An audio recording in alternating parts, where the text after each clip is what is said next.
All right. Let's move on from this because you might be wondering what the distraction could be about. And this is definitely something that is an ongoing incident, an ongoing back and forth. Here it is.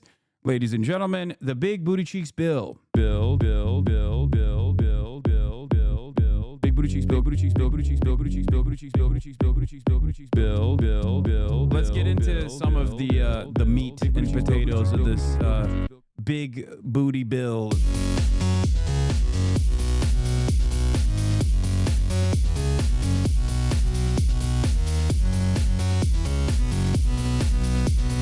I call it Big Booty Bill because his booty is booty cheeks. But.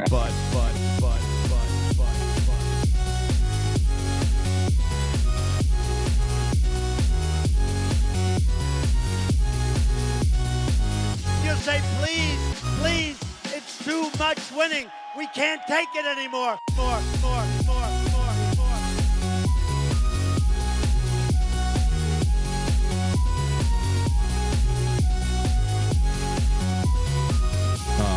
It's Big Booty Bill. Booty Bill.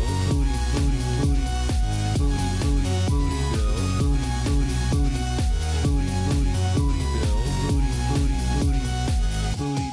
Booty Bill. Don't worry, I'm gonna talk about the Big Booty Cheeks Bill. What's going on, everybody? I hope everyone's having a fantastic evening, fantastic afternoon, fantastic pre-noon, no matter where you are in the world. I'm Hasan Piker, and this is the HasanAbi broadcast coming to you live from sunny California, Los Angeles, folks. We are live. We're alive, and I hope all the boys, girls, and MBs are having a fantastic one because today's a beautiful day. Today's a wonderful day. Today is,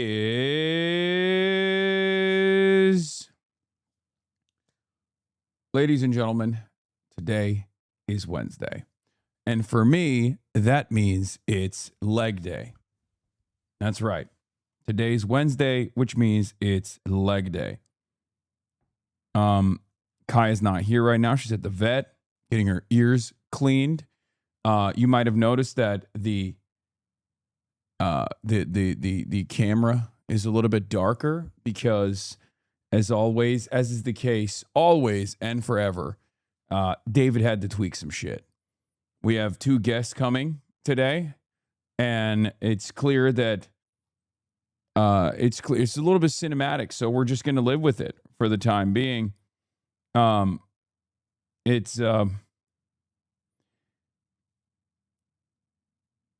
on.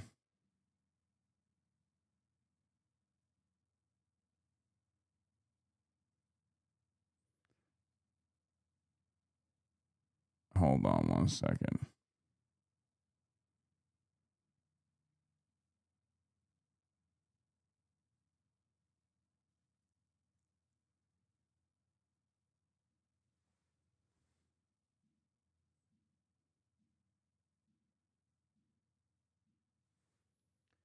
Great tie. Thank you. You look like 70 millimeter IMAX Odyssey. Thank you.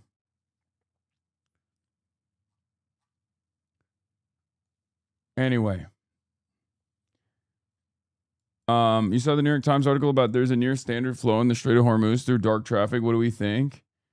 It makes a little bit of sense. Did you see this follow-up to the other video you watched from her? A miniature deep dive about Hasan Piker. I have cracked the code as to why it is that these people are going after him. It's the same reason why they're going after Miss Rachel. And you would also be surprised to know it's the same reason why it is that they've come after some of the most prolific Black leaders in our history. Hasan Piker is not only a threat because of the massive platform that he had, which ultimately means a massive influence. But one of Hasan Piker's biggest threats is that he has wealth. And it's something that I've seen in a lot of comments of people talking about how much his home is worth, his net worth, which if we understand capitalism in the United States of America, capitalism is not set to reward people who are not aligned with establishment. Based on this country's values, Hasan Piker and Miss Rachel are people that are supposed to fall on the right side of imperialism, not oppose it. Something that the Black radical tradition has shown us in history time after time. One of the greatest examples is Paul Robeson. He was considered a Renaissance man, singer, actor, athlete. He could do it all and traveled the world doing so. That is, until he became very boisterous about his opposition to American imperialism and racism. And the U.S. State Department decided to revoke his passport because they knew that is how it is that he made his living,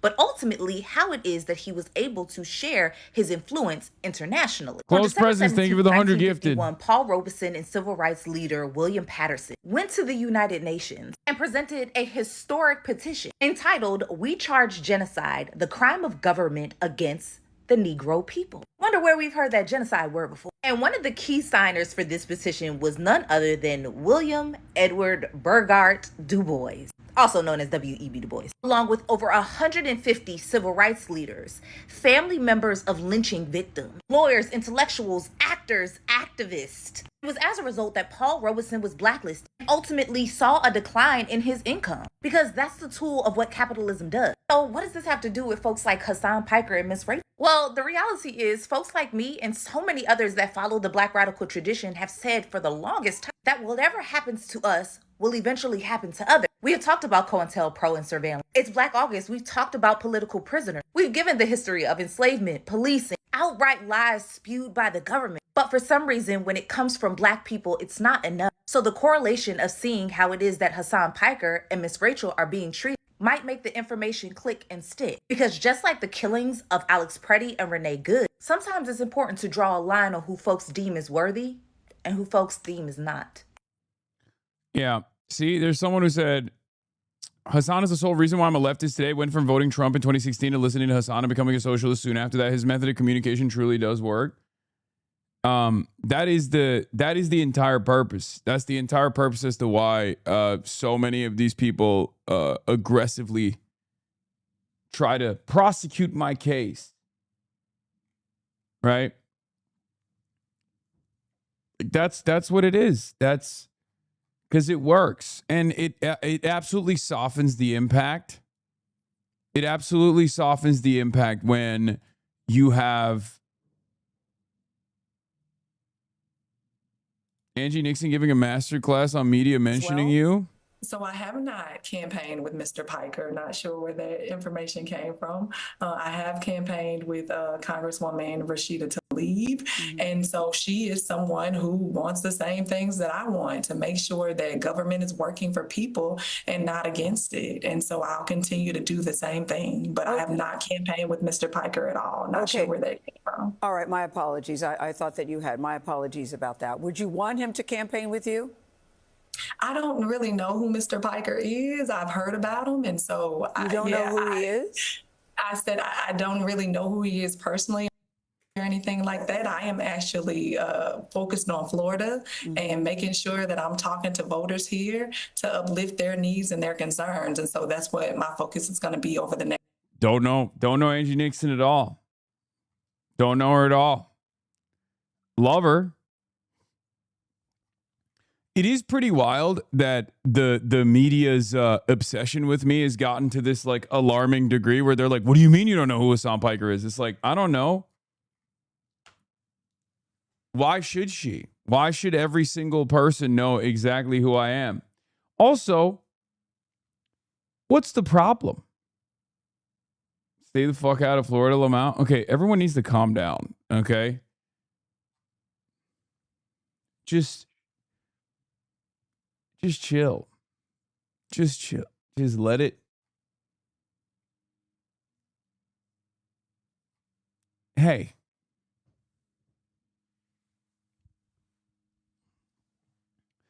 All will be revealed in time. Anyway, but it's because Chomp the Oligarchy tour got falsely reported on that you were there. I think that's why they were saying it. Yeah, I didn't go to that rally. I wasn't there at that rally. And it's very strange that they're making it seem like I was there at that rally. Not that it matters, you know, one way or another.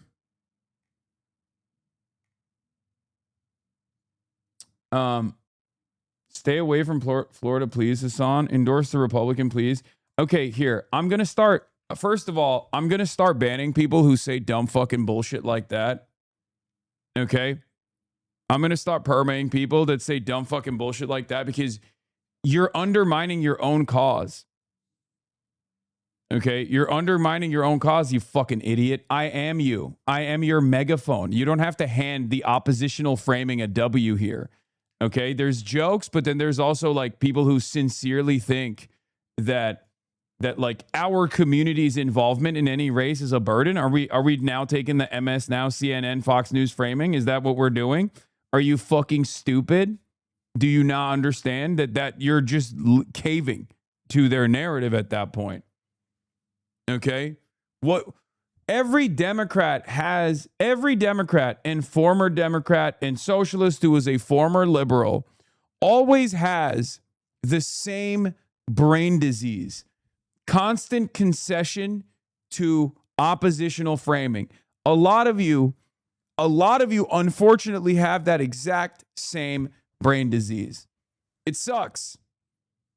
You need to shed yourself of this mentality. Okay? There's a difference between someone like myself and Bernie Sanders and AOC. I get to be bold in places where they can't. Okay? Because I'm not running for office. These things work side by side with one another. But if you guys also end up, even in this community, if you guys also end up taking the oppositional framing and say, oh, it's a burden. Our policies are a burden on these campaigns.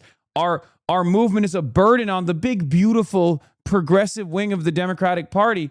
Then all of a sudden, we're not only just an electoral vehicle that is doing PR work for the Democratic Party, but we're also moving away from our positions. No one is running away from our policies. No one is running away from our positions.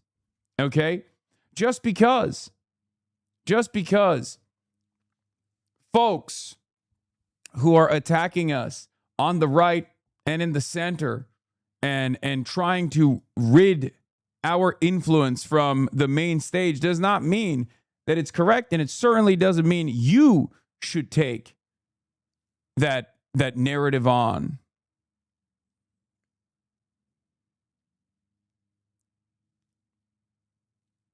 Don't ever do that. Our policies are incredibly popular. This platform will remain, not just the policy, but on the media side, we will still be an incubator for more quote unquote radical policies, more quote unquote radical campaigns. This will still remain a bastion of the left. Wisen up. We're fighting against the status quo. We're fighting against very powerful forces in this country.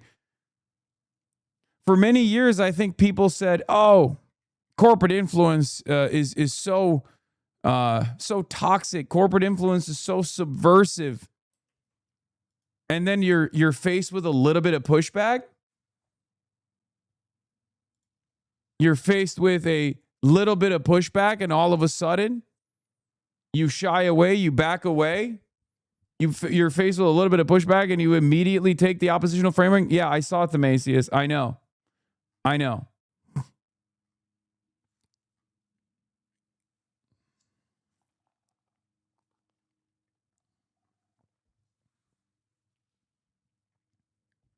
Anyway, stunning Nixon upset, primary wins and losses, Dearborn racist rally, Moskowitz is nuts, American doctor interview, Straight still closed.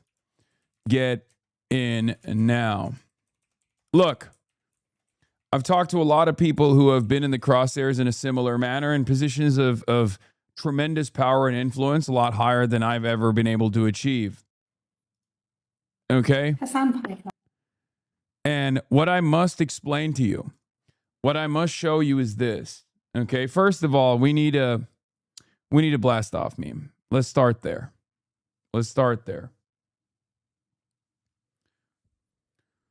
I need a blast off meme, folks. Your face is on cakes now. Wait, what? That's so funny.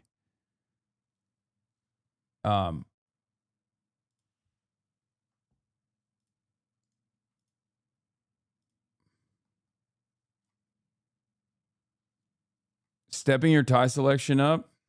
Yeah, this is the tie that the TikTok influencer who does styling for like plays and stuff for a living. That's the one that they were able to find. We got it from them. And I'm wearing it today.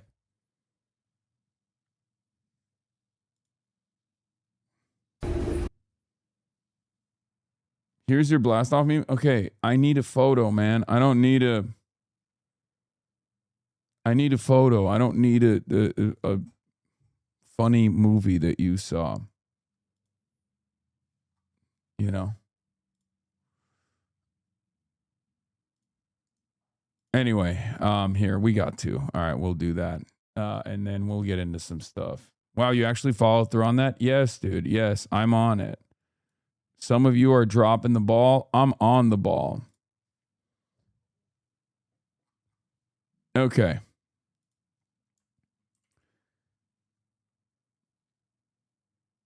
This is basically about more than half this chat. Oh, the one on the we have the majority position as a community. We should never be afraid to lean into it. Yeah.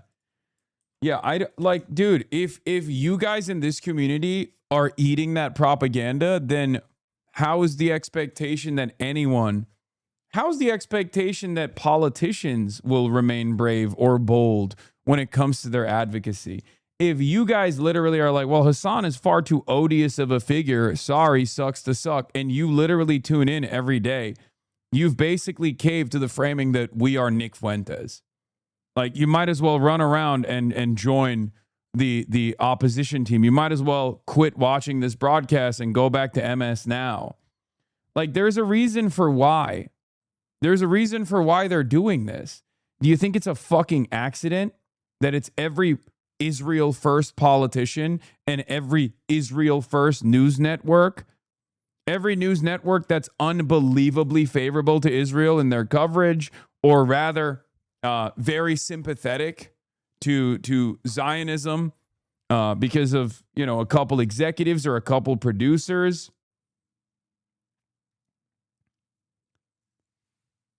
Those are the ones who have participated in this intimidation campaign.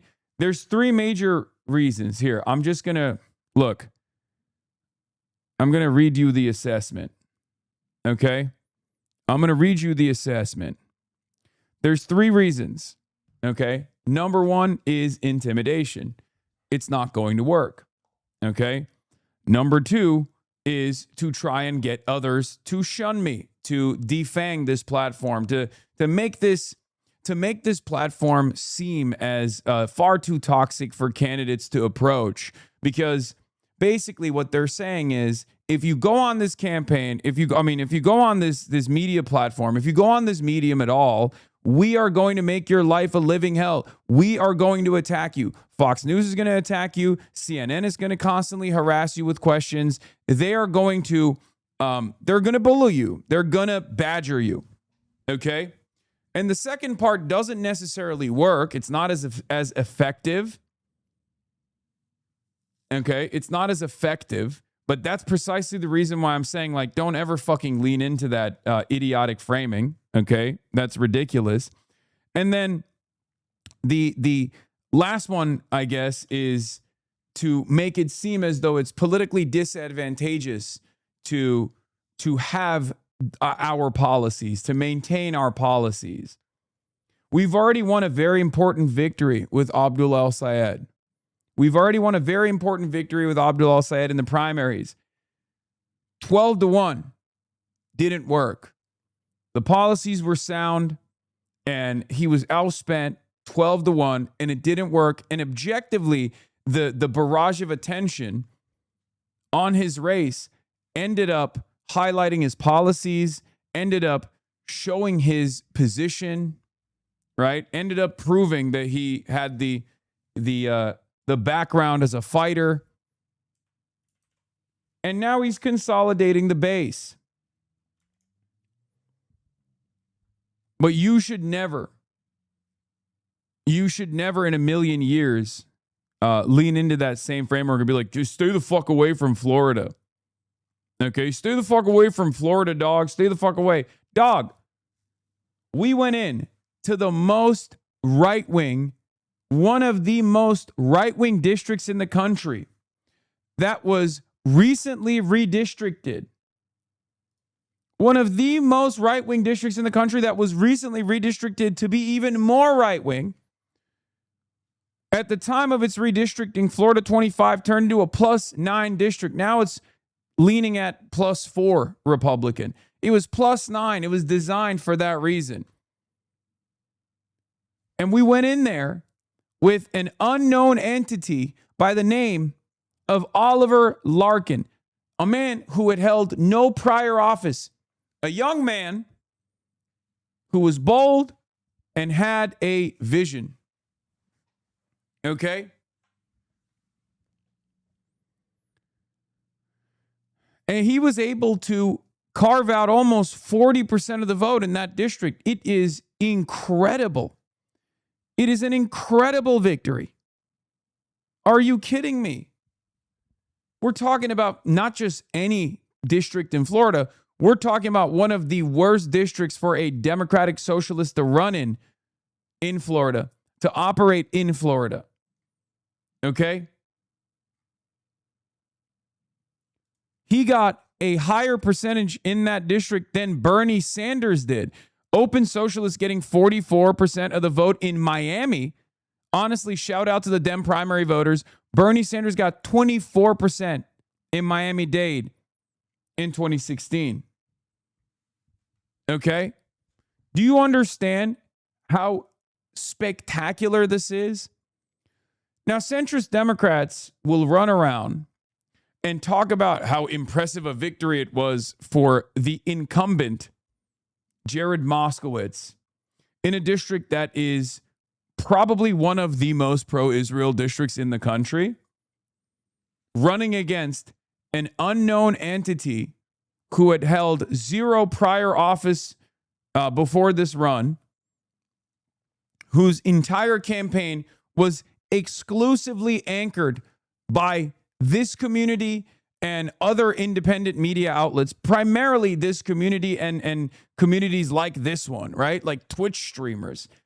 Are you kidding me? It is a testament to the success of this platform. It is a testament to the success and popularity of our ground game. The very fact that centrist Democrats are celebrating Jared Moskowitz's victory as though this is, the days of the Democratic Tea Party are over. What's next? Are Republicans going to be excited that they're winning in Alabama? What are we talking about?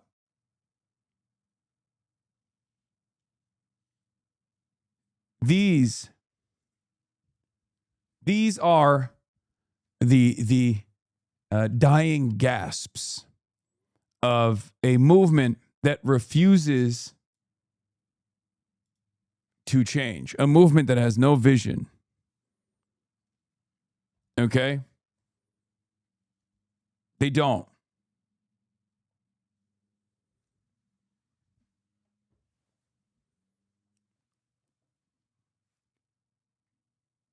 Bernie Sanders lost as well. What I don't understand is you said yourself yesterday you want to stay away from Angie Nixon as possible to avoid association. Why would you want to do that if you don't think you could hurt her? Did you mean there's something wrong with her? /Jen? No. I also said if my services are required, and who knows what the dynamic might turn into, then I'll be there no matter what. Okay? Sometimes I don't talk about everything that's going on. Okay, especially because there's a lot of attention on this platform, a lot of negative attention on this platform, a lot of people who are lurking in the shadows, waiting for any opportunity to clip and design their own narratives. Okay, there's a difference, however. There's a difference between conceding on that right-wing framing that, our involvement in any way, shape, or form is negative in a state like Florida is bullshit. I'm showing you that it's not irrelevant. I'm showing you right here that it's not irrelevant. But it's always a calculation. It's up to the campaign. It's up to the policies. It's up to the base and how receptive the base is, right? It's up to how receptive the base is.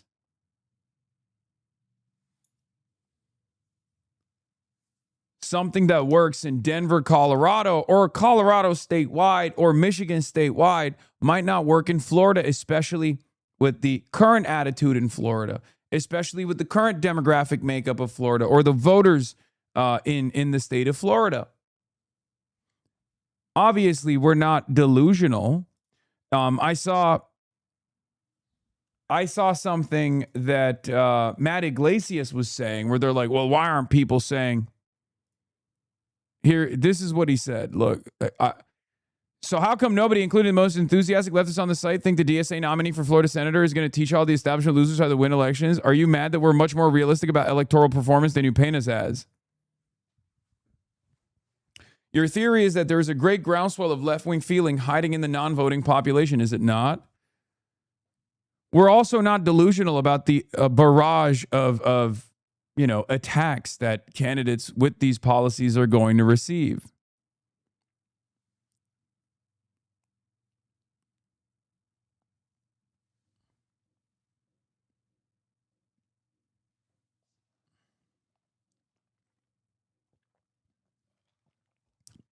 The theory is simple. Establishment Democrats that have moneyed backing,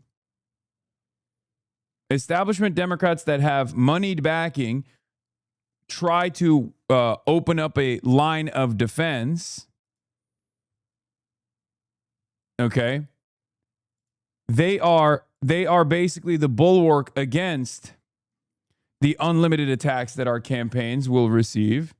And we bring the low propensity voters. It works hand in hand. We bring in the low propensity voters who in this attention economy normally don't participate in elections at all. Me in particular, this community in particular, brings in the under 45 investment, the under 45 participation. Okay.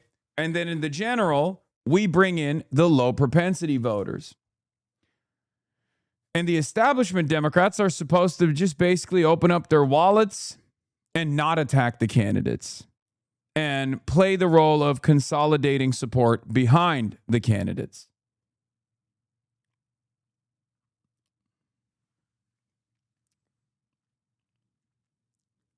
That is the theory of success. A world where Bernie makes it out of the 2016 primary and the establishment Democrat consolidates support around him. Okay? The establishment Democrats consolidate support around him.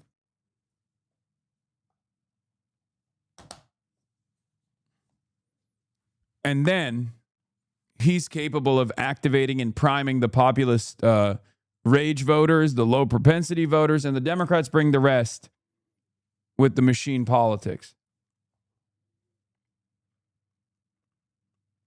That's why the Abdullah Sayed race is a major test.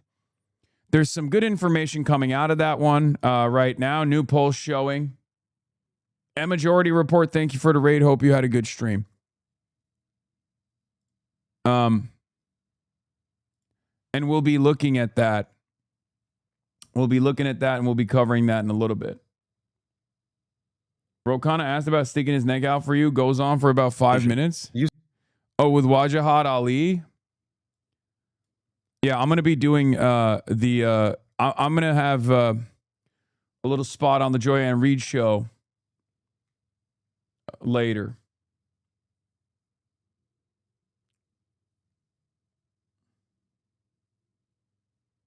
Mike explained that your main jobs are to sit and boost insurgents who need your help to get an easy 50 to 100K to start hiring people, rent out a headquarters, etc. People think you hound politicians, but it's the other way around. Yeah, people are very stupid. People are very, very stupid.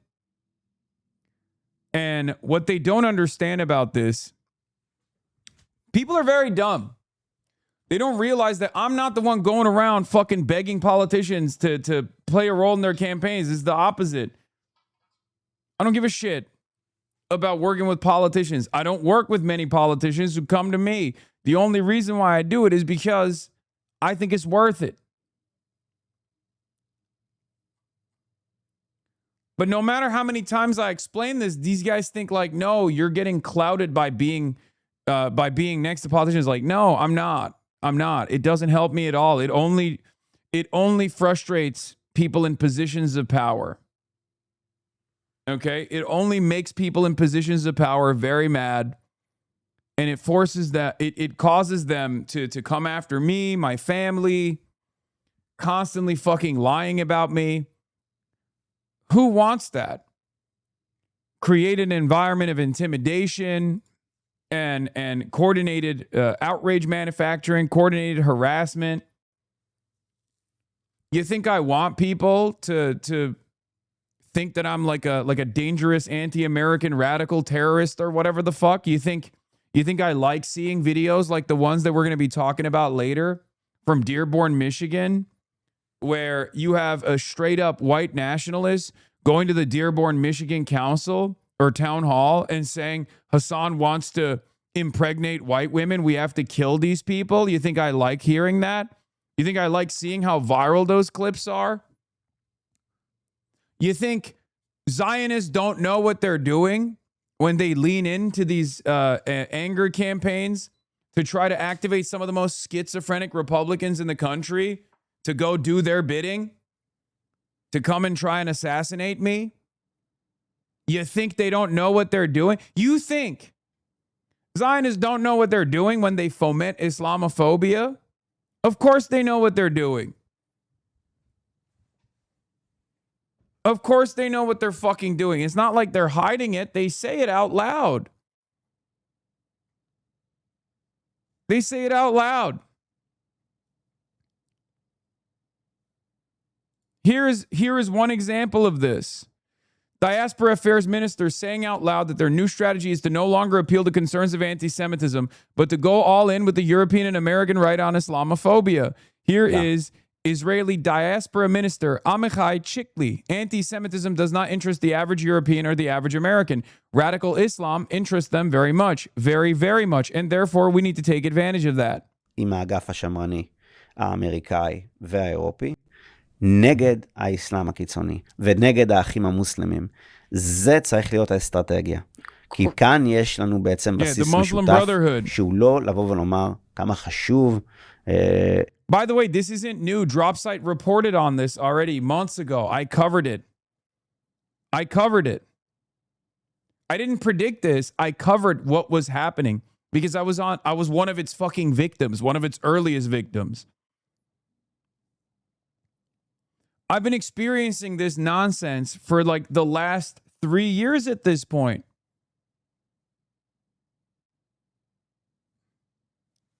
Do you understand? Orospu çocuğu. Üzgünüm Hasan, bununla başa çıkmak zorunda olduğun için.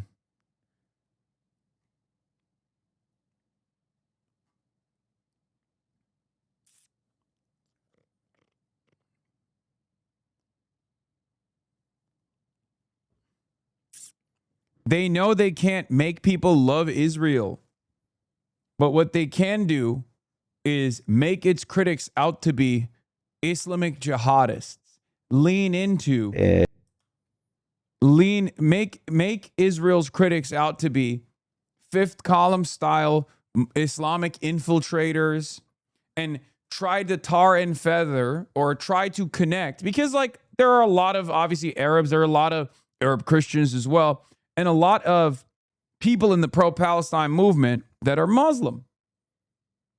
And these countries, the Western world broadly, is still very Islamophobic. So what they're trying to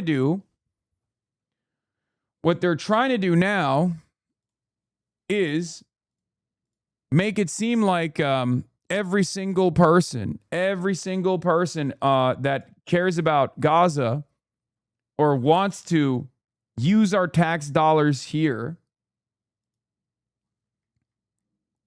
okay, all of those people are actually dangerous, scary terrorists that want to do Sharia law.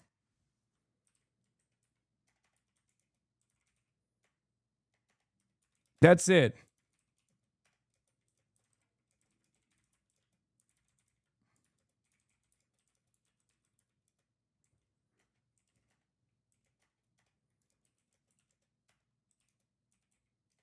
Leaning into a torrent of Islamophobia, painting all of its critics as scary Islamic jihadists that want to destroy the Western world.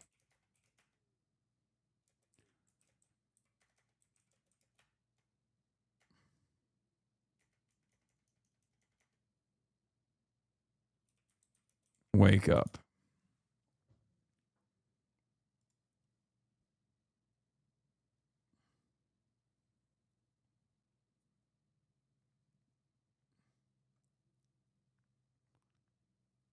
That's it.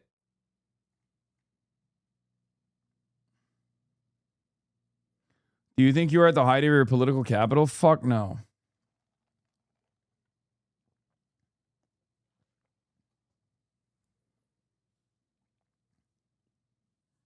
Absolutely not.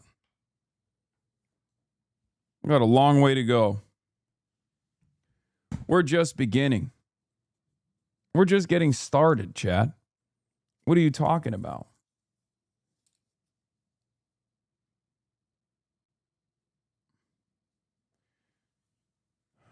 Anyway. I mean, the Abdul al-Sayed race is a perfect depiction of this, a perfect demonstration of exactly what I'm talking about. Okay? The Abdul al-Sayed race is a perfect demonstration. It ties back to what Jared Moskowitz is trying to do as well, though. And we'll talk about it. I can't imagine this is going to make people positive of Israel. No, it's just making Americans more hateful overall. They'll just be anti-Semitic and Islamophobic. Yes, you're absolutely correct. But I think from their perspective, yes, the Hind Rajab thing is on my radar. I know. From the perspective of Israel, at least like this kind of division, this kind of chaos in American society broadly will be beneficial. This kind of chaos and this kind of deflection away moves the attention away from Israel and back to the scary, dangerous Muslims that are trying to implement Sharia law or whatever the fuck, right? And Michael LaRosa is doing it. I mean, he's like literally a foreign agent for, I think, Dubai. This is a lobbyist firm that he works for. That's a Trump bundler backed by, I mean, the guy who he works for is a major Trump bundler, right? Like a donor for MAGA, right-wing donor. And the firm is actually hired by Dubai and Libya, if I'm not mistaken. So he's like a registered foreign agent.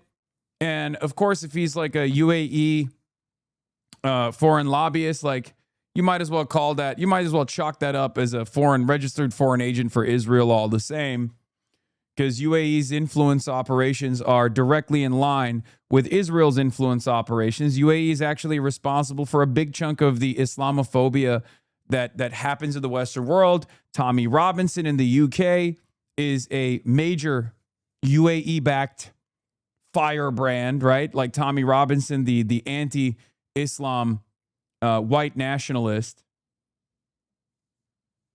This is also, this has been reported in the past.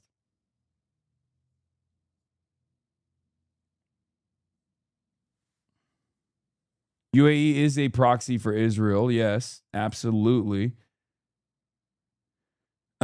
Check logs. Case in point, Tommy Robinson shouting him out. Yeah, Robinson wished Chickley success. Amichai Chickley. Controversial far-right figure Tommy Robinson has sent a video message of support to the Israeli minister Amichai Chickley ahead of a Likud election. Robinson wished Chickley success and referred to him as his dear friend. Robinson praised Chickley for what he described as his understanding of the problems the West faces, calling for Western patriots to unite in defense of Western civilization. In recent years, Robinson has been accused of having strong ties with Israel, with critics referring to him as Tel Aviv Tommy. Some critics have also alleged that Robinson acts as an Israeli asset, while reports have shown that pro-Israel organizations have helped fund his legal costs.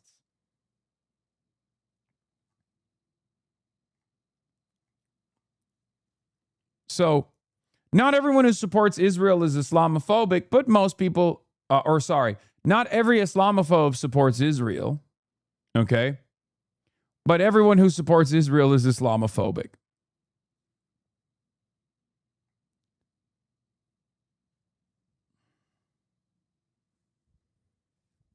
So that's definitely a thing that's happening. And obviously we have to cover it from we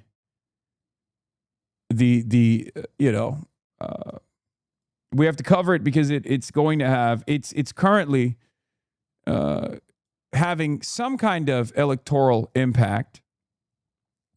Here's another version of this. Matthew Cassell from Jewish Insider reports, Michigan Jewish leaders are circulating an open letter urging Jewish Democrats in the state to sign their names in support of Mike Rogers over Abdul El-Sayed for Senate. The letter is read by Eric Bronstein, a Detroit Jewish leader and businessman, among others. Michigan Jews Against Extremism. The idea that Mike Rogers is not the extremist in this race, and it's actually Abdul El-Sayed that is the extremist in this race, is straight up racist. Okay? I'm sorry. I've said this over and over again. The danger to American Jews does not come from Muslims. It comes from white nationalists. And American Jews that think that they can align with white nationalists, with right-wingers in general, are actually really having a chickens for KFC moment. I understand that for many older American Jews, Israel has a very special place in their heart. And they feel as though Israel is under attack. And they feel as though a lot of these attacks are coming from a place of anti-Semitism, right? But you have to give up on your emotional support apartheid state.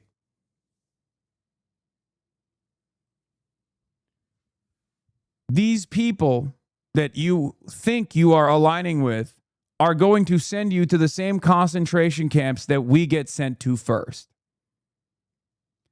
It blows my mind.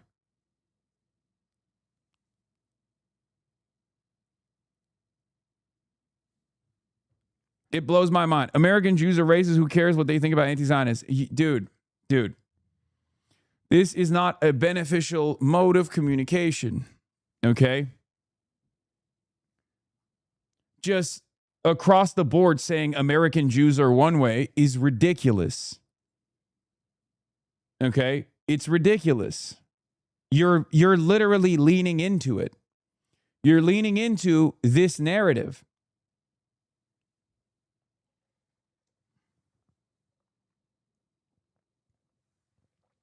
No one is monolithic. White people are not monolithic. Jews are not monolithic. No group is monolithic.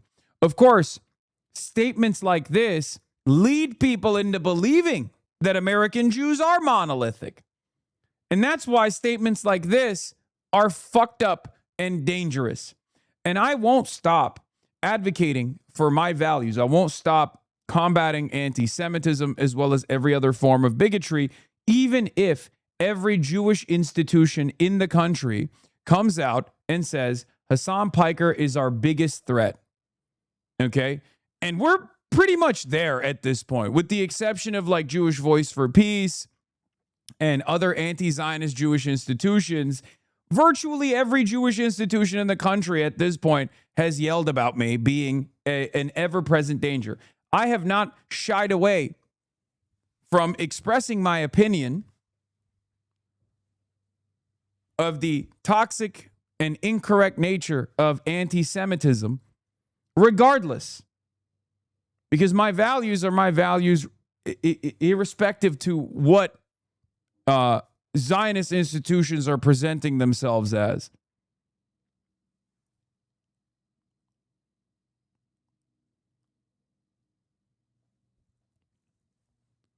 I don't do it for ass covering. Many people falsely assume that I'm doing it for ass covering. Oh, I'm paying the piper. I have to say this stuff. It doesn't matter. It doesn't matter what I say. They treat me as though I'm a dangerous anti-Semite nonetheless. If anything, they treat me as a more toxic figure because of my uncompromising anti-Zionist position and my uncompromising position against anti-Semitism.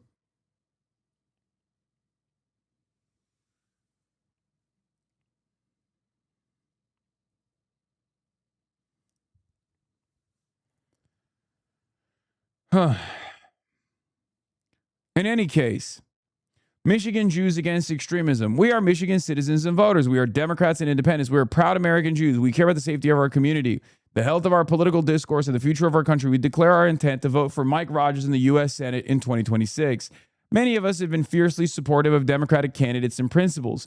All of us have felt threatened and alienated by the politics and allies embraced by Abdul al-Sayed, which has included demonization of Jews, equivocation on terrorism, exclusion of Jewish Americans from public life, and expression of implacable hatred of the world's only Jewish nation. We believe these core messages of his candidacy are bad for the Democratic Party, harmful to the safe and thriving Jewish community in Michigan, and detrimental to the future of the country. If al-Sayed were to win the general election in this important swing state, implacable. Sorry.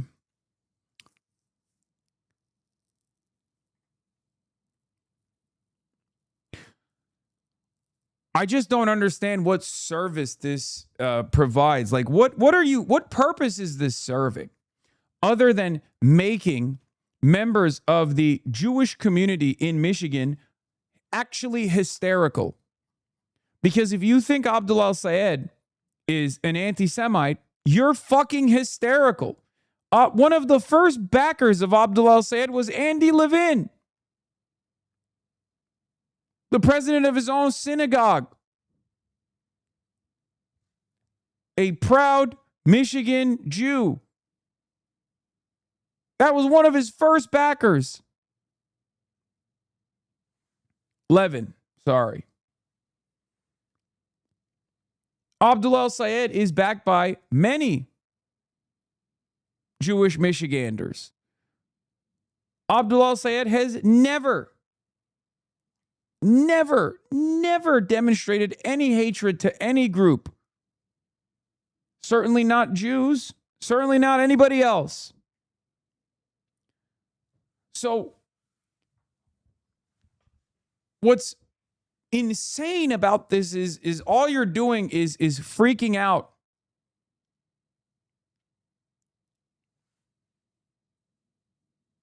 Placate is the root word for implacable.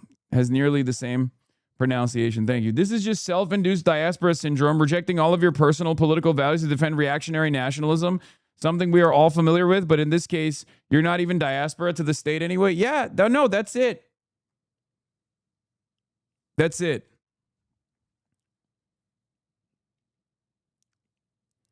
If al-Sayed were to win the general election in this important swing state, we fear the far left and anti-Jewish elements within the Democratic Party would become dominant, including the imminent 2028 presidential race. We cannot allow him to become the Democratic standard bearer or Michigan senator.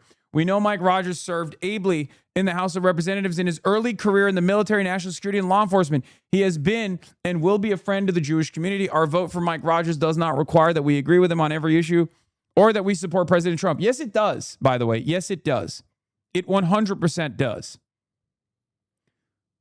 You're saying that you don't want someone who is critical of Israel, who literally abides by the overwhelming majority position on Israel, to be the deciding vote on the Democratic Senate majority to create an environment of accountability, just a little bit of legislative accountability on the current president, the current fascist president, because you're worried about its considerations for 2028 with American Democrats and their relationship with the state of Israel that has done a genocide, that's maintaining an apartheid. It is one of the most toxic forms of nationalism that I have ever seen. I don't think this is indicative of the broader attitude of Michigan Jews. Okay? I don't think this is correct.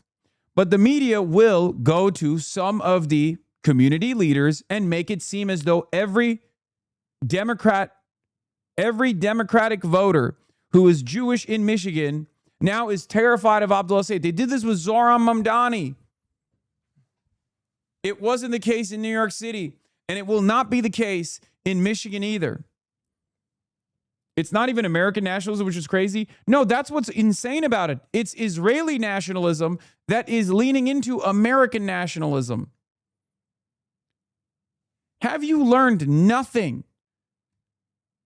Look, I know my name is Hasan. I am, the number one scary force in American politics for American Jews is what you've seen in your media, what you've heard.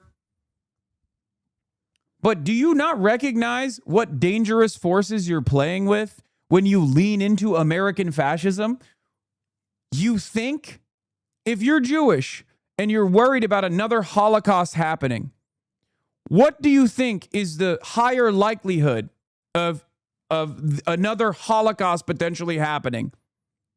American fascism that you're leaning into, or restricting Israel from continuing to do fascism? Insane. Wake the fuck up. Acting as though Mike Rogers is not the radical one here, but Abdullah al-Sayed is a betrayal. Is a betrayal of thousands of years of Jewish history. It's a betrayal of the revolutionary history that has been a formative part of Jewish history from its beginning. ridiculous. It blows my mind that the last 100 years of Zionism has almost entirely eroded thousands of years of shared Jewish history. It blows my fucking mind. I cannot understand it.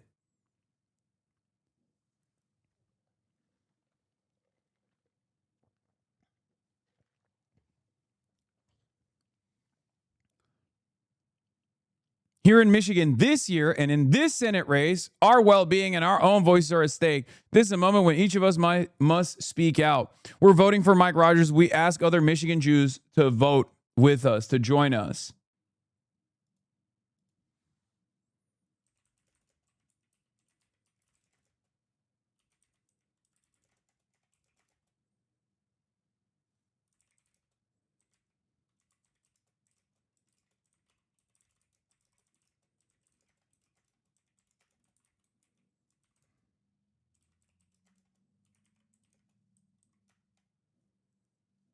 Anyway, they are fascist, Jewish or not. Doesn't matter if they support a fascist state committing a genocide. They're fascist. I know. But this also betrays the immediate self-interest that American Jews have. If their immediate self-interest revolves around self-preservation, they're making the wrong decision here regardless.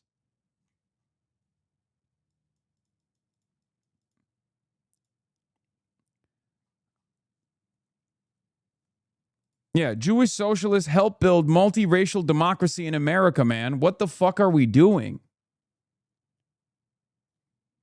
I don't know exactly where this switch flipped. But there's a reason why people like Nick Fuentes, who are well-read neo-Nazis, will regularly talk in the exact same way that Adolf Hitler did about a diverse society and how Jews played a formative role in it. Okay?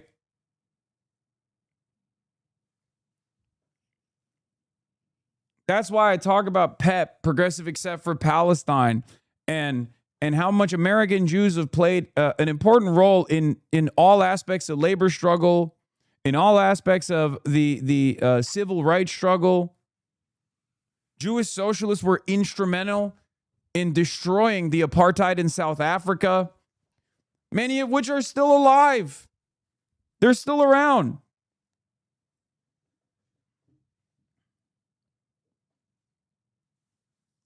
What are we doing? These are very well-read, very influential, and oftentimes very wealthy individuals who are saying completely unhinged shit. It doesn't make any sense. You know better. You know better. You know better than to entertain these dangerous forces. That's crazy. It blows my mind how much the toxicity of Zionism has eroded even the self-preservation instinct of American Jews that lean into things like this, that lean into dangerous forces like this. It doesn't make any sense.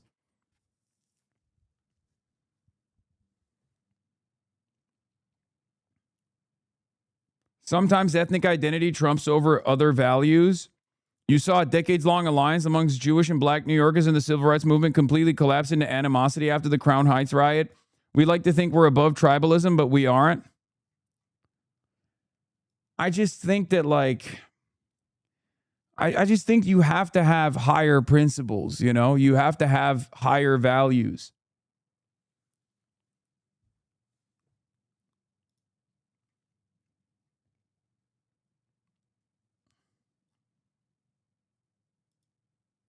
It makes me sad when I watch my Jewish family members turn to reactionary beliefs, the progenitors of which do not have the best interest of Jewish safety at heart, no matter how much of a mirage they present. We saw with Ben Shapiro's encultured dismissiveness, John Podhoretz's Trump can say Shylock 100 times, he bombed Iran bullshit. Exactly. Exactly. I don't know why if there's one lesson to learn, from Nazi Germany and the Holocaust, it's the fact that you cannot align with fascists because fascists are inevitably going to say you're a part of the outgroup. Jews have literally historically been this force in every single society that's collapsing. In every instance of economic volatility, who do the forces that control society turn to and shift the blame to?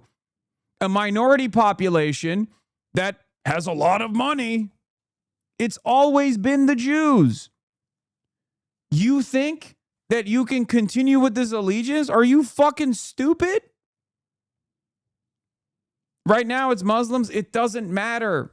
It doesn't matter. Muslims are the outgroup right now, but Jews will inevitably be the outgroup as well. So it doesn't make any fucking sense. That's kind of the whole point of building a multiracial, diverse society that exists harmoniously. That's the whole point.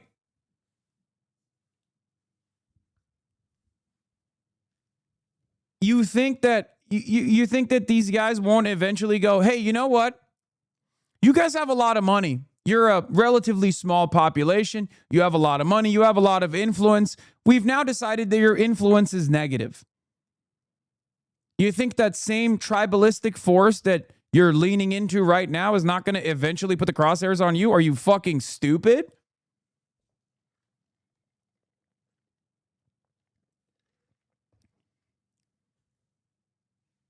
It's going to happen. It's already beginning to happen. I mean, look at James Fishback. James Fishback ran on the Holocaust might have not happened, but if it happened, it's good ticket, you know? And he got 10% of the vote in the Florida gubernatorial primaries for the Republican Party.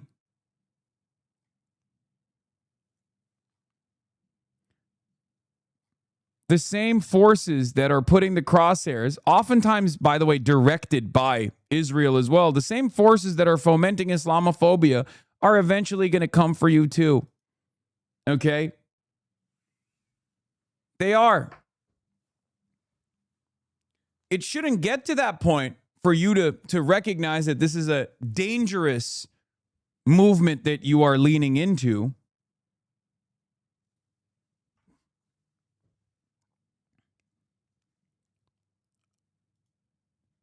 But in any case, let's get back to Florida 25. Representative Jared Moskowitz. Moskowitz dunks on the DSA. This is the playbook. Now, yesterday, our boy Oliver Larkin put up a very strong fight in one of the most conservative districts in the country. Perhaps one of the worst districts for an avowed anti-Zionist socialist to run in. Okay? District is very old. District is very rich. District has 25% Jewish population in it. And these aren't like, Jewish folk in New York City. These are Jewish folk that love Israel. Right? And he put up a very strong fight with no national progressive endorsements whatsoever. Just basically our community, a couple other communities on the internet, and tremendous ground game. And in a district like that, he was able to secure more than a third of the vote. A higher percentage of the Miami-Dade voters voted for Oliver Larkin than they did for Bernie Sanders. Okay? But what did Jared Moskowitz, the incumbent with maxed out name recognition in the district, in a fairly conservative district, do? Well, he presented his position as though it was a profound electoral victory, first and foremost. And a lot of centrists did this too. When I thought, yeah, Boca Raton, it says Palm Beach. Anyway, first thing he did was tweet out, "My condolences to Hasan the Hun." He didn't actually say, "Oh, you know, we have a job here. This is going to be a tough general race against the Republican. They redistricted this district to make it more competitive for the Republican Party." None of that. No, like, thank you to my voters. None of that. His first thought was, prominent critic of Israel, Hasan Piker, fuck you. Before even thanking his constituents, I said he's really worried about his genocidal emotional support apartheid state, which he is. He should be, I guess. If that's his primary concern, it makes sense.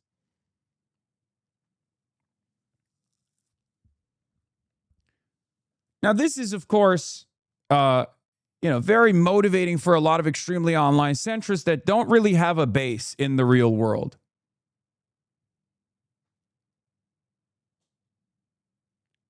It's kind of crazy that the Republicans have successfully tried to turn me into a wedge issue.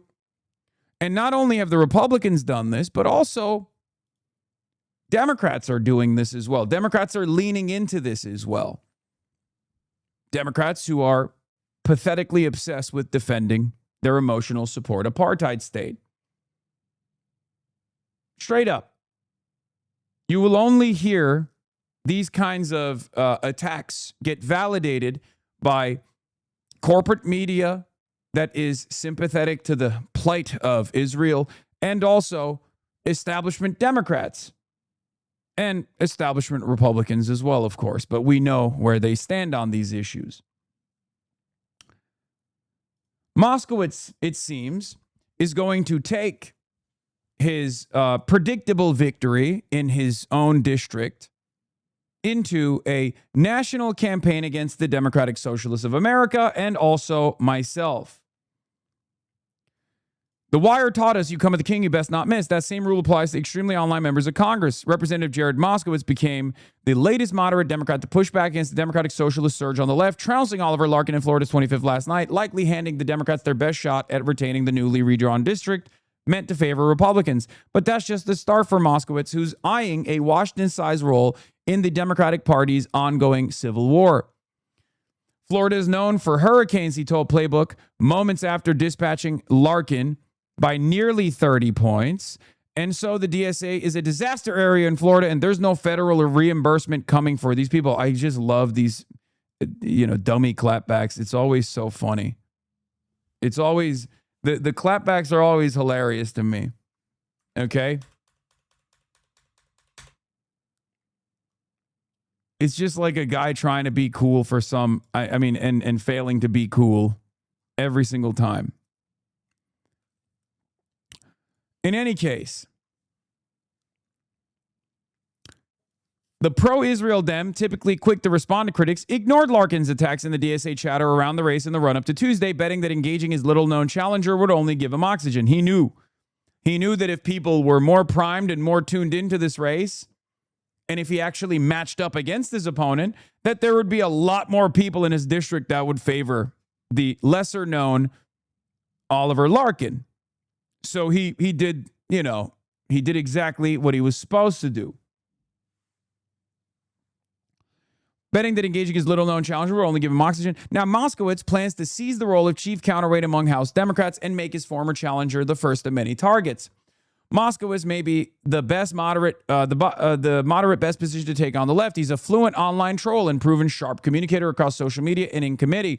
His clashes in Trump administration takedowns routinely go viral. He's got a particular knack for getting under rival skin, just as former FOIL and House Oversight Chair James Comer. What Moskowitz doesn't understand is, I'm a media demon. I'm a media demon myself. This is all I do. All I do is comms. All I do is media. So you're actually rolling up your sleeves and getting in the mud, and I'm the pig. You understand? So if you want to make yourself this embarrassing figure, instead of focusing on your race, or you have a tough battle ahead of you, go right ahead, I guess. I'm not running for office, dumbass. But I guess he thinks this will boost his national profile. as the great annihilator of democratic socialism or something. I think it'll make him look silly. I've said this before. I warned Democrats when they leaned into, in the beginning of the Trump administration, what did I warn Democrats of doing? Do not find yourself taking a reactionary stance on the issue of immigration. People are going to turn around. People are going to turn around on this issue. They already don't like Trump. And there were plenty of Democrats who actually lost their races because of their votes on pro-ICE policies, pro-ICE legislation. They did not have the foresight. So I'm going to do it again. Not that Moskowitz will listen to what I have to say, okay? Because he fucking despises me for other reasons. But making yourself a pivotal pro-Israel figure in the Democratic Party by consistently attacking someone like myself is not going to be good for your future prospects. I know you think it'll be good to win over donors.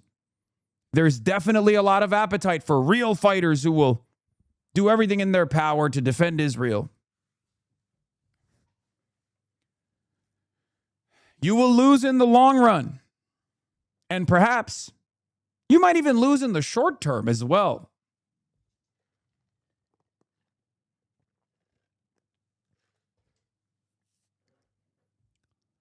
In any case, expect to see plenty of Moskowitz on the airwaves starting tonight on CNN News Insight with Abby Phillip.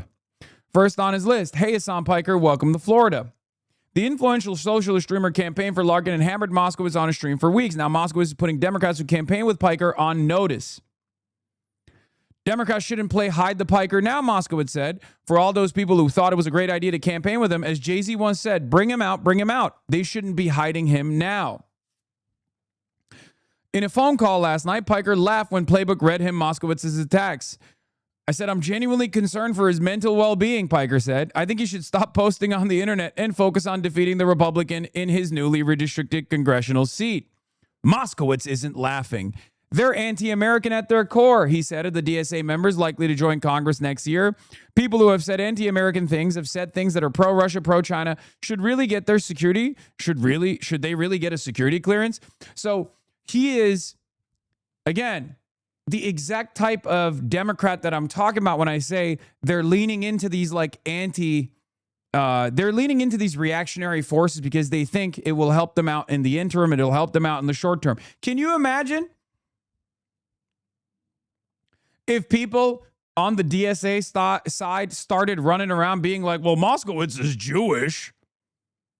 Perhaps that's the reason why he's, he's doing dual loyalty. Like, everyone would fucking yell at them. Everyone would understandably yell at them. I would yell at them. I'd be like, what the fuck are you talking about?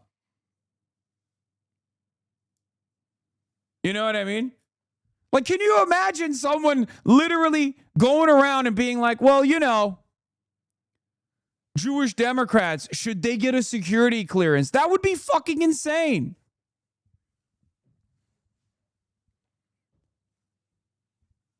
That would be a fucking insane thing to say. And people would understandably get mad at that. And they should get mad at that. I would get mad at that. And I do get mad at that when people try to do that kind of nonsense around these parts.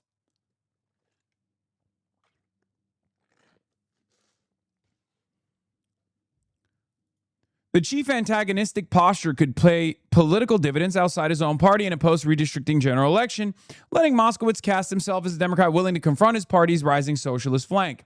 I think that's partially why he's doing it. That's partially why he's doing it, because it's probably good for his district, and that's why he's doing it. But if he tries to chop down the National Democratic Party, like the coalition, if he tries to like go after Abdul al-Sayed, like, these are far more consequential seats than yours, buddy. Okay? The fuck do you mean? These are far more important seats for the National Democratic Party than your little ass district.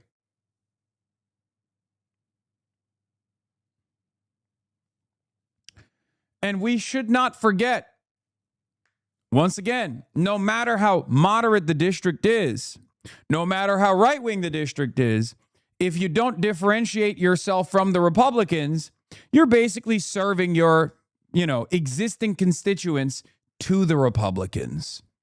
Okay? This is the problem. I am not opposed to moderating on your agenda or your message dependent on the district that you're running in. But you have to still remind people why they are voting for you. So if you keep promoting Trump and Trumpian policies, Trumpian attitudes, if you just focus all of your time and effort attacking your left flank to be like, no, we're a different kind of Democrat, please vote for us. But then your comms look exactly the same as the Republican, then all you're doing is normalize Republican values, normalize reactionary values, normalize reactionary sentiment, normalize the Republican Party. That's all you're doing to your base. And at some point, the same calculation will take place in your district as well.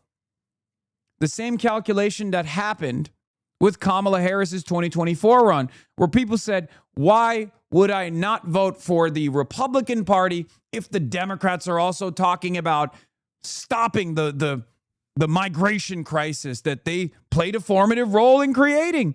If you legitimize this idea that migrants are a national security concern, then of course people that would normally vote for you are either going to stay at home because they're like, what the fuck are these Democrats saying? Or they're going to say, okay, well, you told me that the migrants are a real problem. I'm going to go with the guys that have been saying that for years. They're more honest about this problem. People don't want to vote for Diet MAGA if real MAGA is right there. In any case, that's a real issue, in my opinion. That's a real problem, in my opinion. Drawing that distinction will be even more important after DSA member Angie Nixon scored a breakthrough nomination in the state Senate race and makes this comment to Playbook even more eye-raising. Florida is where DSA goes to die. And he may not have seen the last of Larkin. DSA members are urging the defeated candidate to consider becoming a national spokesperson for the group, a role that could put the two back on a collision course. So yeah. That was the Larkin situation. But yeah, Open Social is getting 44% of the vote in Miami. Honestly, shout out to the Dem primary voters. Bernie Sanders got 24% in Miami-Dade in 2016.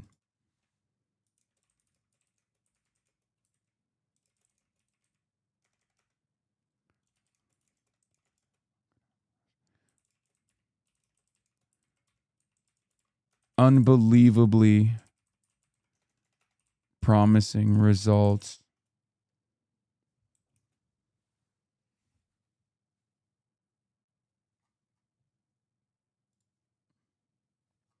What was Larkin's final percentage? 36.5.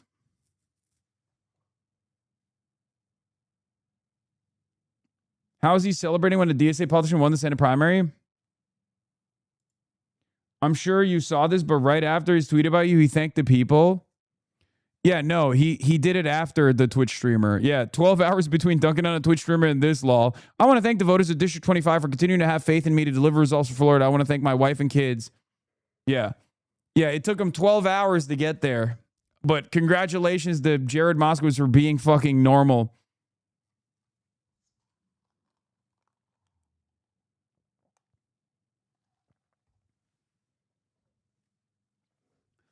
And it's so funny because remember, 36%, he needs all the votes he can get. Remember, he needs all the votes he can get in that district. These are Democratic voters, 36% of them that voted for a guy they had never heard of before. And he's running around fucking yelling. He's running around being like, fuck those guys. Yeah, those guys can suck me. It's like, how are you gonna run in a fucking district?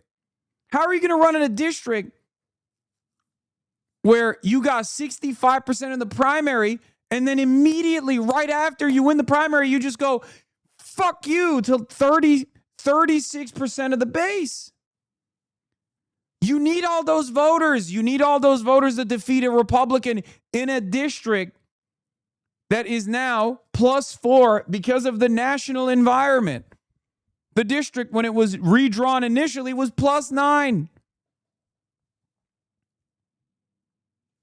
This is hubris.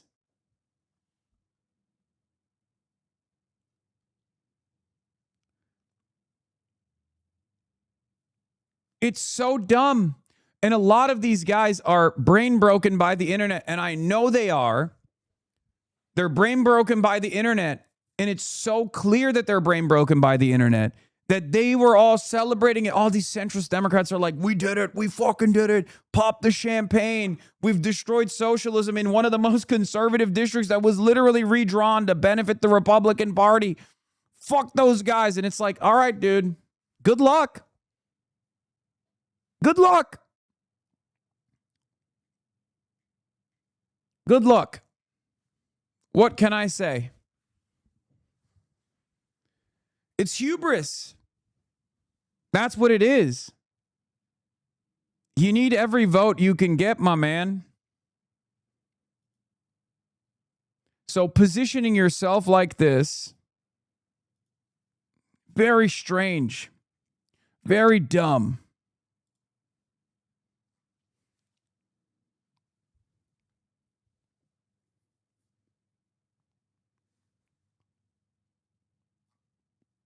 Dude is 100% to lose to a conservative and blame it on redistricting while getting the lowest damn numbers in the state of Florida. I don't know. We'll see.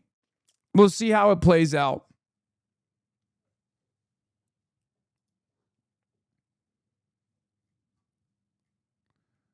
Yeah. Are centrist Dems capable of anything but embarrassing behavior? They're not serious people. In case you missed it, AIPAC-backed Israel apologist Representative Moskowitz won his primary and immediately started taunting Hasan Piker before thanking his family, the voters in his district, etc. Amazing stuff.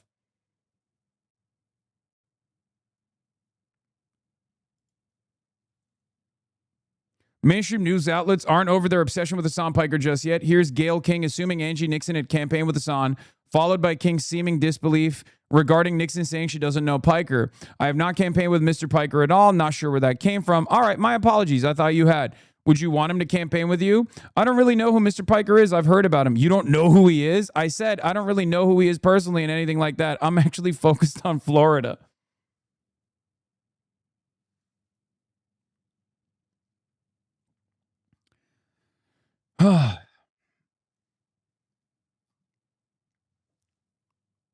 So, we're going to talk about Angie Nixon.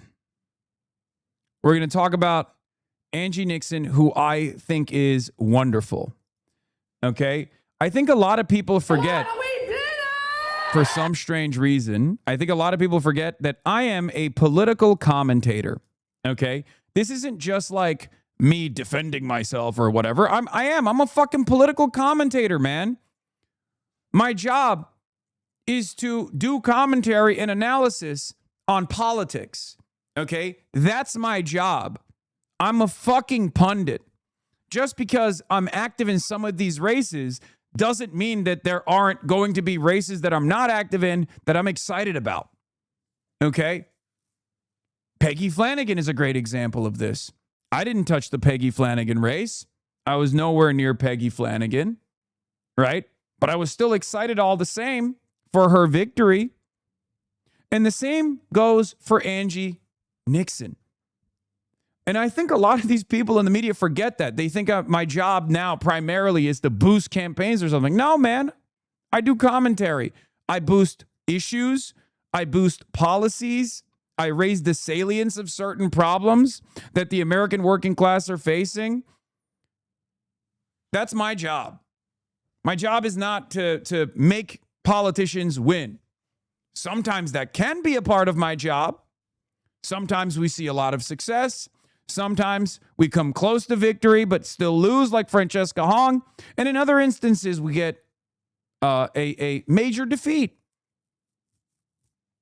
But ultimately,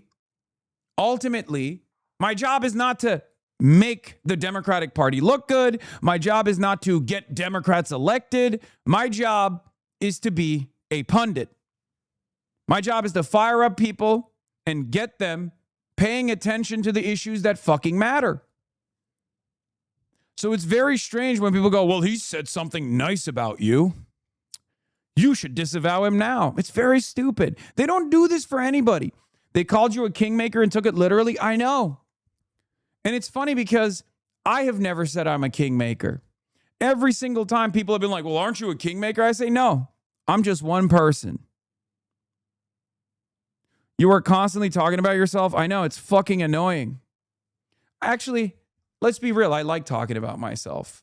I just don't like talking about myself in this situation because there is an unnecessary amount of attention that mainstream outlets place on me and this community.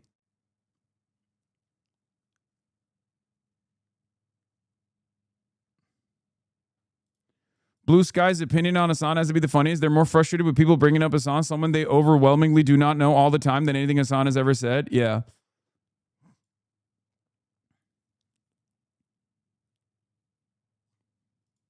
Overnight, an upset with major implications for Democrats. In Florida, State Representative Angie Nixon, a Democratic socialist, defeating moderate candidate Alexander Vindman, a star witness in President Trump's first impeachment. I will say, by the way, this is the death blow to resistance liberalism from the first Trump administration. It's over. It's done.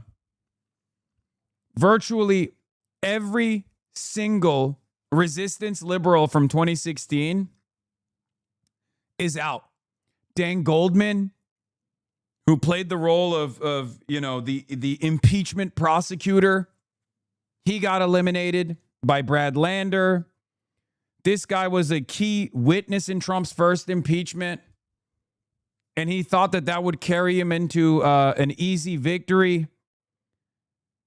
I think that a lot of the resistance liberals have realized that Russiagate is not the thing that motivates them, or rather, Russiagate is not the appropriate angle of attack against Donald Trump, and that Democrats should probably have something else that they're presenting. And for all of the anger towards Edinger-Mentum by this community, because sometimes he has a snarky attitude about our candidates, the reality of the matter is he clocked this shit a long time ago. Okay? So when he cooks, he cooks. This community, okay, Michael from Pennsylvania fans in our community, in our shared community, they fucking despise him. Okay? But this is correct. Back in June 24, Edinger-Mentum said, one underrated reason why left is now accomplishing things it didn't under Trump 1.0. The disappearance of Russiagate and its power as an alternative to the bread and butter lefty, this is neoliberalism's fault, explanation for Trump's rise. I said this as well. This is my assessment as well. If you remember, one of the things, because people always forget I'm a very pragmatic person, and I can turn on the election Twitter side of my brain as well, and I often will talk about this sort of thing. Like, one of the very common threads that I always pull on is that Bernie Sanders' 2016 success wasn't just because everybody was like, I love socialism. I now have a copy of the Communist Manifesto that I sleep with at night. It was because he was running against Hillary Clinton. And it was a populist movement that was running against a very bad establishment Democrat, a very unpopular establishment Democrat. So there were a lot of anti-Hillary votes in the primaries, probably, maybe even a 50-50 split between the pro-Bernie vote and the anti-Hillary Clinton vote. So that was number one. Number two, another thing that I always brought up was the fact that resistance liberalism in 2016 treated Trump as an aberration, and sought reasons as to why this aberration could ever win in the Republican Party. So that's why they would always say stuff like, oh, well, you know, MAGA is something different than the Republican Party. We need a strong Republican Party. We got to get back to business as usual with the Republican Party. And I always said that's fucking bullshit. But that was the hashtag, pink pussy hat wearing resistance liberalism from 2016 that took a lot of the animus from the base and actually fed it to something that they considered was productive. And the Democrats broadly opposed Trumpism. And therefore, they could lead the anti-Trump forces whichever direction they saw fit. And for them, it was a continuation. It was a continuation of the neoliberal policies and a pivot to moderate positions over and over again, while simultaneously really beefing up the anti-Trump rhetoric. It was just simply rhetoric. It began and ended with anti-Trumpism as rhetoric only. No resilient policies that would completely defeat the Republican Party. A false notion that Trumpism did not represent a logical, maximalist conclusion of decades of reactionary policies from the Republican Party, and no alternative vision for a better society, no alternative vision for a positive trajectory for America. This was a real issue. This is what we have been trying to implement now by force for the last decade. And that's why I always give credit to James Carville. Because we would not be here if James Carville and all of these other centrist consultants actively urged prominent Democrats to just show their belly. James Carville's New York Times opinion editorial lives in my mind permanently. You know the one I'm talking about, where James Carville says, make them feel the pain of existing under Trump and remind them why harm reduction works. Because that was, I'm paraphrasing, he didn't say that, right? He wasn't that bold, but that was basically the argument. He said, show your belly, play dead. Those were the real words that James Carville used. He said, show your belly and play dead. If he hadn't done that, and if Democrats were wise enough to lean into the anti-Trump liberalism once again, like they did in 2016, the DSA would not have been able to present themselves as the alternative that actually fights against Trumpism, that fights against the values represented by the Republican Party. Straight up. Because we've always been there, but liberals have the power of co-optation, right? They always co-opt and neuter real, oftentimes decentralized movements that are making demands to change.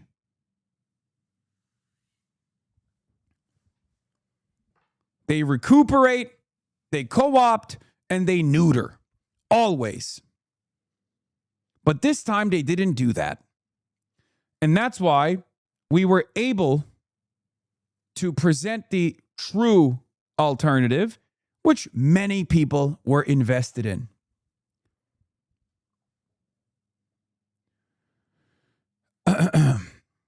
It can sound old hat to political junkies, but if you're a lib seeking for an explanation for Trumpism and don't want to settle with the dispiriting everything about our culture and values discuss middle America theory, that the Bernie narrative is the only new show in town right now.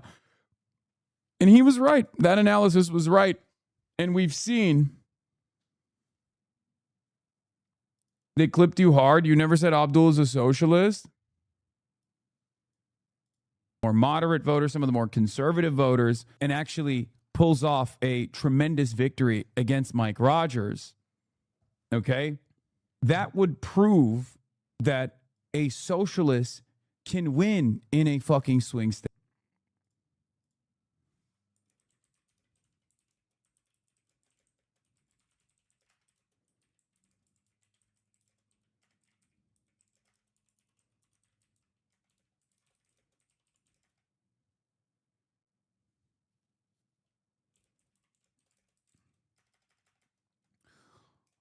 Why do you traffic in lies all the time? They've been clipping you hard and randoms be posting it online, bro. Like many other Fox News talking points is wild. Yeah. No, that's precisely what it is.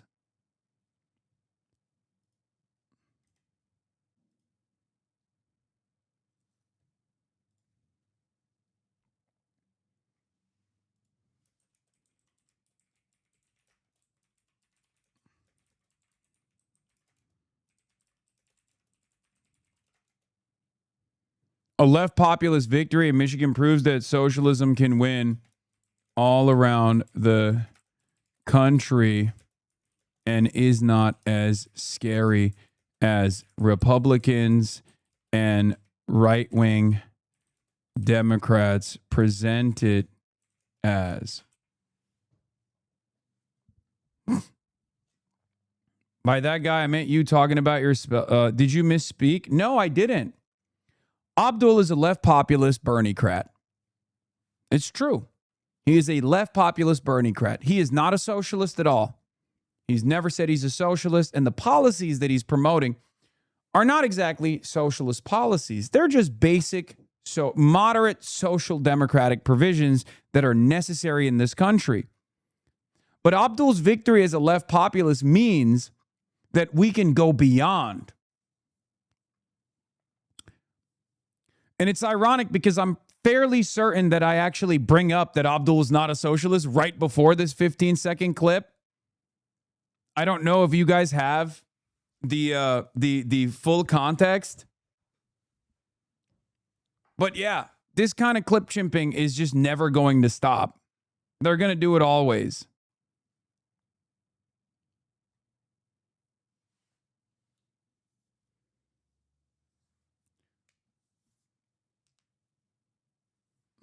If this freezer holds ice cream, that means we can make ice. Yes.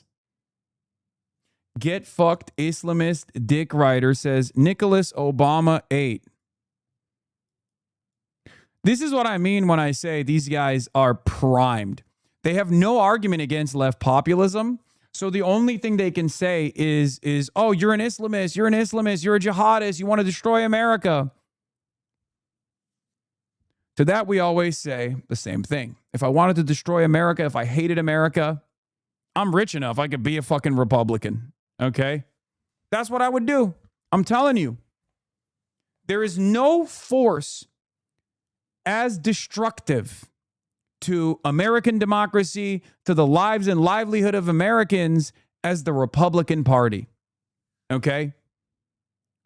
They hate you. They hate everything you stand for. They do not care about you at all. If you're a working class stiff, if you're a regular American, if you're an ordinary American, living day in, day out, they despise you.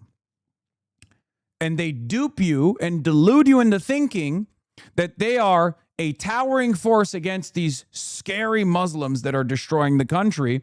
And you fall for it hook, line, and sinker. You really think people that want to give you health care unconditionally hate your guts?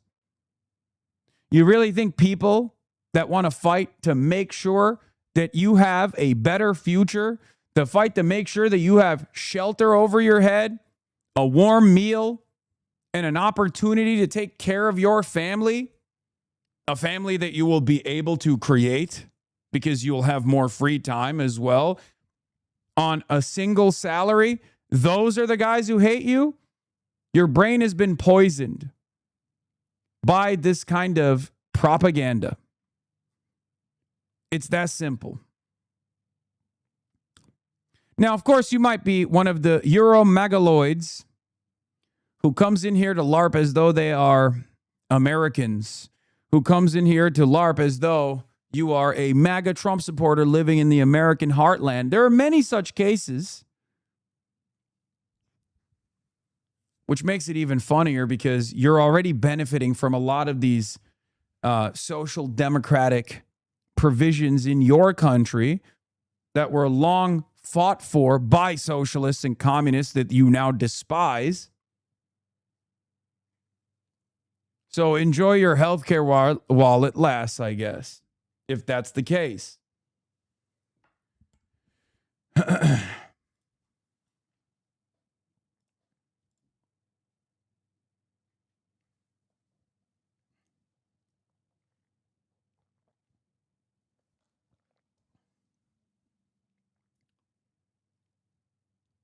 The worst thing really is a dude with a state-sponsored healthcare in Europe LARPing as an anti-communist McCarthyite soldier for the cause. Yeah.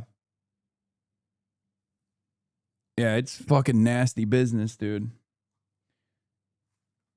It's nasty business.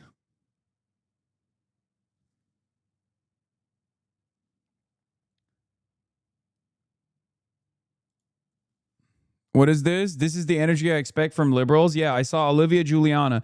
Some of the most important lessons in growth I've had to come from busting my ass for candidates who lost. I think getting people involved and organized in primaries is healthy for democracy and good for elections. More people should understand the work it takes to win or lose a campaign. I wish more people on the left welcome bringing people into the process to learn instead of resenting their involvement because they disagree with them. 125,000 calls is no joke. Win or lose, those people who made those calls participated more in the process than a lot of the people laughing at them for supporting a candidate that lost. Good for them. Everyone has to start somewhere. Look at that.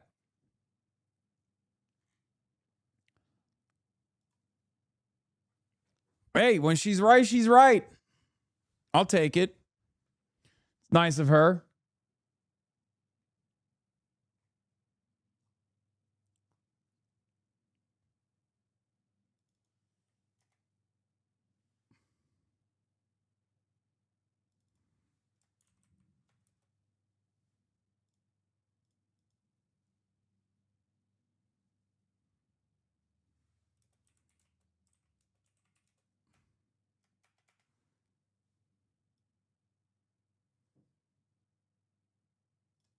And is not some scary thing.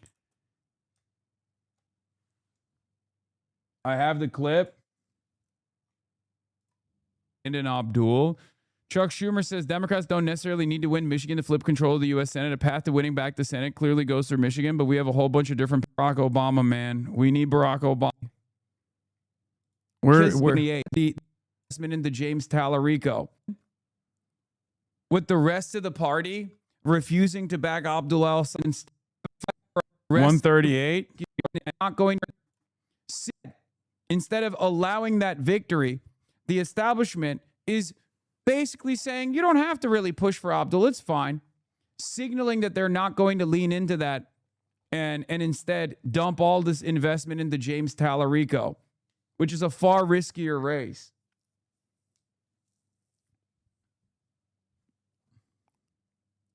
If we go into 2028, or not 2028, but if we go into the midterm season with the rest of the party refusing to back Abdul al-Sayed and setting up a... This is a different clip, isn't it? No, it's not. It's the same clip. They just took 15 seconds out of it, zoomed in on my face, additional hurdles in front of him because they don't want him to win, and then put so much money and so much effort in the direction of James Tallarico, and then the Texas freaks end up voting for Ken Paxton, and he wins by an ass hair.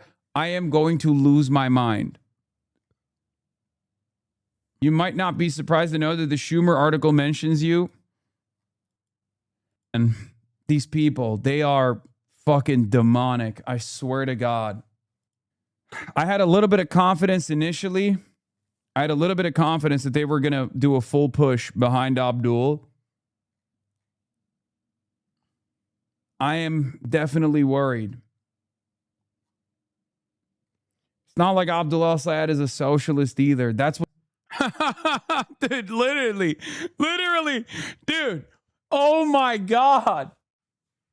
What's so crazy about it? He's not a socialist. He's a capitalist, and they still won't back him.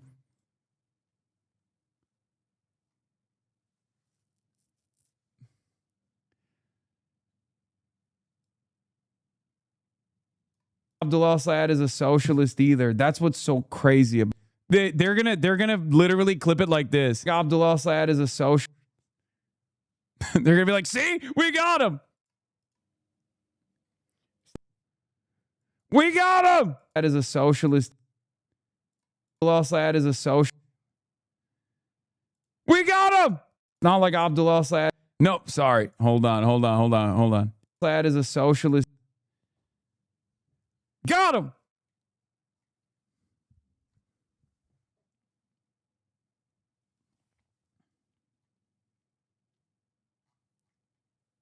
We got him. He said Abdullah Saad is a socialist. I said it again. Ladies and gentlemen, we got him. They will clip this too. What is this? Because they cannot allow a Medicare for all anti-Zionist candidate to win. I don't know what I'm going to do. I'm going to lose.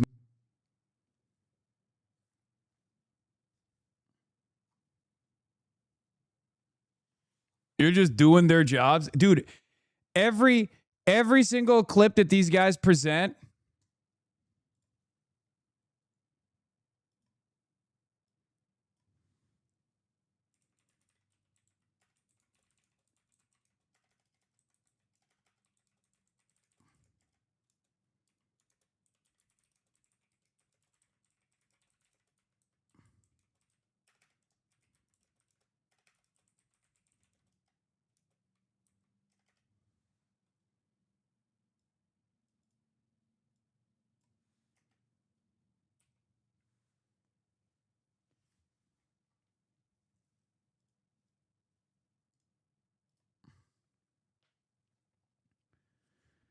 the fact that they have to edit your shit to attempt to get you should make them feel like some foul motherfuckers. I mean, it doesn't even matter. It literally does not matter. It's just like we can't even do out of context clips as a joke anymore. It's just it's crazy that in this media landscape, in this media environment that we live in, right? They will always chop it up. They will always chop anything I say up. So when people say, Hasan, why aren't you more careful about what you say? I can literally say, it's not like Abdullah Saad is a socialist, and they'll clip the part where I say Abdullah Saad is a socialist and go, there, you have it.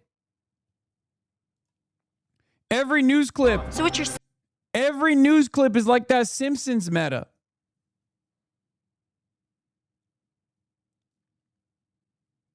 So you need a giant clock behind you? That doesn't matter, dude. What are you talking about? It's motivated reasoning. It's motivated reasoning. Okay? Turn clipping off. You think they can't clip it regardless?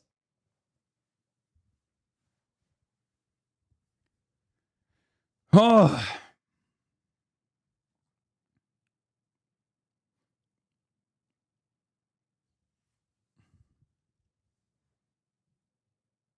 It's not going to work.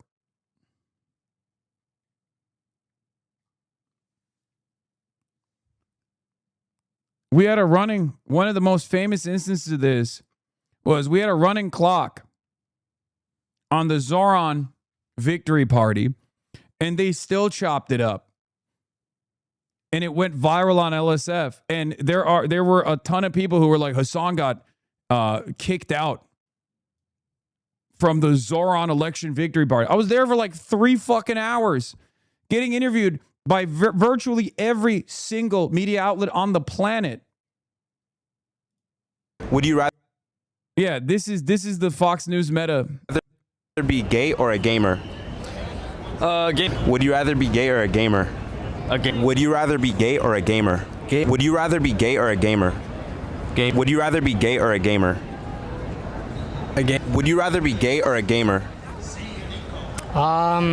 I'm already a gamer. Would you rather be gay or a gamer? Would you rather be gay or a gamer? Gay. Would you rather be gay or a gamer? Gay. Is that what you said? No? Yeah. Oh, okay, yeah, gay. Would you?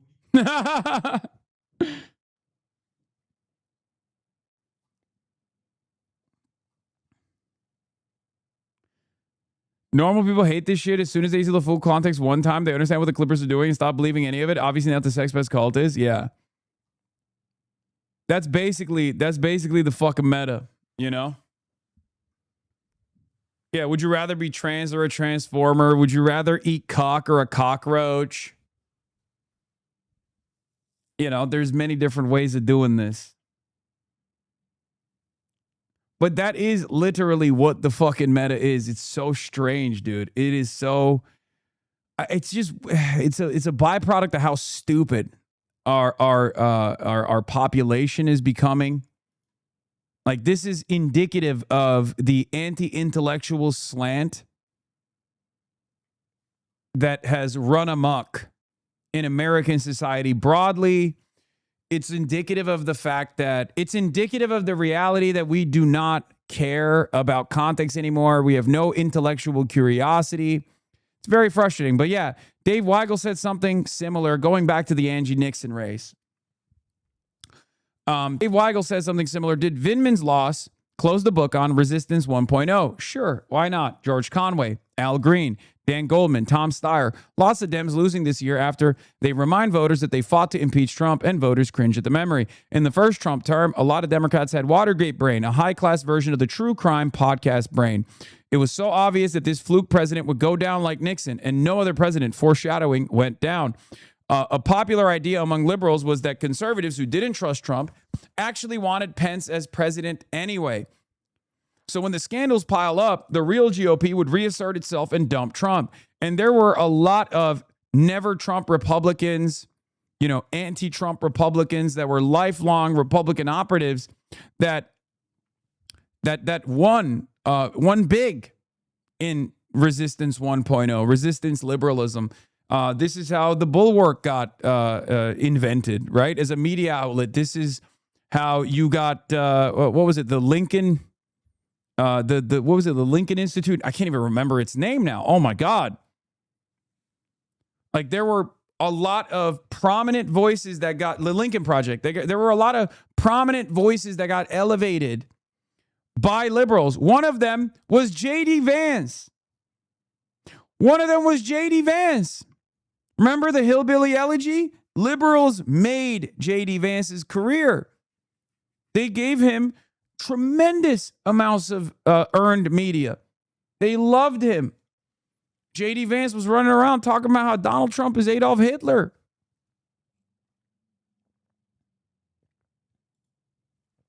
What is this? So what you're saying is it's all downhill for Mystery Inc. No. Hey, you're doing that thing again where you take everything I say out of context. You're trying to make it look like I think Coolsville sucks. No, don't record that. All Fred Jones had to say was, I think Coolsville sucks. in light of the city's recent chaos.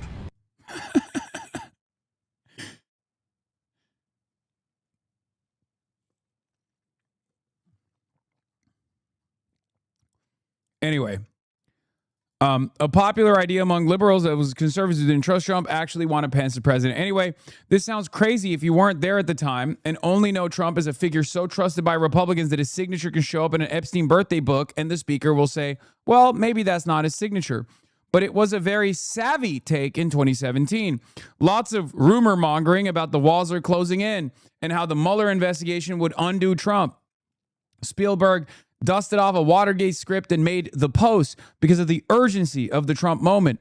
Boomer corn syrup candy. Sit in the theater and think about how inevitably the good guys, you, will triumph and Trump will have to quit.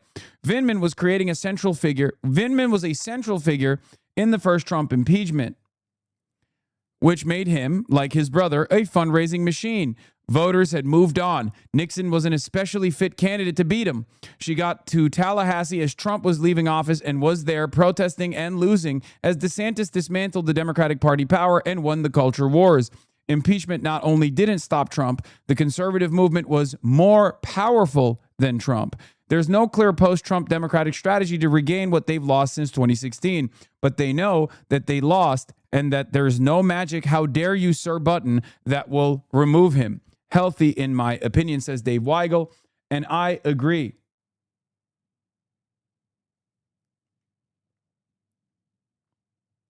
Channel 4, not sure if it's on the docket. Hasan Piker, a socialist Trump could reverse America's decline. Yeah. That's the real truth.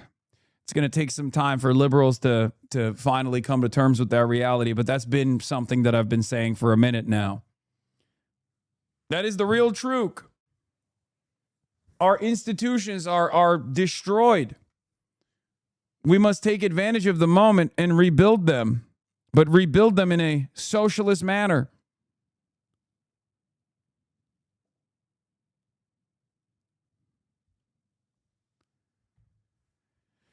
But yeah, getting back to Angie Nixon now. The hard-working, everyday people of Florida sent a shockwave to the Washington, D.C. establishment. The president posting overnight. Sleazebag Vidman loses to a radical left lunatic. How cool is that? Nixon had said she recently joined the Democratic Socialists of America. It is not about labels. It's about the most basic rights that people here in the state need. Now she faces an uphill battle against the Republican nominee Ashley Moody in a state that hasn't sent a Democrat to the Senate in 14 years. My sister, who is with us tonight, says sometimes you have to fight like crazy to fight crazy.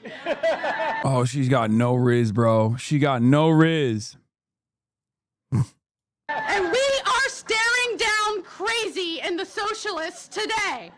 Progressives and moderates have been battling throughout this primary as the Democratic Party tries to find its identity and take. Why didn't you campaign with Nixon? Did her team just not ask? No, I was going to go to the Chomped Oligarchy rally. I just didn't have time to do it, and I mean, it wouldn't have made an impact one way or another in that close to the actual race, regardless. But yeah, she didn't need me anyway. It's great.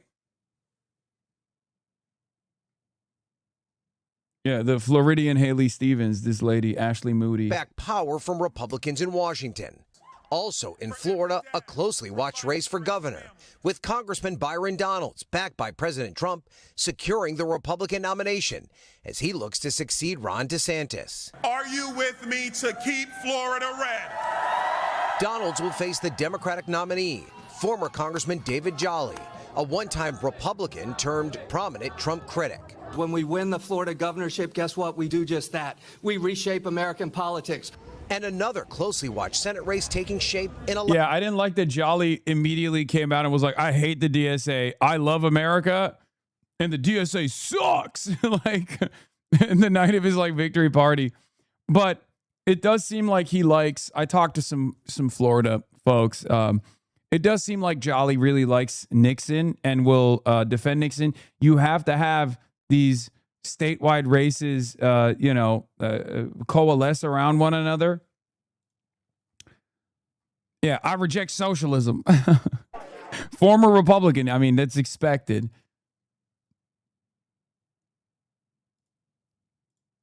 Is this a state, Florida, that can elect you as governor, but also elect progressive Angie Nixon for the U.S. Senate at the same time?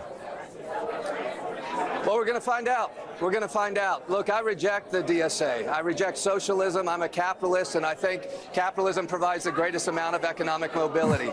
I have been with Angie on the trail, and I'll tell you this, she's a fighter. She leaves it all on the field. She goes in every room talking about what I talk about.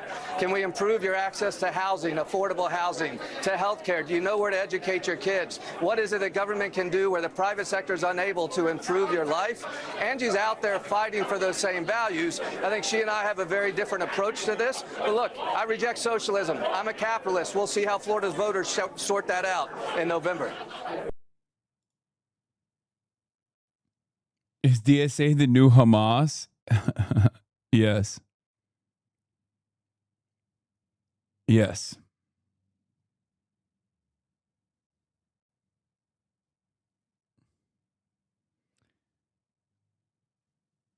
Jason, oh God, dude. Guys. We're look. Please stop linking me other candidates that you want me to go and show support to for the current duration, okay? We're tapped out. Much luck to everyone that's running in their races. Okay. We're moving on to the general.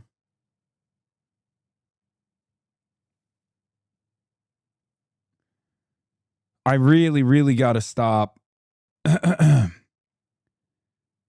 Like one of the frustrating elements here is that there are a lot of people who unironically have shifted the broad focus of this community, and you know it's partially my fault too, but shifted the broad focus of this community entirely around elections.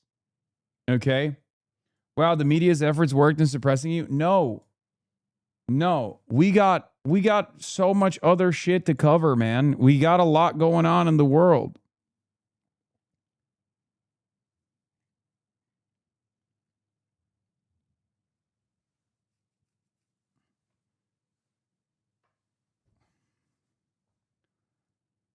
It's not just about winning primaries and winning elections in general. We got so much other shit going on.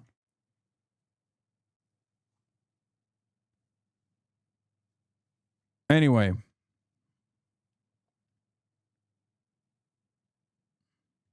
DSA is not advocating for real socialism on their website. I don't understand why they don't call themselves social democrats. You're right, brother.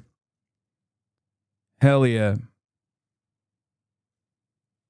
Yeah, you see, the problem with the Democratic Socialists of America is that they're actually not radical enough from the perspective of the average American. That's what their problem is. I'm always saying that. I'm always thinking, like, you know, why aren't they doing a real, you know, Marxist-Leninist movement? Why aren't they just like dropping this whole election game and moving into real siege communism? That's what I'm always thinking. I just wish that people would go out in the real world. I wish that people would go out in the real world and like explore what the average American's attitude about this sort of thing is, and recognize that it takes a long time to even foment class consciousness amongst the broadest base of the American masses. I wish people would just like, maybe instead of writing in here, instead of writing on Twitter, they would just go out in the real world and encounter normal Americans for once, try to understand what normal Americans think, what real Americans, regular Americans think about this sort of thing. Okay? And then maybe their perspective would just change a little bit on this stuff. Yeah, DSA is just DNC law. No, I know. That's the real problem. The problem is all their candidates go to the Democratic Party. You're right.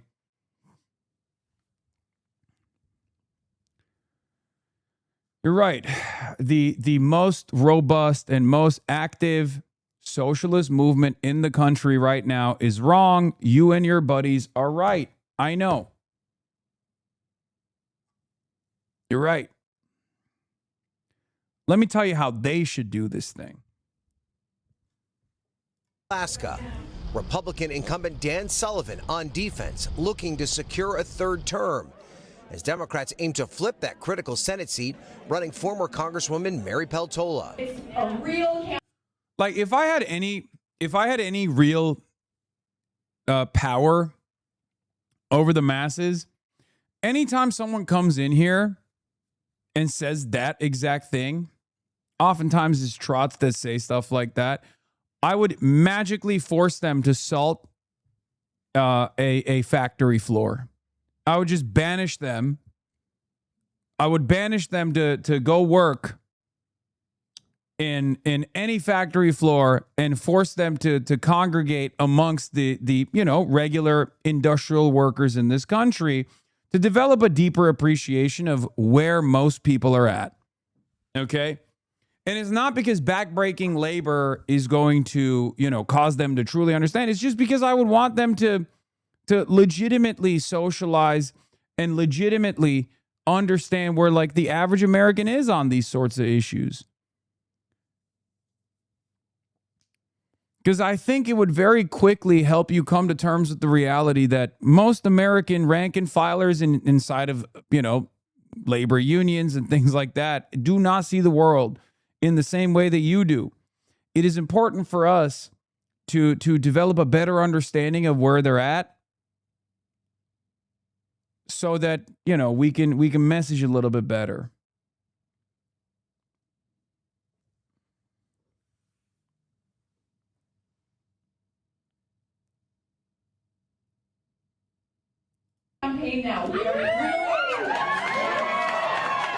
Sullivan and Peltola qualifying for the general election, which will include the top 4 vote getters, one of whom could be another candidate named Dan Sullivan, a retired teacher who could earn a place on the November ballot. Warehouse worker here. Some of my coworkers think ghosts are real.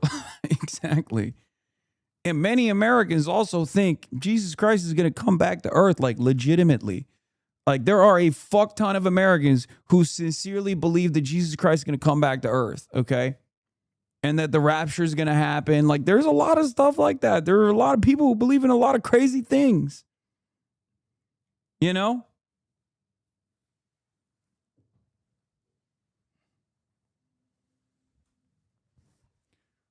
There are a lot of Americans who still think Israel is actually doing a great job and is a very reliable and very valuable ally. People believe in crazy shit. Many Americans legitimately believe that one day they too will hold a crumb of power and they will hold some capital on the side.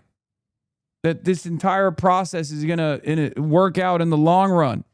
That they are merely temporarily embarrassed millionaires, entrepreneurs, Sigma grindset guys that dump boatloads of money into Discord servers that you know, quote unquote, educate them on how the next big thing is right there.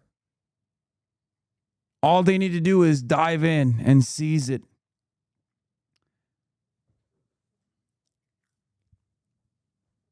You don't have to do anything for these candidates, just a simple endorsement is all people want, which will boost their profile exponentially. You've done it with other winning candidates like Mei Wong and Anna Lilia Mia and Frederick Haynes, so why suddenly stop now? Massachusetts and New Hampshire desperately need new leadership. They literally can't get it done without you and us.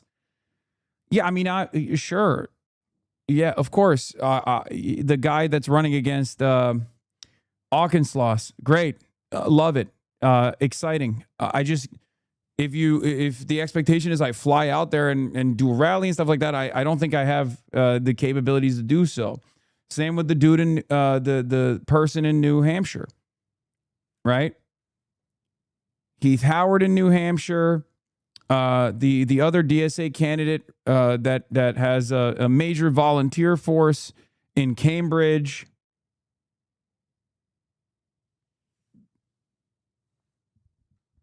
The Massachusetts, person in Massachusetts is not DSA back too. Sure, they're great.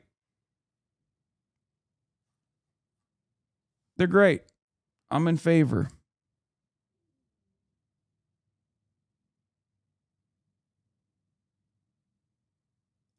Possibly causing confusion for voters down the road. And that Senate race was not the only surprising result last night in Florida. Embattled Republican incumbent Corey Mills lost his primary to former TV news anchor Ryan Elijah in a House race based in the Orlando area. Democrats had targeted that seat as a potential pickup based partly on the scandals surrounding Mills. Savannah? All right, Ryan, thank you very much. Hey, thanks for watching. And don't forget, you can catch the Today Show every morning on NBC or take Today when you're on the go. Just follow the Today podcast on Apple.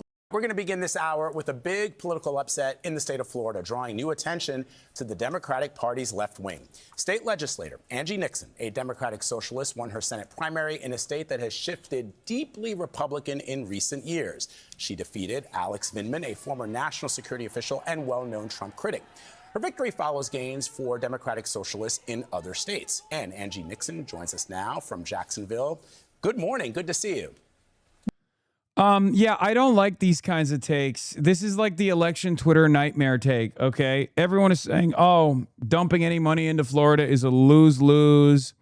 And that, oh, well, thank God Angie Nixon won because now none of these resist libs will give that money and light it on fire, and it'll stop the National Democratic Party from spending, $150 million to lose by 20 points to the Republican. I don't like this kind of attitude in general because I think it's self-defeating. We have a very unique candidate in Florida in Angie Nixon, a real fighter. Okay? I think pushing for Angie Nixon and trying to consolidate support around Angie Nixon and pushing for her candidates should be the move here. Pushing for her candidacy should be the move here. If we are socialists, if we are people who care about improving the material conditions of the working class, Angie Nixon is a wonderful left populist, very progressive candidate. It's an opportunity for us to push. Yeah, it's a D+12 environment. We have no idea where we can win. We've had Republicans or neutral years in the last 3 elections. Yeah.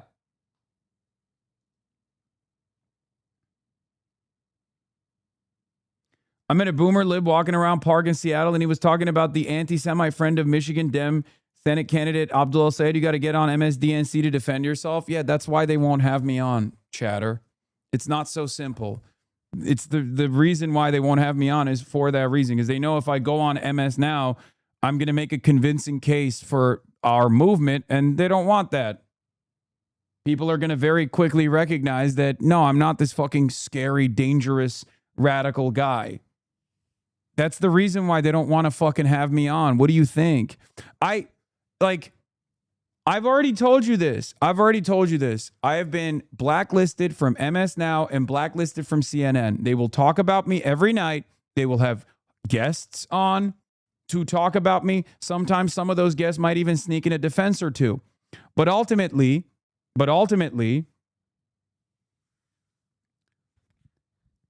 they will never have me on directly because they don't want me to make a convincing argument. They don't want me to go up there and be like, I'm not this crazy guy that you're talking about me as.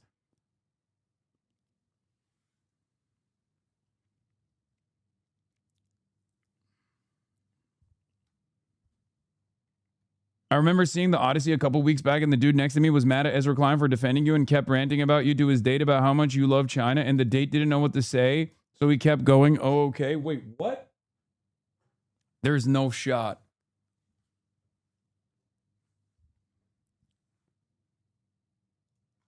Won't talk about DSA member, Medicare for All pro-Palestine candidate Jason Polo. No, this is who I'm talking about. I said, great.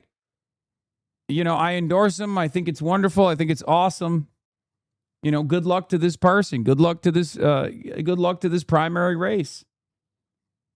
Okay.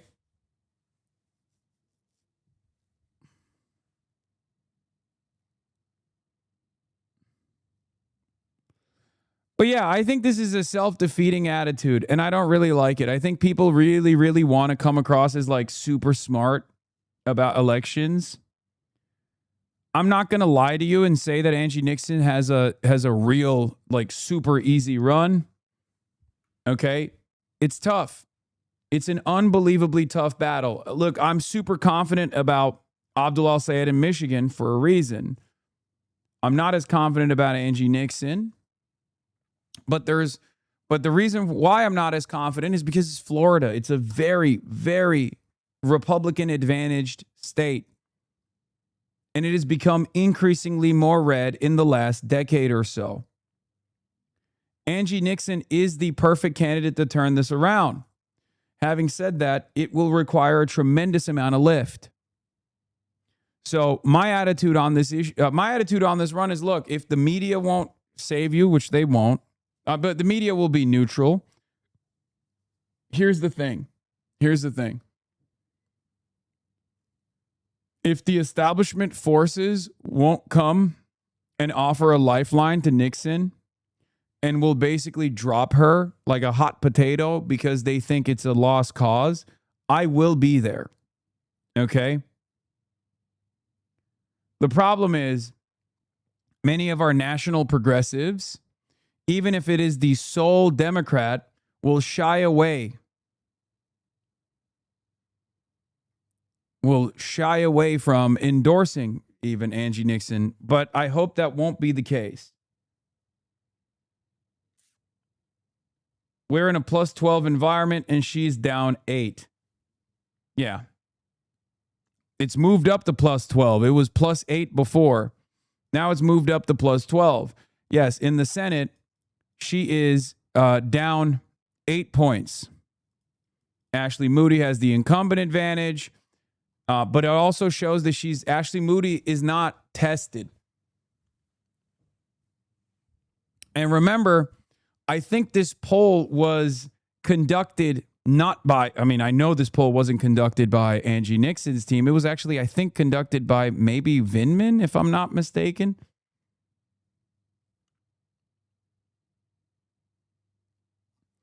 Ashley Moody is not very well known. She was appointed by Ron Dion DeSantis.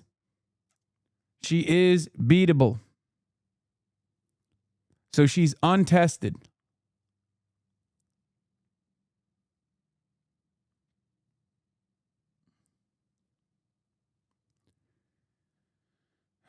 Plus 8 was 2 months ago. Moody is max name recognition, while Angie was just an unknown state rep. Yeah.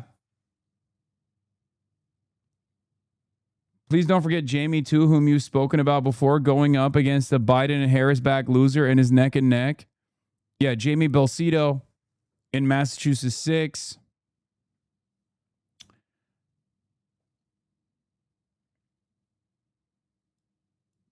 Jolly, the guy who won the Dem governor primary, said last night he would not campaign with Nixon and made sure to tell the interviewer he rejects DSA and socialism. No, you got duped by a bad clip. From what I understand, Jolly, the former Republican who won the Democratic governor primary, actually said he really likes Angie Nixon as a fighter. He sidestepped the issue of socialism. He said he doesn't like socialism, whatever, but that Angie Nixon is a wonderful candidate and a real fighter for Florida. So you're wrong about that. We'll see how that goes, though. We'll see how that goes.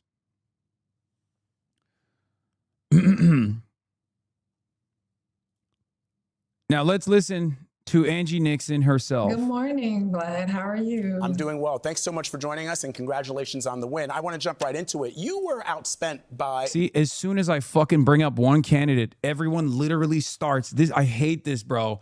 I hate this so much. Guys, stop spamming candidates, okay? Stop.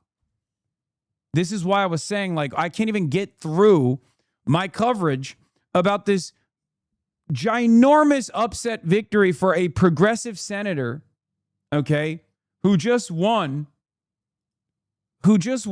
on the backs of every major Democratic black leader in the state.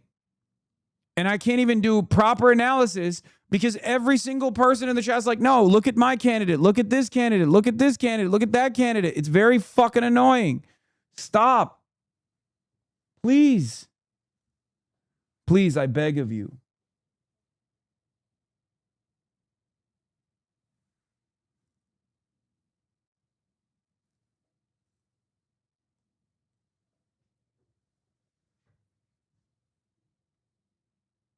Please. More than 20 times, and prediction markets, which I thought was really interesting. Prediction markets had your opponent with a 90% chance of defeating you. Now you are the nominee, and registered Republicans, they outnumber Democrats by 1.5 million in Florida. So I just want to go through a couple of issues that you've been campaigning on. You want Medicare for all and free universal child care and pre-K. How are you suggesting taxpayers pay for that? Yeah, for sure. So thank you for that question. I have been traveling all across the state of Florida, having conversations with folks. And what is evident is that everyone wants the same things, right? To be healthy, prosperous, and safe. And a lot of folks it crosses party lines as it relates to universal child care and Medicare for all. And how do we pay for that? Actually, Medicare for all, we're already spending the amount we would be paying for Medicare for all right now, even while folks are still paying for co-pays and deductibles and co-insurance.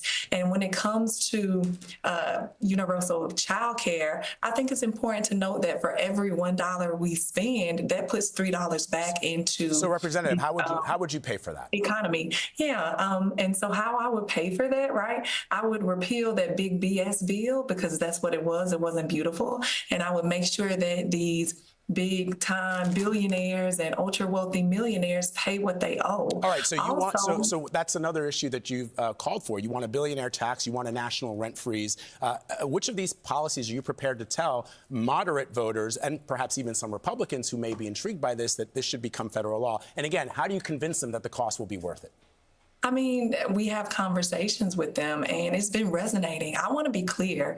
There are Republicans and independents that cross party lines to vote for me in the primary because they're fed up with what's happening in Washington, D.C. They realize that it's broken and that people like unelected Ashley Moody and Donald Trump are working less and less and less and meanwhile getting richer. No, I look at how understand aggressive he is, by the way. Articulated how you would pay for it. Let me ask you about something else. Look at how fucking aggressive this line of questioning is, bro. Dog. ZBS is out of control, brother. Did Ashley Moody and Donald Trump are working less. Yo, have you seen any anchor in liberal media treat a regular Republican with this level of enmity, with this level of animosity? Do we ever hear from any of the major media outlets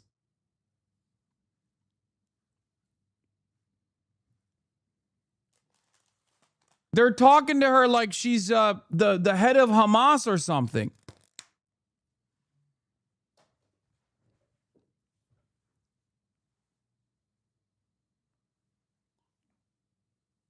Wow. Unfucking believable, dude. I'm sure being a black woman has nothing to do with it. If she was an establishment neoliberal, they would not be treating her like this. Yes, in other outlets, like if it was Fox News, I would say you're right. And yes, black women are consistently undermined.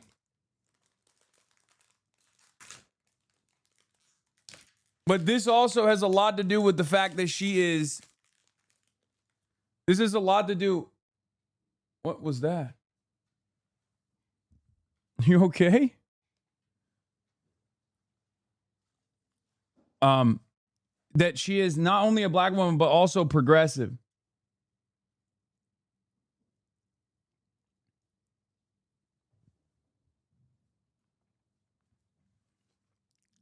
Less and less, and meanwhile getting richer. No, I understand that, but you really haven't articulated how you would pay for it. Let me ask you about something else here. You have faced some criticism, like other democratic socialists. You're advocating for ending unconditional aid to the state of Israel. Florida has the third largest Jewish population in the country. What would you say to those voters who are perhaps worried about your position, given that we've seen enormous spike in anti-Semitism in this country? For sure. I'll let them know that I have continued to fight for the safety and well-being of all Floridians, despite their religion or whatever their ideology is.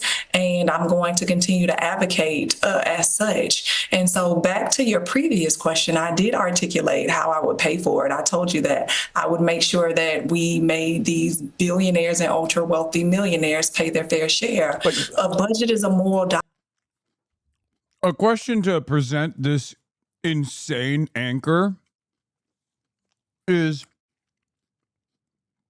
what the fuck does defending Israel's unlimited demands for American tax dollars have to do with America and American Jews?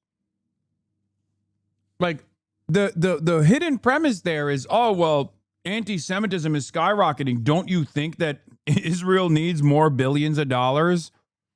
What the fuck are you talking about?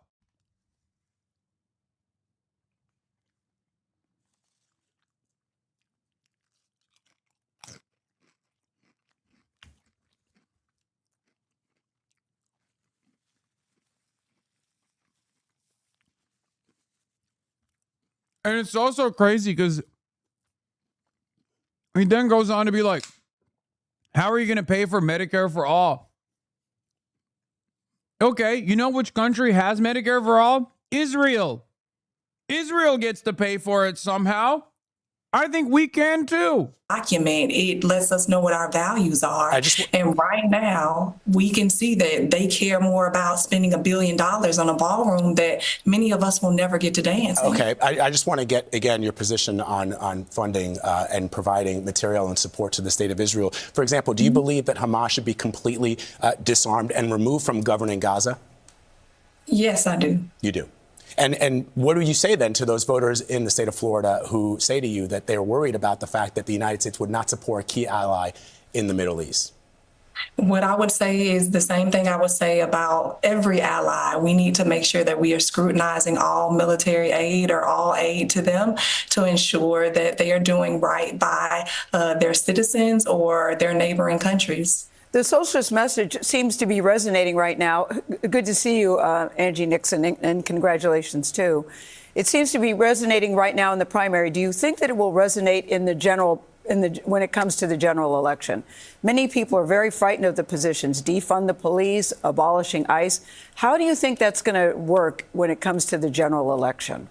For sure. So it's not necessarily a socialist message or a progressive message. It's not about labels. It's actually just about the needs of people. And people want the same things, as I stated earlier, to be healthy, prosperous, and safe. And they want to make sure that people are looking out for these rights that they deserve, which are health care, which are housing, which are...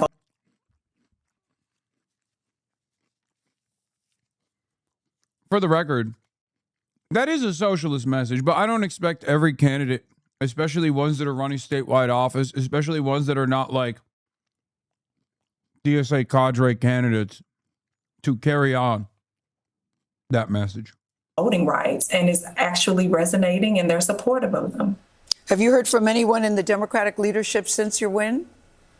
So we've had folks that have reached out to call us, and we are going to be returning phone calls all this week. You've campaigned with Congresswoman Rashida Tlaib, Mr. Piker. Do you want to see them on the campaign trail with you as well? So I have not campaigned with Mr. Piker. Not sure where that information came from. I have campaigned with Congresswoman Rashida Tlaib.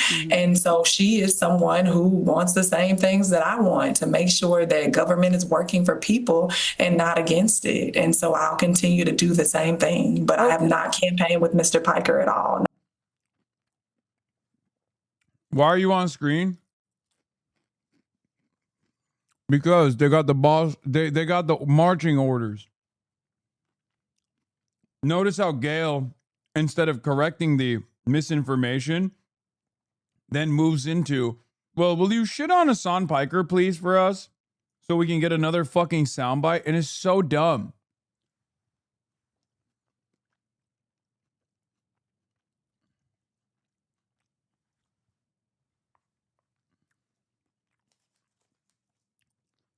Why doesn't CBS like you? Very confusing. I wonder why the media outlet that was purchased by the Ellisons, who put Barry Weiss as the editor-in-chief, has a particular distaste for me. You know, the outlet that was purchased by the Ellisons with the express purpose of making it more pro-Israel and more pro-MAGA. Wonder where that's coming from. Not sure where that came from. All right, my apologies. I thought that you had. My apologies about that. Would you want him to campaign with you? I don't really know who Mr. Piker is. I've heard about him, and so you don't know who he is? I said I don't really know who he is personally or anything like that. I am actually focused on Florida and making sure that I'm talking to voters here to uplift their needs and their concerns. And so that's what my focus is going to be over the next 76 days. How do you think you pulled this off, Angie Nixon? You know, the money, you were outspent by the money. Your opponent seemed to have more appeal, allegedly, when this campaign first started. The poll numbers were not in your favor in the beginning. How do you think you pulled it off? I know you said people want to change. I hear you. But what do you think happened? Yeah, for sure. So here's some background information for you guys.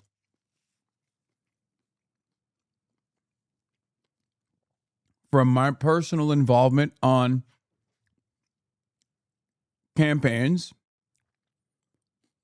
of candidates that are, let's just say, played a pivotal role in getting a Senate majority, candidates who I did not publicly involve myself with, but worked on background.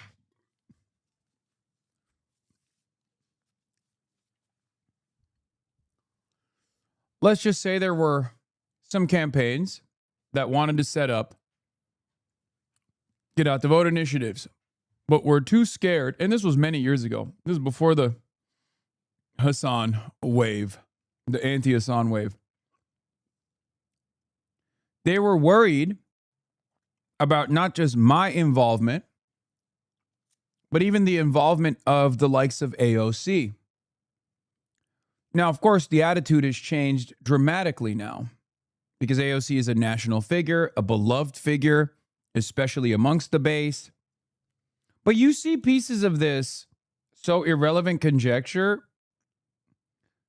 No, this is not irrelevant conjecture. The point I'm trying to make is that different races with a different base of support will sometimes lean into or shy away from nationally relevant progressive figures, even if they themselves are progressive. One immediate example I can show you is the fact that while Abdul Sayed, of course, welcomes the AOC and Bernie Sanders endorsements in the primary, his campaign literally took the same ad that they ran in the primary and chopped AOC and Bernie Sanders out of it to reach a broader base of support, because not everyone is a fan, right? This doesn't mean that these are toxic figures or anything.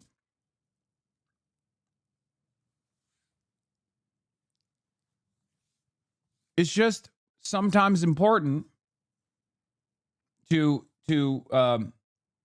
target different bases of support with the same ad campaign that, you know, is specifically tailored around Abdul Sayed, or in this circumstance, Angie Nixon. Do you understand?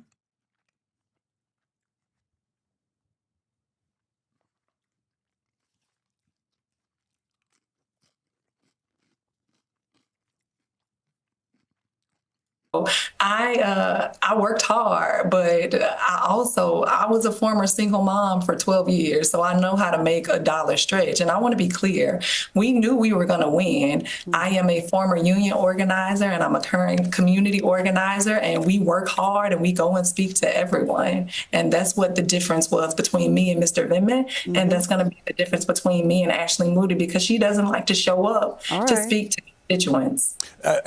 Representative, really quickly before you go, you're a Democratic Socialist running in a statewide race with a large population of people who have fled governments that call themselves socialists. How do you convince those voters when they hear socialists that they may see that as disqualifying? Yeah, for sure. So I want to be clear. I just recently became a member of the Democratic Socialists. I've also just recently become a member of the Working Families Party. And I let people know that nothing's changed about me. I am someone who's going to stand up for them. Oh, she's so awesome. I love her so much. Oh, my Lord. She's so fucking good. Oh my God. Oh my God. Having her in the Senate would be so insane. Having her in the Senate would be so incredible. This is a much tougher race than Abdul's.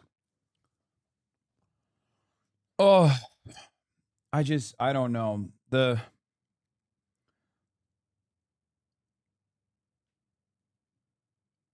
I will say this much. Did I misunderstand that? That she wants to send Israel weapons? Yes, you did. She did not say that at all. She said the exact opposite, which is part of the reason why ZBS is so unbelievably antagonistic towards her.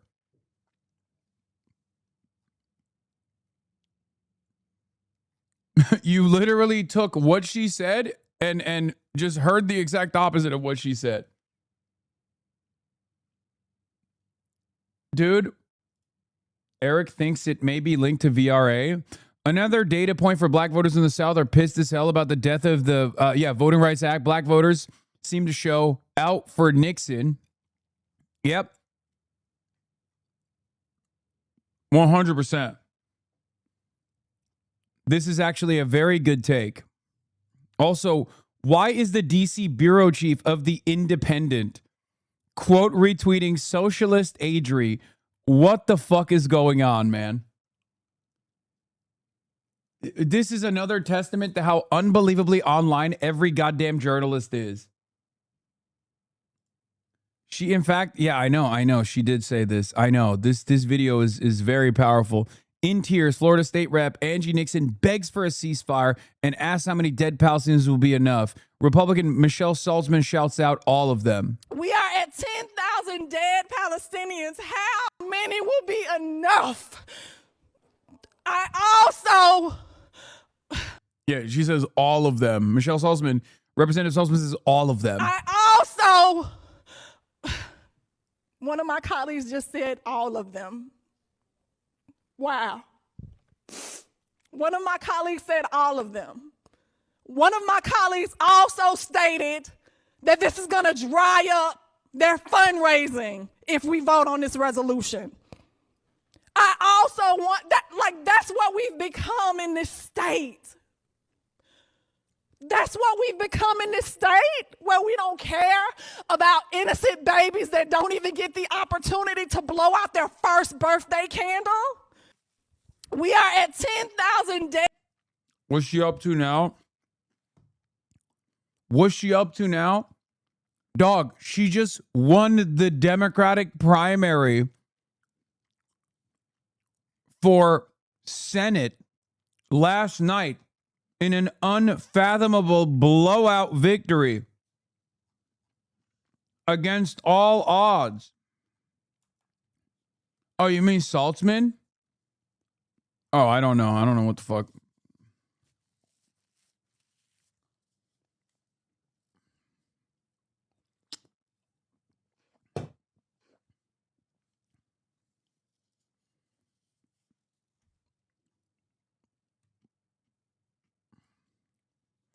Yeah, she owns a banned books bookstore in Jacksonville. Remember that bookstore that we went to in Detroit when we were stumping for Donovan McKinney? She owns a bookstore not dissimilar to that, Cafe Resistance bookstore. Look at the insignias outside the bookstore. Dude, this is why I get so fucking annoyed. This is why I get so annoyed with the way that people talk about black folks in this country. Okay? This is why I get so frustrated whenever people say, like, oh, black people are so conservative. Black people are this, black people are that. It's like, first of all, no group is monolithic. But if you want to know the truth, black existence in a white supremacist country has always made black people far more radical than the average person. Okay? Like, it's just so, it's so dumb. It's so fucking dumb. The way people talk about black people in mainstream news is so goddamn dumb. And you'll see she's a black woman, so they are going to undermine her so much. They are going to come after her. They're going to say she's a radical. They're going to say she's scary. They're going to say she's unintelligent. 100%. They will deploy every dog whistle they can. The Republicans will deploy every dog whistle they can in her direction. Black women are some of the most radical people in this country with their politics, and some of the most consistently undermined. They're some of the best politicians.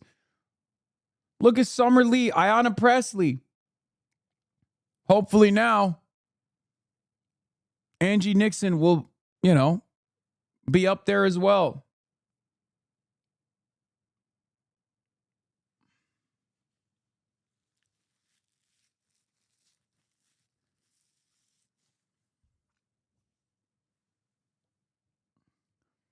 We in the DSA have some discussions about endorsing her here in South Florida because of legitimate disagreements, but how can I convince my comrades that this is as important, if not more important than Oliver's race? I don't know what Angie's calculation is. From what I understand, I think Miami DSA refused to endorse her because she wouldn't say she's a socialist or wouldn't run as like a socialist. I care more. I'll be honest with you. Like, if I was thinking about this as an opportunity for DSA, you should be fucking, begging her to be associated and deploy as many of your resources as you can to get her elected, because I don't think that the National Democratic Party is going to do anything with this race. I think they're going to leave this race behind. So she is going to need all the help she can get. Having said that, however,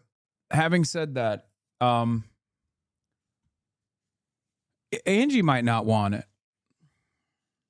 That's the other thing. Like, she might want the support, but she might not want the open endorsement because it's a very right-wing state.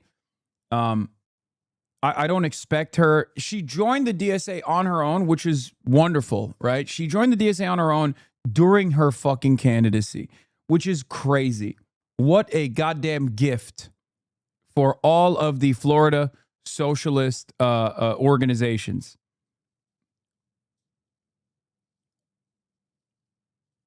What a goddamn gift. But she might not necessarily want that open acknowledgement or that endorsement because it's a statewide campaign in a state that is, in a seat that's like in the past been plus 16, right? Plus 16 Republican. So, yeah.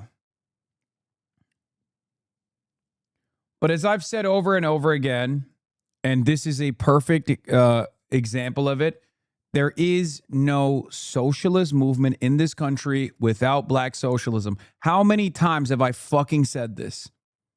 How many times have I said this in this election cycle in particular? There is no socialism in this country without black socialism. There's no socialism in this country without southern states also getting involved in this movement. And the only way to get southern states to be involved in this movement is through black socialism.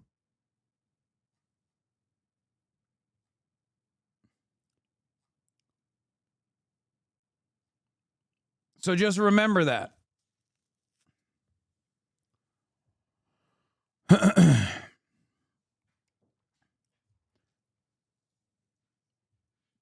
This should be an opportunity for the DSA to make inroads with prominent black activists in the state and black leadership in the state. They should do everything in their power to organize in these communities. Okay? I've been saying this. I said this with the Zoran victory, if you remember. I've been saying this non-fucking stop. I see the vision. And Angie Nixon is phenomenal. She's phenomenal, and she is a gift.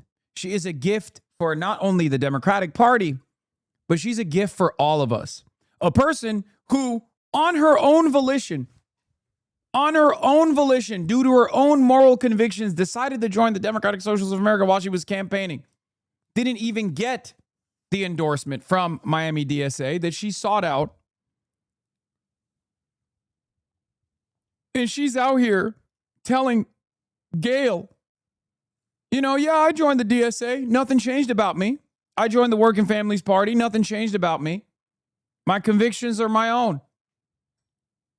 I don't think you guys understand how insane of a gift this is, because she didn't have to join the DSA at all. She probably could have still won the primaries. And she's not even aggressively posturing against the Democratic Socialists of America. She's not even, Eric called your ass out. To Hasan the Hun's point, I am unbelievably online, and I quote tweeted Adri because I followed her and she showed up on my feed right when I was seeing some stuff about Calais and the death of the VRA. It's true. Eric called your ass out. Yeah.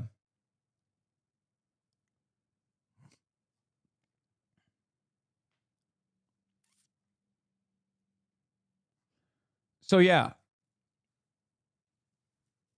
This is a Angie Nixon Stan account. Ladies and gentlemen, going forward, this is an Angie Nixon Stan account. Okay? If Angie Nixon wants our help, we will be there for her. If she wants it to be quiet on the background, I will do that. Whatever. If she says, I don't know Hasan Piker, I don't want him anywhere near, I will never touch the state of Florida. I will never bring it up. Whatever she wants, we are her loyal soldiers. Okay?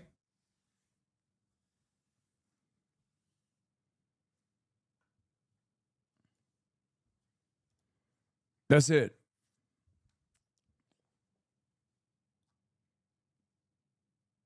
Just a wink and a nod, you know? And I'm there.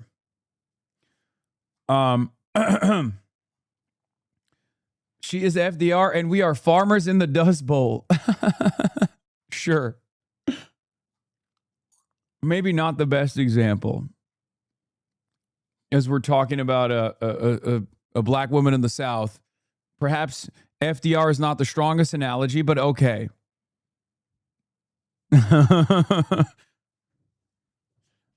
Yeah. Chowder be like, we're Dixiecrats. No, we're Dixoncrats. But yeah, I don't think people understand how phenomenal this is. The reason why I say this, by the way, is because it's twofold. One, I think from my experience, what I've seen so far is that establishment Democrats will test the waters now because she's like, very critical of Israel. So that's already a big problem for them, right? Like they don't want their fucking ranks to be filled with people who are anti-Israel. Are you kidding me? So there will be like a testing of the waters moment for her behind closed doors, I suspect. I'm speculating. This is wee-woo speculation, right? And part of that process will be like, where are you at on certain issues? Are you malleable? Will you play ball with the rest of us, right? And if they don't want to offer her aid, she will probably need help from communities like ours to gain some media attention for the campaign and for the policies in general. So I'll be there no matter what. To make sure that I listen to them and continue to fight for them and what their needs are. All right. Representative Angie Nixon, congratulations again on the win. We'll be tracking you. Thank you very much for appearing. Thank you so much. Have a good day. Ashley Moody and the corporate politicians in Washington, they like to label us. It's easier to try to make voters afraid of me than to defend the choices they keep making to make our lives harder. They look at this movement and they call us extreme. They call us radical. But I think people see through that. Yes, they do. I won't let them define me, and I know you will always know where I stand. That was Florida State Representative Angie Nixon last night. God damn, it's so loud. Sorry. After defeating Lieutenant Colonel Alex Vindman by double digits to secure the Democratic nomination. Yeah, by the way, here's an important data point for Angie Nixon and her victory. You know how everybody talks about everybody fucking talks about how oh, whoa, DSA so white, DSA so white. Well, guess what, dude? Angie Nixon showed what is possible. Okay. Last night, Angie Nixon showed what is possible if you combine the forces of Black Democrats, some of the more moderate voices, some of the voters that are considered moderate voters who voted for the not moderate candidate, right? Why did they do that? Because Angie Nixon has delivered results in the state of Florida for them, is seen as a fighter, and had the backing of virtually every prominent statewide black leader. Okay?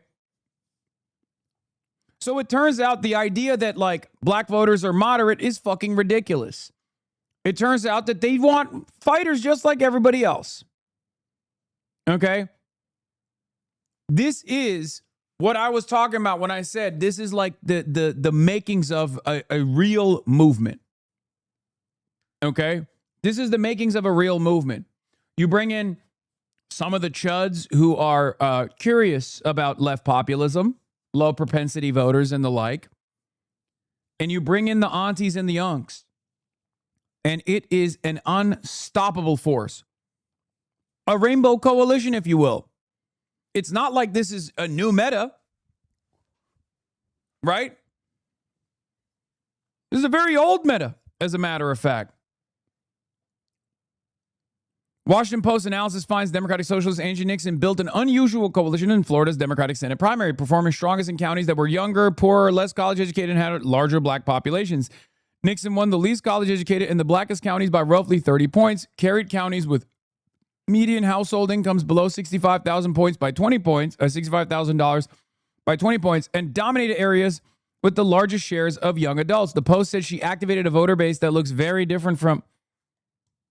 Hello? Dude, her tail is so large that when she wags it behind me, my ears, like I can feel the weight of it. Hello? What's happening? What, you want some Chipotle? Oh God, your ear smells so bad. Your ears smell so mean. I love you. Oh no. Cutie pie. Give the dog Chipotle, let Kaya stream. No. Kaya has insight on Angie Nixon. Shut up. But yeah.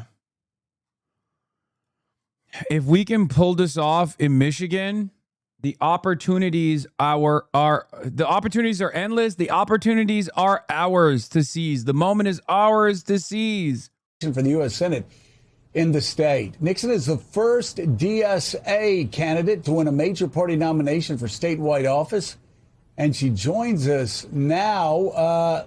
Representative, I just first got to ask you, how did you win? Like what happened that made just earlier in the show that made somebody call this the greatest upset in the history of Democratic politics in the state of Florida?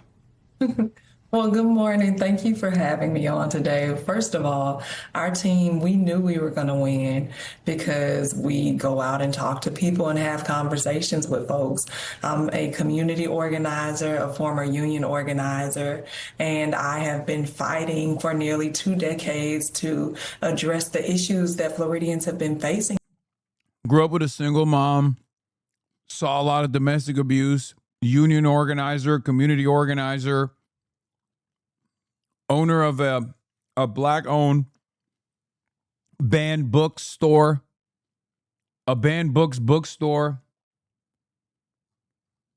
She is so fucking awesome. I don't know what my level of involvement in this campaign would look like or what kind of like negative attention it would have brought about. But I do, or maybe positive. She dominated on her own. We are so lucky to have her. We are so lucky to have her as a part of this coalition. We are so lucky to have such a talented, bold, radical, not really radical, but like a progressive candidate like that. Like, I feel way more excited about her than I did about Peggy Flanagan. And I was pretty fucking stoked on Flanagan too. Okay. I was stoked on Flanagan. Obviously, I have a close association, a close tie to the Abdul race in general, but she is probably one of the best.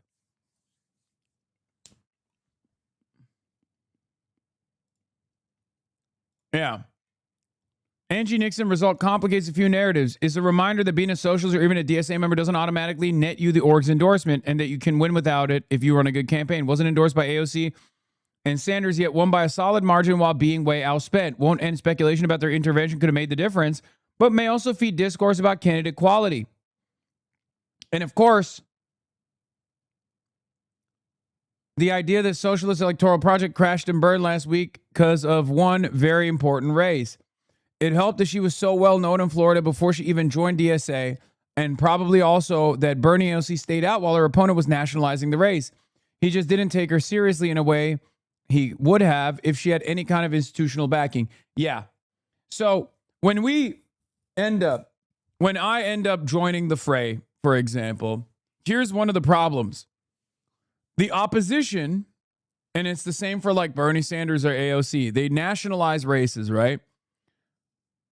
The problem with nationalizing a race is, and this is what happened with Oliver Larkin as well, all of a sudden outside expenditures will just drop a money bomb out of fucking nowhere. Now with the case like with the case of Abdul, that was already going to happen, so it's not a lost cause for him regardless. But in the case of Peggy Flanagan, that can be a problem. In the case of Angie Nixon, that could have been a problem because Angie Nixon's opponent had fundraised $16 million already. But he was waiting because he thought that he was going to easily defeat. He thought that he was going to easily defeat Angie Nixon and therefore was holding that war chest for the general.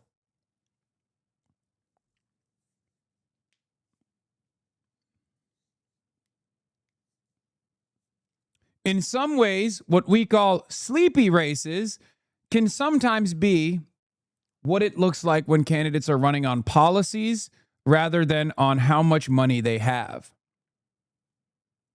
Do you understand?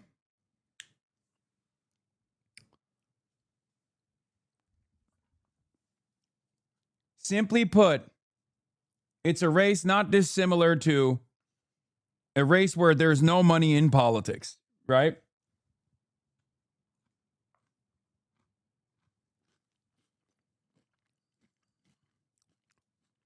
So we don't know what it would have looked like if this race got nationalized and then her opponent dumped like $3 million of his $16 million to win the race.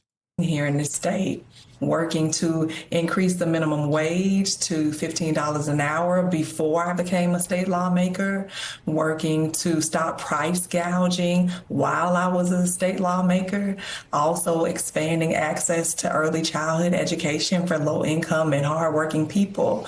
And those are the things that Floridians and Americans care about. They are frankly just tired and fed up of these politicians, these corrupt politicians like unelected Ashley Moody and Donald Trump, who are in Washington working less but getting richer. Meanwhile, folks like us, everyday people who are working harder than ever, basically have nothing to show. She wasn't outspent 16-1.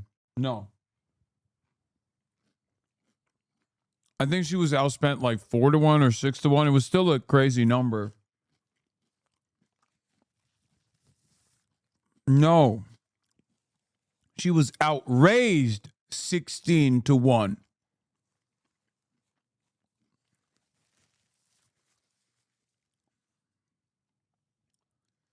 She was outraised 16-1. She couldn't even crack $1 million. She had $927K or something in her campaign fundraising. Vindman fundraised $16 million. Vindman, I believe, spent around like $5 million. I don't know how much she spent on ads. I think she had 0 TV ads.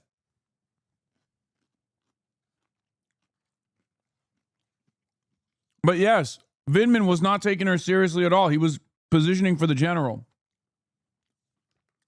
the entire time. He thought that hashtag resistance liberalism from like 2016 and his work within the Trump impeachment would carry him into an easy victory amongst the primary voters. What he did not realize was that black political power in the state of Florida, is especially important right now. It is especially important in this very moment because black political power is being eradicated by the Republicans everywhere in the country. So if there's an opportunity to get representational politics, a real fighter, a beloved fighter in the state, of course black voters are going to go out and vote by Assad margins for her. And that's precisely what happened. If you look at her local endorsement list, it's crazy. You look at her national endorsements, there's like 6 people on there. You look at her local endorsement, it is virtually every black leader in every district of the state of Florida. Every single one.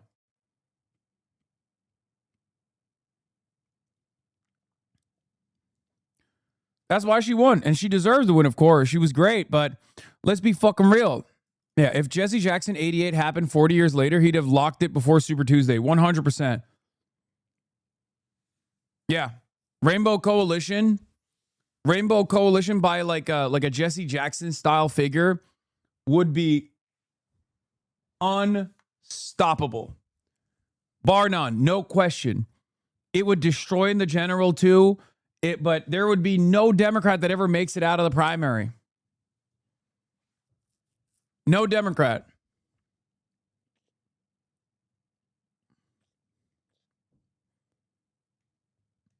For, and that's been resonating. People know I'm not a politician. They know I'm someone that's just like them, and I'm a public servant that's going to fight for them. Let's talk about the things you believe in, things you don't believe in. You said you weren't going to allow people to define you. So let's first of all talk about the things that you've said you believe in, and then we'll get to the other things that every DSA candidate's going to be asked about from now till the end of the election. You say Floridians are ready for Medicare for all, universal child care, affordable housing, fully funded public education, and an end to senseless wars. How did that resonate on the campaign trail, especially Medicare for all, a universal health care? Yeah, for sure. So the state of Florida, Floridians, we are the largest group of enrollees on the Affordable Care Act. And again, unelected Ashley Moody decided to vote against extending the ACA subsidies, which knocked nearly 300,000 people off the ACA marketplace. Medical debt is the leading cause of bankruptcy here in our country. And you got to think about it. People are literally going bankrupt simply because they're trying to stay alive. And so not only that, but childcare here in our state, it ranges anywhere from $800 to $2,400. Universal child care is something that we need. For every $1 the government would spend, it puts $3 back into the economy because it allows parents to be able to work. I am a mother of 5. Me and my husband have a blended family. I have a 5-year-old right now. Do you know how much we need childcare, and that'll free us up to not have to worry about things? And Floridians and Americans all across the state agree. So, first of all, 300,000 Floridians knocked off of health care support because of the so-called Big Beautiful Bill. It's had a devastating impact across America. Yeah, a big BS deal has had a horrible impact for so many working Americans. I want to ask you now about some other issues, and some candidates support these issues, some DSA candidates. I know Mayor Mamdani does not support some of these issues. I'm going to ask you where you stand on defunding the police, abolishing prisons, and opening up the border again. Do you support any of those propositions? So what I support is making sure that we have law and order in this country. And that starts with making sure there's a full release of the Epstein files and that we hold people accountable. It also is making sure that we have accountability for ICE officials who have murdered and slaughtered people in our streets on camera, who unfortunately have not been held accountable. and actually have been hidden, honestly. And so those are the types of things that I support. And I want to be clear, you know, I am a union member. I recently joined the Working Families Party. I also just recently joined DSA because there were some things, the majority of things that I'm supportive of. But just like I'm a Democrat, there are some things that I do not. By the way, Shakespearean, insert fucking fire emoji. I'm not in support of prison abolition. I, however, am in support of private prison abolition. That is insert fucking fire quiver on the book emoji moment. Fantastic. I'm not in support of police abolition. I'm in support of ICE abolition. I'm not in support of prison abolition. I'm in support of private prison abolition. Is muy caliente. It's excellent. It's great. Now, remember, a lot of people get very fucking mad. A lot of people go, oh my God, this is a betrayal, blah, blah, blah, blah, blah, blah, blah. Shut the fuck up. Okay? Shut up. The reason why I say this is because, one, I trust her in terms of her background, in terms of her worldview, in terms of her perspective. But not quiver, sorry, quill. I fucked it up. Thank you. Quill, the quill on fire. So she's basically, shut up is such a dumbass thing to say to a chat. Yeah, well, this is back and forth communication, okay? This is not a betrayal. It's not a betrayal at all. It's opening up the door to what is possible down the line. It's not a betrayal. It's opening up the door. It's starting the conversation from an angle that is broadly popular. Yeah, sorry. She didn't say private prisons. She said for-profit prisons. Yeah. Fantastic.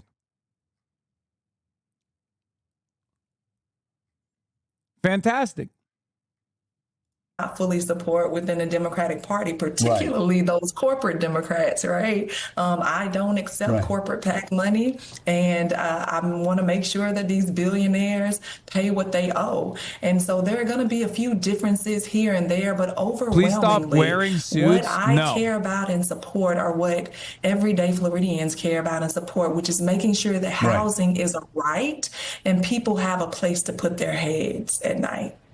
Yeah. So you don't support defunding the police? No, I don't support defunding the police. I do support comprehensive criminal justice reform to make sure we are addressing some of the root causes of people leading into a life of crime. Right. Willie Geist's with us and has the next question. Willie.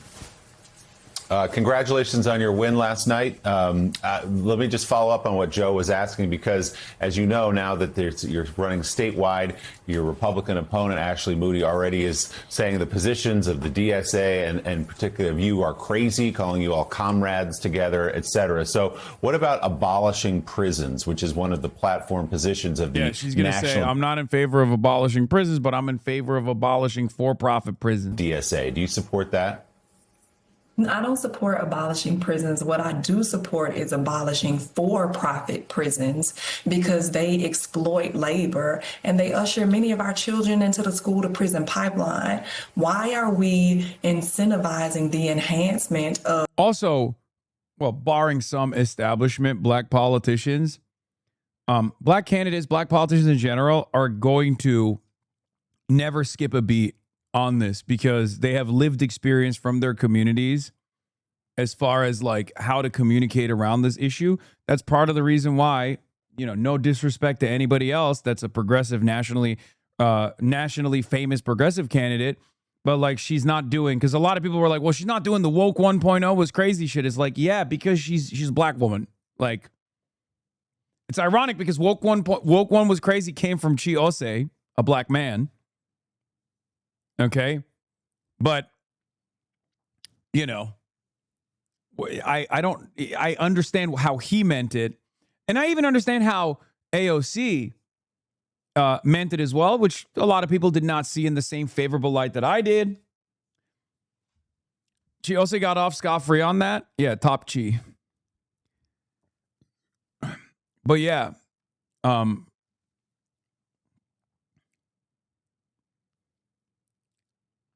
yeah, she literally said, I don't support. She did the same thing that I do all the time, which is not, I'm not like connecting myself to her in any way, shape, or form, but like this is something that I do all the time as well, where I say I'm not in favor of prison abolition and then describe some of the immediate steps towards a goal such as that one.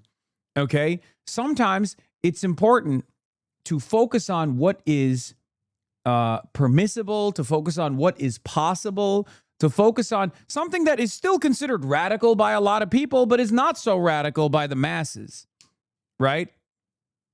Sometimes it's okay if a slogan is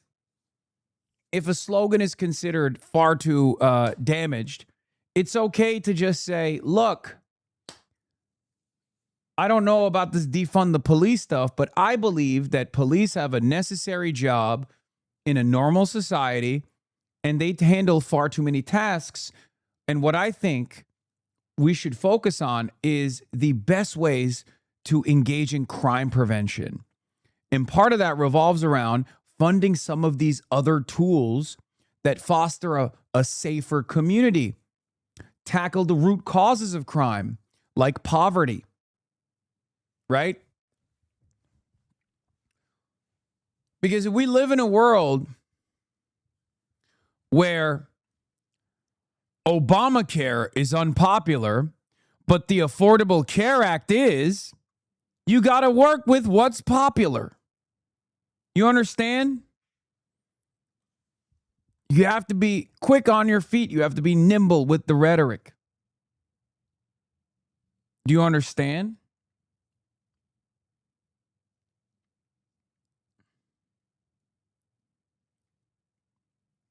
Especially if it's directionally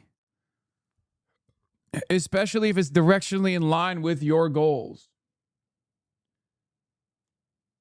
Hasan, stop it. You do not talk about the school to prison pipeline or for-profit prisons when it's discussed. No, I was referencing something else that I also reframe when we talk about prison abolition. I say there are plenty of people that I would like to put in prison, but then I also talk about how I'm much more favorable towards the prison abolitionist position than what is the norm. What do I always say is the norm in American society? For-profit prisons is the norm in American society. Putting people in concentration camps is the norm in American society. Our current unbelievably violent carceral state is the norm in American society, and I think that's unfathomable. I think that's radical. Do I not always say that? Yes. In the past, I've talked about the school to prison pipeline extensively. But if you think that I, do not bring up for-profit prisons or our carceral state and how violent it is, how exploitative it is, you're wrong. You must not have listened after I say I'm not a prison abolitionist, because you probably fucking checked out because you heard me say I'm not a prison abolitionist and you started seeing red.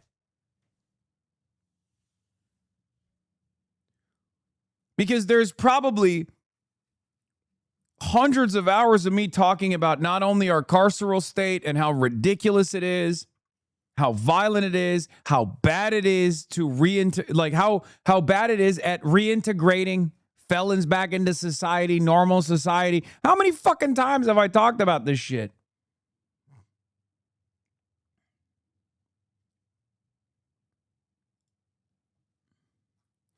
In my opinion, this is a good pivot because she reframes the debate back to a progressive issue that complements her moral worldview. She's not chasing the tough on crime lane that Dems basically can't win against the Republican no matter how hard they try. Yes. For-profit prisons because they exploit labor and they usher many of our children into the school to prison pipeline. Yeah, like every line, bar for bar, after she said, I'm not a prison abolitionist. Yeah, you're in the community of a guy who is like directly interviewed prison firefighters and talked about all of these issues extensively. It's so funny that motherfuckers forget about everything that I've done in the past. They just hear the word, I am not a prison abolitionist, and they fucking lose their minds. How can I expect random boomers not to fall for clip chimps when I got my own community that isn't even getting clip chimped? They're getting, I guess, context chimped because they hear something that they don't want to hear and they don't understand the broader initiative at play. Why are we incentivizing the enhancement of penalties and actually allow the enhancement of not actually allowing the education system to be successful? There has been an attack on public education here in our state and across our country, and that leads to children winding up in the school to prison pipeline. I don't support abolishing prisons, but I do support ending for-profit prisons, which also, when you look at it, and look at some data points, you will see that there have been a lot of people that have died inside of these for-profit prisons, or you have seen there's a lot. She could also tie it back to Alligator Alcatraz too, which is like another one of these like disastrous attempts at a for-profit detention facility that the federal government deployed, where God knows how many people were killed. Like, we still don't have answers. As a senator, she's going to demand answers on why Floridian taxpayer dollars went to that initiative. You know, there's still thousands of people missing. We don't know where they went. It was fucking crazy. This is her state, right? Like, so that's another good way to drop the salience of this issue. Like, we got the government fucking disappearing people. You know what I mean? It's unbelievable. It's completely unacceptable. Completely unacceptable. A lot of waste and abuse and fraud within these private prisons, for-profit prisons. And so those are the types of things that I'm against. And what about another national position, which is the free movement of people, which the DSA means open borders? They say that's what that means. Do you support open borders into the United States? I support a comprehensive and clear pathway to citizenship for folks. I believe that Border Patrol should make sure that they are securing the border.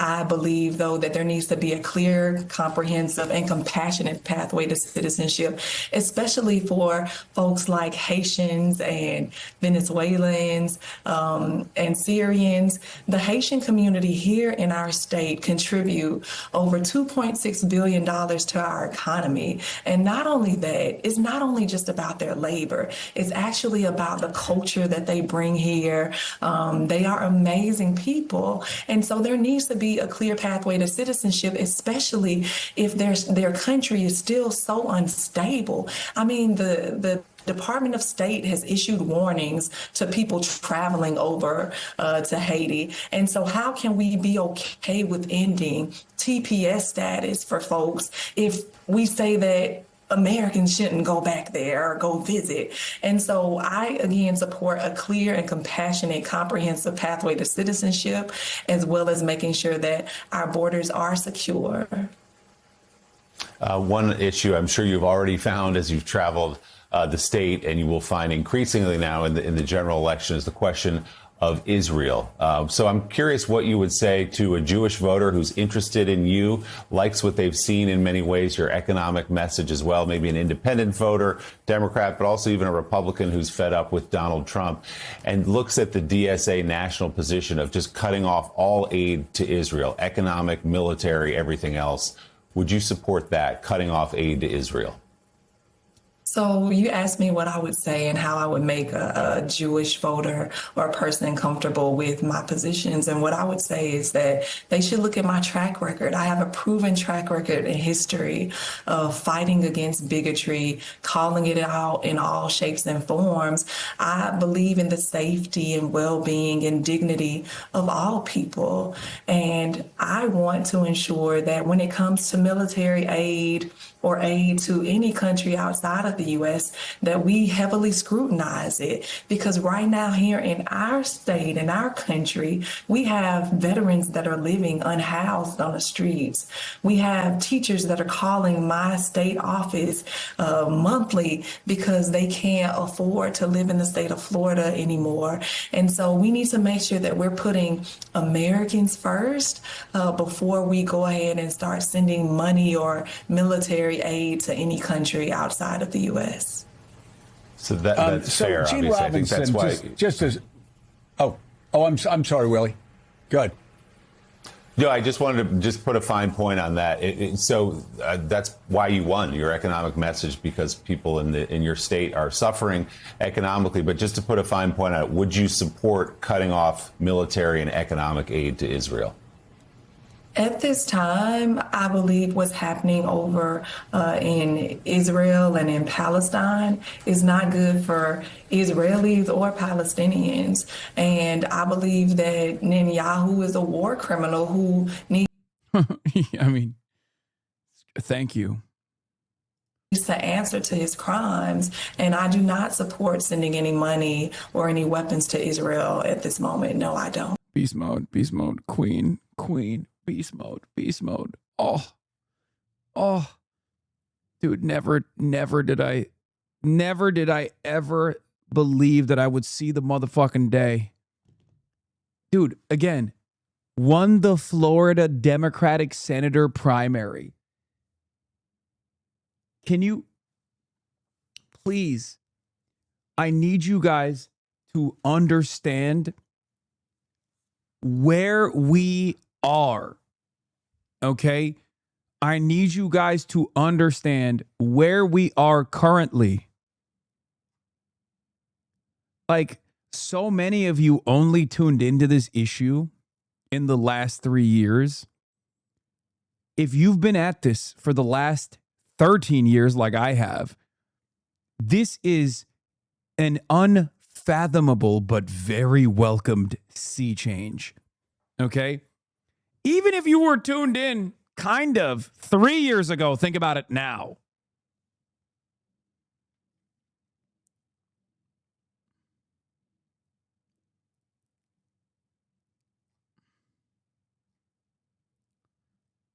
Oh, if she goes on to win Florida, what do you think we'll say next? If she wins Florida, America is I'm not going to say anything. The American trajectory will be so fucking positive. I cannot. Oh my God. She's phenomenal, but she's obviously going to get stomped in November. You said it so many times towards the end last night that Florida is not savable. Republican votes outnumbered Dem votes by like 500K. That's an insane mountain to climb. I know. But I think she has a better shot at climbing that mountain than a cookie cutter, neoliberal, centrist Democrat. Okay? And the fact that she's a black woman in a state like Florida will, in my opinion, help. Florida is very racist, of course. But also, there's a lot of black voters in Florida. And black voters are pissed the fuck off right now.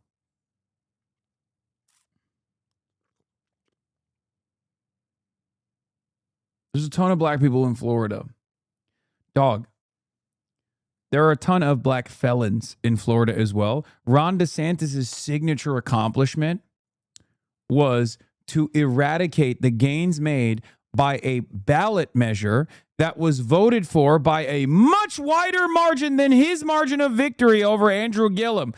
The first thing he did was felon voter restoration was a ballot measure. Okay? Vote restoration for felons was a ballot measure, a ballot initiative in the state of Florida that got a fuck ton more votes than Ron DeSantis did. Okay? DeSantis did. His first act, once he was governor, was to reinstitute a motherfucking poll tax, bro. Straight segregation shit. He literally went in to the governor's mansion, and one of the first things that he did was reinstitute a poll tax.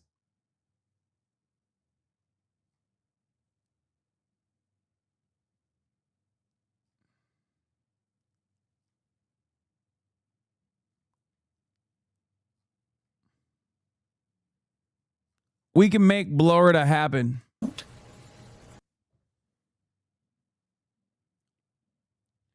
Yeah.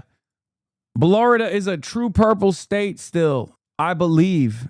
If you believe, it can happen. The progressive wing. Florida could happen. Okay? Because all those ballot measures get crazy, crazy support. Because remember, in the state of Florida, okay, in the state of Florida, which is how I will be referring to Florida going forward, ballot measures need 60% to pass.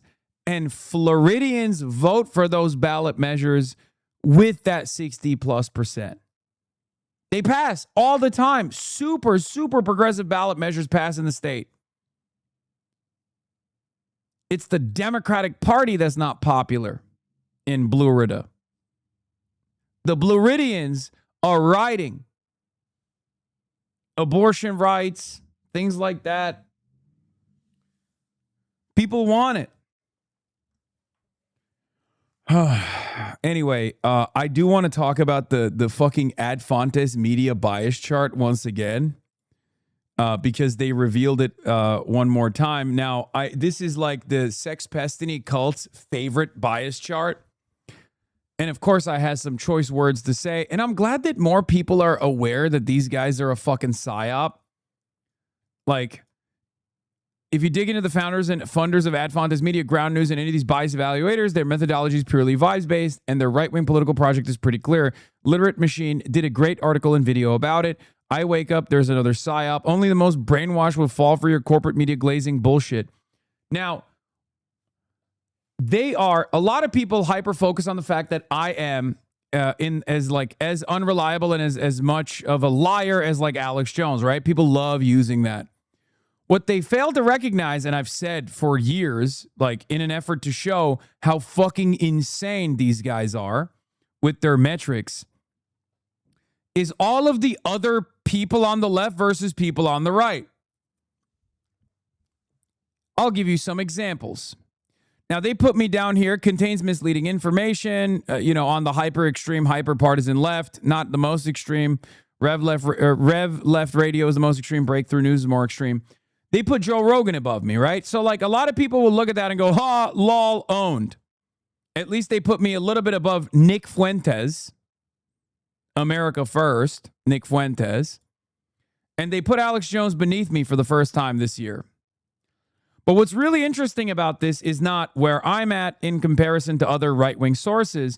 If you want to understand how fucking insane, how unbelievably biased these guys are, look no further than the fact that Midas Touch is also barely cracking the bottom of the opinion or wide variation in reliability metric, whereas SkyNews.com.au, New York Post, Daily Mail, and fucking Megyn Kelly is considered more reliable than Midas Touch, more reliable than Rolling Stone, more reliable than Daily Dot.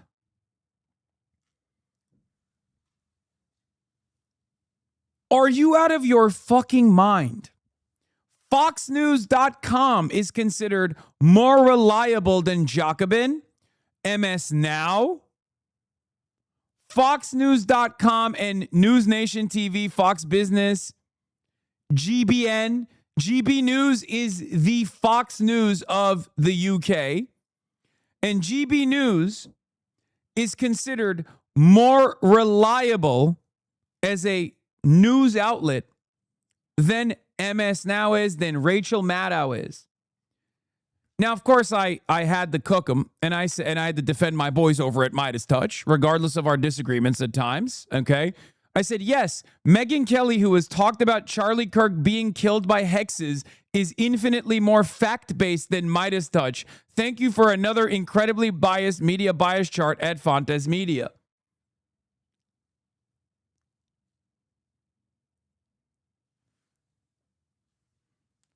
GB News is the Fox News of the UK.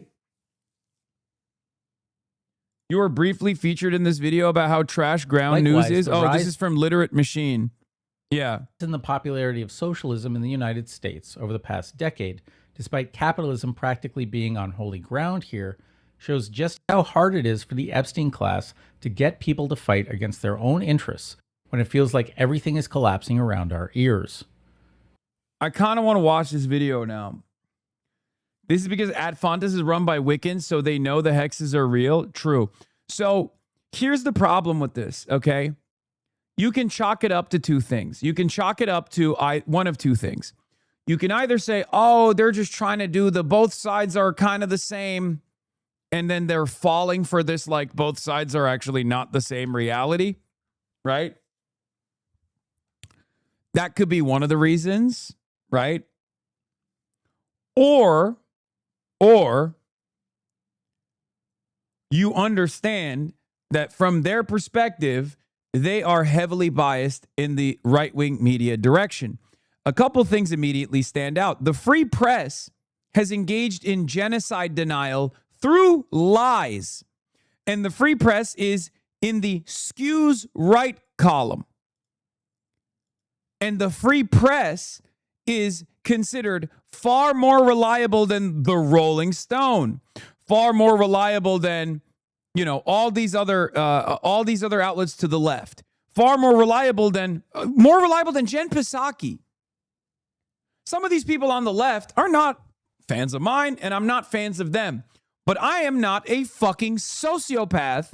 I am not a fucking moron who literally looks at this and goes, New York Post, much more trusted and much more reliable as a news resource than Jen fucking Psaki. Are you insane? Well, the answer is yes, by the way.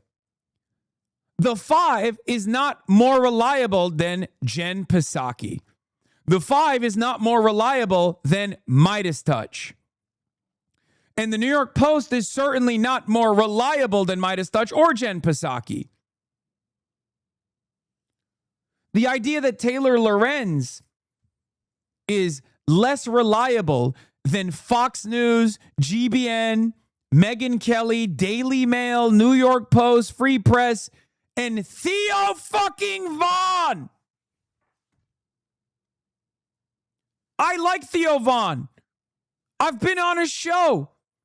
That's a fucking insane standard. Theo Vaughn wouldn't agree with that. Theo Vaughn would be like, what the fuck are you talking about? I'm more reliable than Midas Touch? Than Jen Psaki? Theo Vaughn's a comedian, man. What are you doing?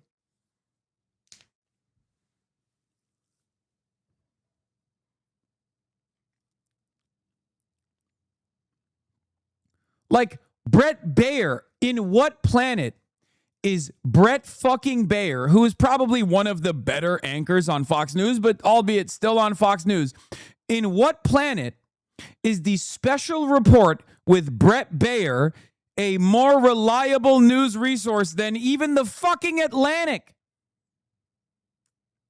or Current Affairs? What are we talking about? Boston Review.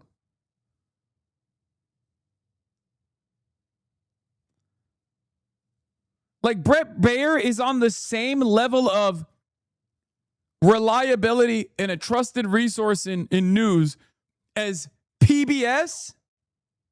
As PBS.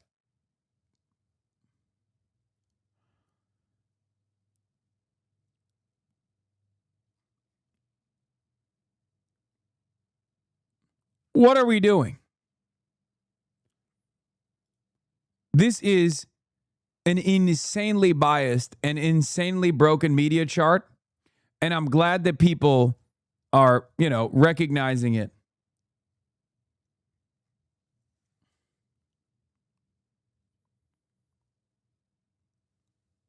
Where's Democracy Now? I don't think they have Democracy Now on here right now, but this is just a summary. Yeah, comparisons of the extremes on both sides is even more laughable. Yes, I know.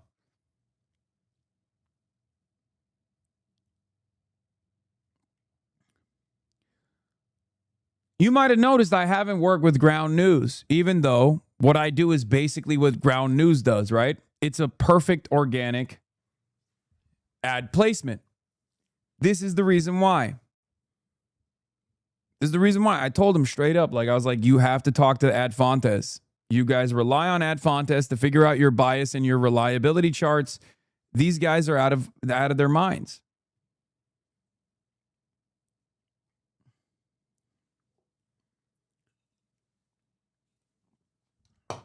Because I like ground news.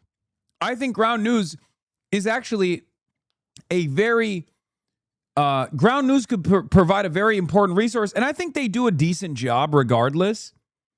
I think ground news does a decent job when you compare it to like as a concept, I like it. As a concept, I like it. As a tool, I like it. Does that make sense? Do you understand?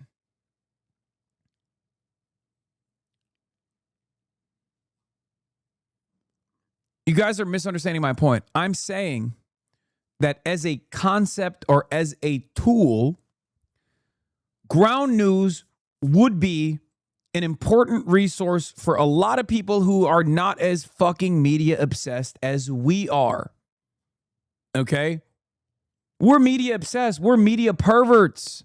We are media perverts. We watch more Fox News than our racist grandparents do. We watch Fox News. We read articles on a daily basis. We're article heads. I'm sorry. The average person doesn't have your understanding. Yeah, Piker, Fuentes, and other media influencers do more than political commentary. They shape political parties. Yeah, I'm only a little bit higher than the guy who doesn't believe the Holocaust happened. You are out of your fucking mind.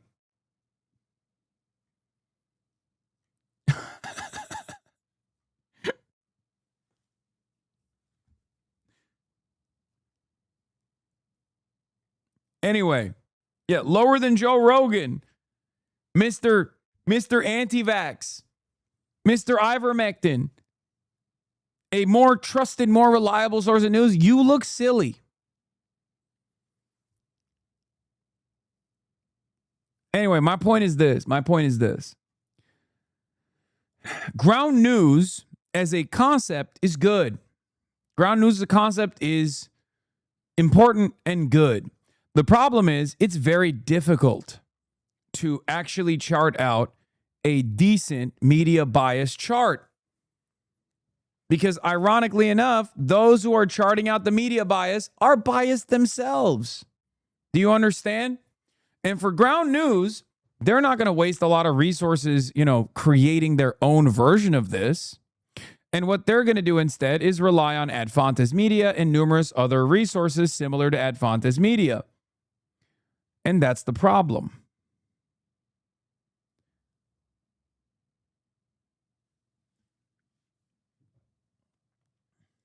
Yeah. Yeah, Joe Rogan calls out his producer Jamie for laughing when medical doctor Zach Bush says simply looking at hieroglyphics can reverse inflammation in the body. And Ad Fontes Media is like, yep, that is a more reliable news resource than myself.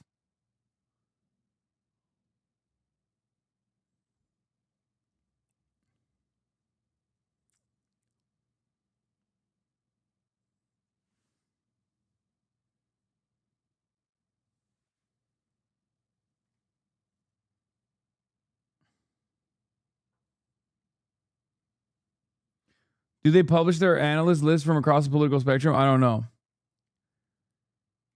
Jamie hates his life, dog. Anyway, this is like very, very frustrating for me as a Midas touch defender. As a Midas touch defender, I see shit like this and it pisses me the fuck off, okay?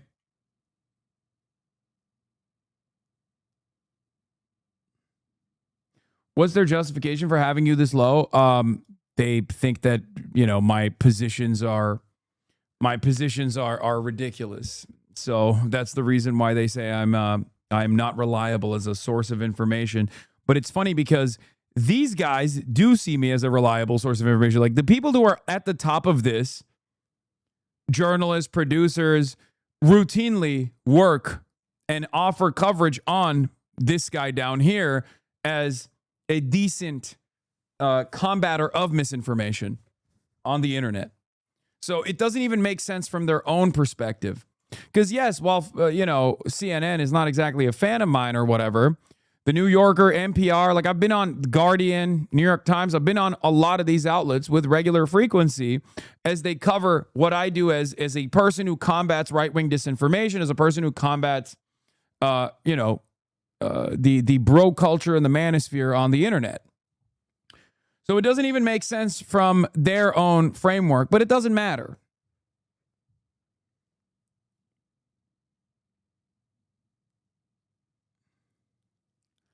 But yeah, if Ground News were to fix their hyper reliance on like Ad Fontes Media, I think they would be a far better tool overall.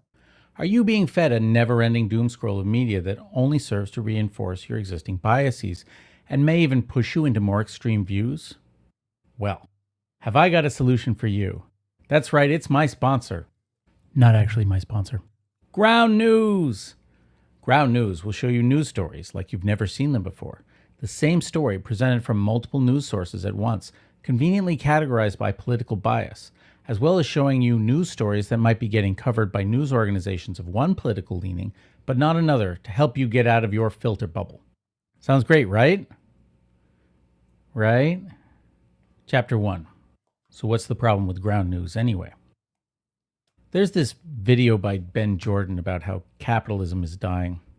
Something I was researching for a certain other episode. And his video is pretty good. However, there was one part that made me do a double take.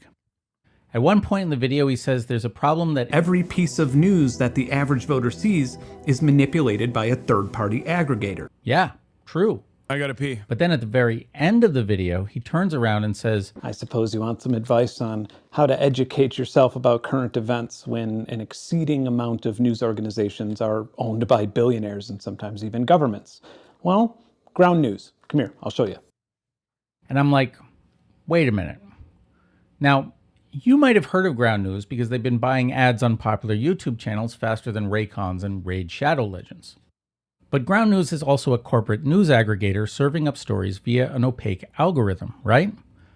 And it's not only that, but it's a news aggregator whose chief feature is that it classifies the entirety of news output along a simple one-dimensional left-right political axis. Now, Ben Jordan says that Ground News is independently owned and funded by subscribers, but this is at best a half-truth. According to their own website, in addition to subscribers, Ground News is funded by an unidentified handful of mission-aligned independent investors. And if you look in PitchBook, you'll find a number of venture capital firms in the mix, including Techstars, which was also one of the early investors in Uber. But even if we accept Ground News' independence at face value, how do they even determine the political bias of a news organization? According to them, it's based on the work of 3 other independent organizations: All Sides, Alfontes Media, and Media Bias Fact Check. I could deep dive into these 3 orgs, the opaque nature of those involved in creating their ratings, and none of them actually tell you the names of the people doing the ratings or what their credentials are, and the fact that they're all, like Ground News itself, for-profit businesses. But I think it's more telling to look at the results of their work as represented by Ground News. One could, of course, take issue with Ground News identifying the New York Times as a publication that leans left, considering the many efforts it's made under Nepo Baby owner A.G. Sulzberger's ideals of neutrality and objectivity to buck that perception by hiring openly anti-woke journalists, giving voice to right-wing columnists, not to mention the famous 2020 editorial by Republican Senator Tom Cotton to send in troops to put down the George Floyd protests, and causing longtime liberal economist and Nobel Prize winner Paul Krugman to quit through editing that he said toned down his voice and forced false equivalences on him. But a more concerning case, I think, is the Wall Street Journal, a publication owned by Rupert Murdoch's News Corporation, which also owns Fox News, and which Ground News tells us is politically in the center, but which, as far as I can tell, has never had an opinion piece to the left of Federico Franco.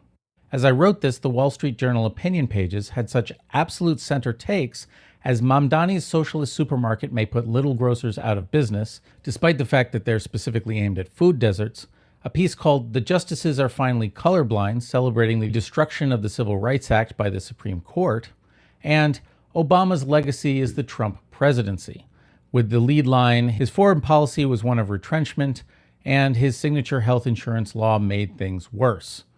Does them implicitly criticizing Trump by blaming him on Obama make the Wall Street Journal centrist? What kind of a bad joke is this exactly? Or consider The Economist, another publication marked as center by Ground News, and which, for example, recently had a cover story about how best to fight Gen Z socialism, which it portrayed as a me-first doctrine and a threat to prosperity. Or Forbes magazine, which literally has a billionaires section, and whose articles include such nuanced takes as one in June by the magazine's billionaire founder about how California's wealth tax is, quote, part of a tyrannical scheme for global economic control by people who don't understand that economic growth is limitless, something I debunked in another video. That's definitely center, according to Ground News.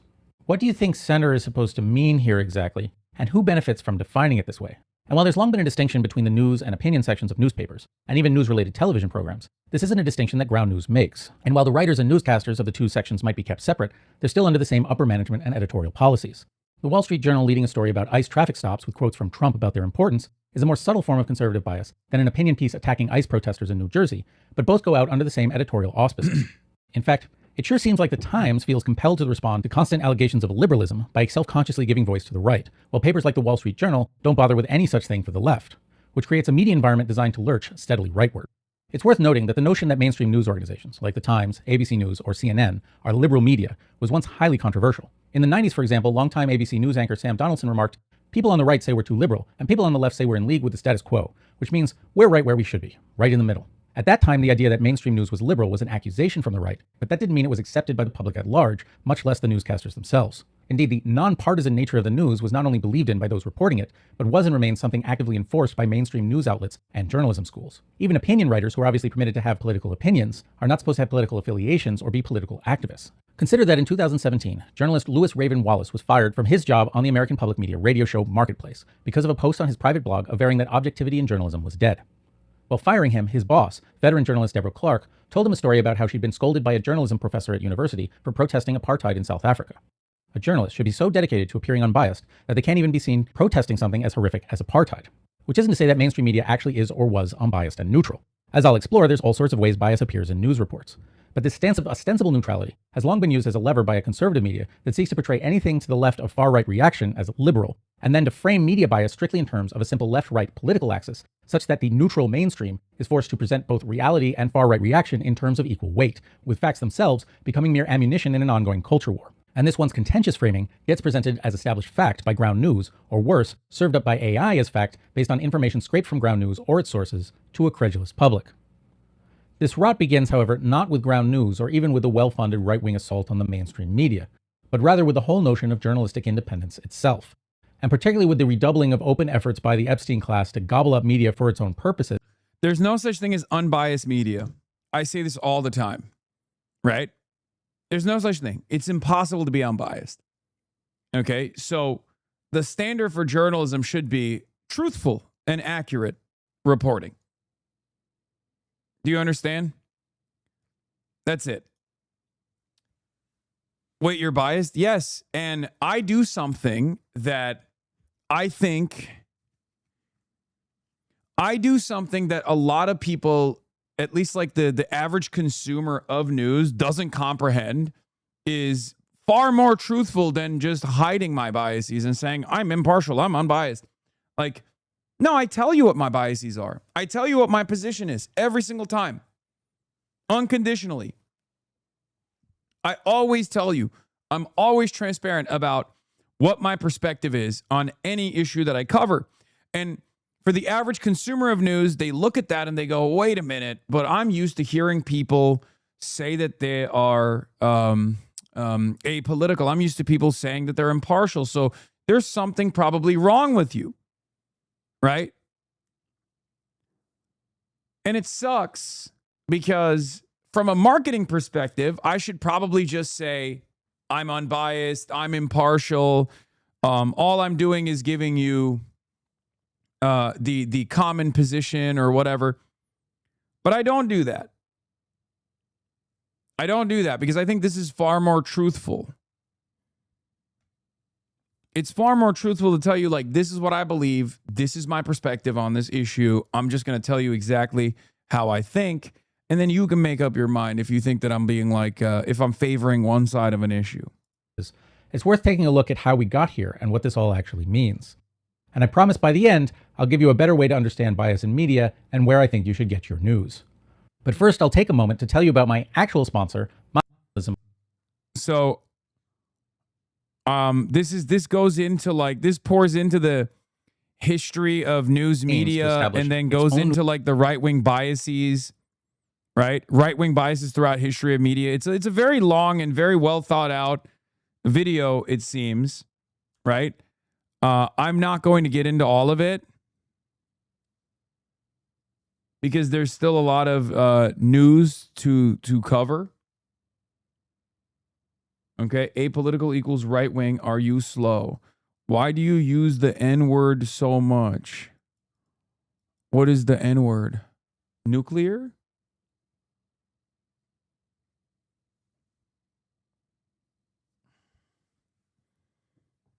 Oh, because I said establishment? That's what you're joking about. Okay. Aims to establish its own neutrality and independence as a sign of legitimacy. And when those accusing the media of being biased are the same magazines, newspapers, radio shows, and television favored by the President of the United States, you start thinking maybe you're not as neutral as you think you are. On top of this, most journalists are of a certain background, college educated, and tending to come from wealthier upbringings, working in the urban centers where most news organizations are based. A problem that's only gotten worse over the past few decades with the mass shutterings of local newspapers. They also, as pointed out in Chapter 2, tend to be predominantly white and male, but obviously that wasn't an issue for the right. And so it was easy for the right to portray the mainstream media as rich elites from liberal cities who saw everything through a liberal lens. This, of course, despite the fact that most of the people in the conservative media had similar backgrounds, such as William F. Buckley, who went to Yale and lived in New York City with a second house in Stamford, Connecticut, after marrying a wealthy heiress. Not exactly a man of the people. And of course, as mentioned, the conservative movement is heavily funded by the ultra-wealthy. But this is how it always is with the right. They position themselves as champions of the common man against the elites, while simultaneously pursuing policies to undermine, disempower, and impoverish that same working class at every turn. And part of the right-wing program is to actively undermine the basic facts that are supposed to form the core of the objective, neutral approach to the news whenever those facts contradict the aims of the wealthy and powerful. The one thing I've noticed, you do often say, I'm just a streamer, I'm just a dumbass, which to be honest, I think is disingenuous. Your media trained and smart, and it comes off as a cop-out to some of us in alignment with your position, just my 2 cents. Yeah, but... and have established social hierarchies. For example, man-made climate change is an established fact evinced by an almost unanimous scientific consensus, but it jeopardizes the business interests of oil companies who've undergone a strategy known as the tobacco industry playbook for how it was pioneered by tobacco companies of funding fraudulent studies, saying climate change was a hoax, spreading disinformation and doubt, and lobbying the government to prevent any legislation that might limit oil production or favor renewable energy. And so man-made climate change and a host of other things transition from facts to politicized points of contention. And when the mainstream reports facts as facts, it merely becomes evidence of their supposed liberal bias. And this is also why the saying reality has a well-known liberal bias makes sense. And thus, mainstream news organizations, in order to maintain their carefully honed appearance of neutrality, start to refer to well-established facts in ways that frame them as debatable, to teach the controversy, as creationists are fond of saying. But if you present both sides of an issue where one side is factual and the other side is fraudulent, if you try to be even-handed and fair, all it does is legitimize the fraudulent position. And this is even more true when the lie comes from someone in a position of authority and you report it in a neutral way in deference to that authority. As gonzo journalist Hunter S. Thompson once remarked, how can you be objective about Nixon? Indeed, journalists bend over backwards to make the idiot ramblings of Donald Trump seem like normal, rational statements in a desperate effort to preserve the impression of unbiased nonpartisanship. Meanwhile, per Messengers of the Right, Conservative Media and the Transformation of American Politics by Nicole Hemmer, even when, say, the New York Times criticizes a liberal policy, quote, conservative media activists presented it not as evidence of the paper's even-handedness, but as evidence of the policy's failure. Even the liberal New York Times had to admit. Thus, evidence that seemed to undermine the charge of liberal bias could be reinterpreted to support it. And the end result is that the news media lurches self-consciously rightward in order to avoid being called liberal. Yes.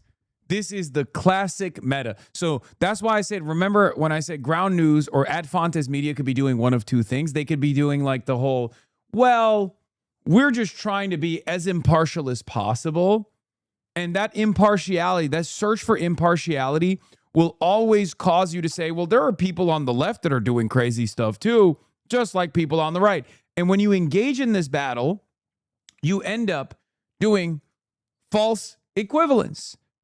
You end up doing a lot of false equivalence and yourself a disservice. If your job is to unironically, accurately manage the misinformation and information reliability of right-wing outlets and left-wing outlets, sorry, it's just not going to fucking look like a perfectly balanced chart. It's just not going to, that's not going to happen. Like, if you look at someone like myself and you look at someone like Charlie Kirk, in terms of our reliability metrics, if we are the perfectly, aligned, perfectly opposing forces, I'm infinitely more reliable. What do you mean? He does fucking right-wing propaganda at the behest of the state. Or did right-wing propaganda at the behest of the state. Behind every behind every school shooter, he found a trans person, for example. First to market all the time, talking about how, black female pilots can't actually operate a plane appropriately. Like, these are the types of things that the right traffic in with regular frequency, and it's perfectly normalized on that side of the equation. If I was doing something similar here on the left, most people would freak the fuck out on me. They'd be like, get out of here. What are you talking about? I don't even know what the opposite of that would look like, if we're being real. I don't even know what the left-wing version of that would look like, right?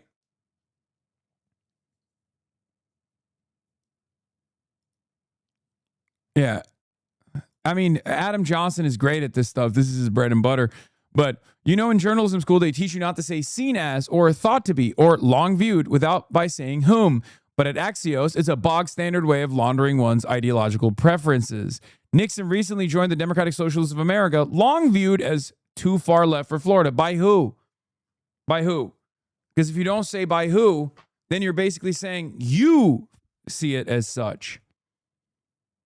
Socialist MMA is the opposite. Yeah, guys like that, I guess.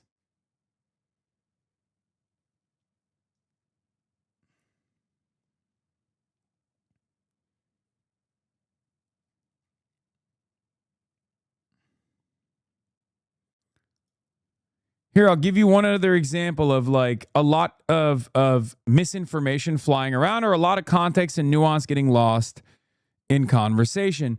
So Robinson Meyer of Heatmap wrote, narrative violation. Left voices like Hasan the Hun have criticized David Crowley for not adopting a data center moratorium like Francesca Hong, but Crowley's actual data center policy is much stricter than ... to name one example, Abdul El Sayed's.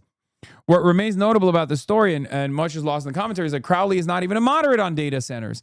On some fronts, he would regulate data centers more aggressively than Michigan Democratic Senate nominee Abdul El Sayed would, even though the former has been branded as a pragmatist and the latter as a progressive.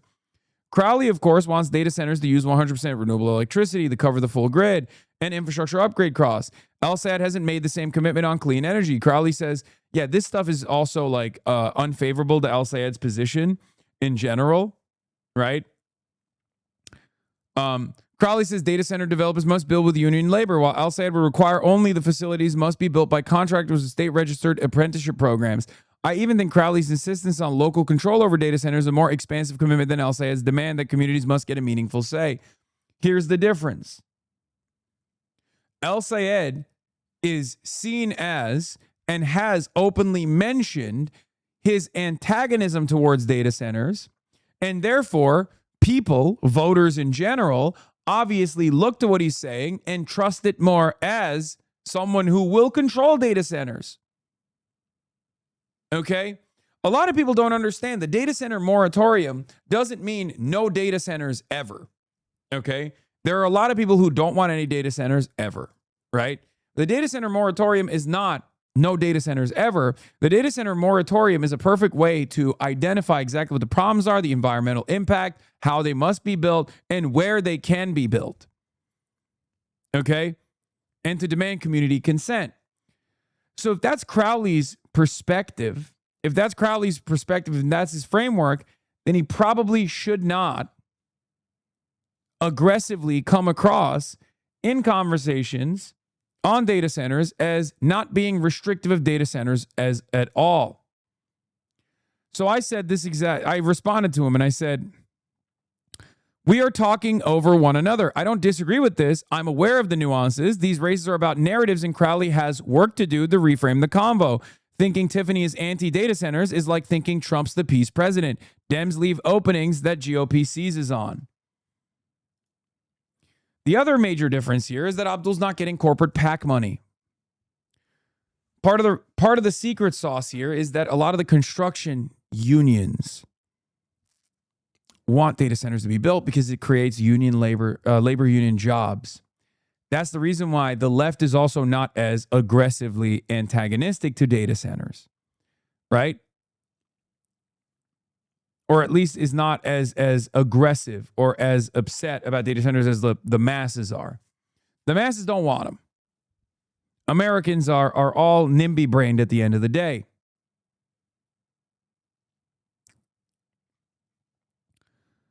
You could say all this is a function of framing. It is Crowley who has declined to endorse a data center moratorium, while El Sayed rallied against data centers repeatedly on his campaign. On a vibes basis, El Sayed is the more anti-data center candidate, but policies are not made by atmospherics alone.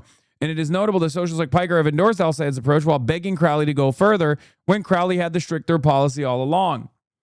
Here's the problem. These guys think that elections are won on who has the more reasonable policy. Elections are won on who has the more appealing policy, who presents themselves in a contentious environment as being for or against insert whatever thing people care about. That's it. You can yell about how Kamala Harris actually had a nuanced position on Israel till the motherfucking cows come home, okay? But if she cannot win over the anti-Israel crowd, if she cannot be convincingly against Israel's genocide of the Palestinians, then Donald Trump will come in and lie about his position and will win over at least enough people. And Abdul El-Sayed has supported a moratorium on data centers, at least on this broadcast, so I don't know why the fuck this guy is lying about it. I guess nothing that he says on this outlet is considered a serious news outlet, but that doesn't matter. To say that Abdul El-Sayed is less strict on data centers than David Crowley is incorrect. Okay? To say that Abdul El-Sayed is less strict on data centers than Crowley is just wrong. Okay? It's just not correct. David Crowley has said over and over again how he wants to make Wisconsin the data center capital of the world. When you say shit like that, of course, one, AI PACs, not APAC, but AI PACs are not going to spend against you, and they're going to spend for you, right? That's number one. That's a huge deal.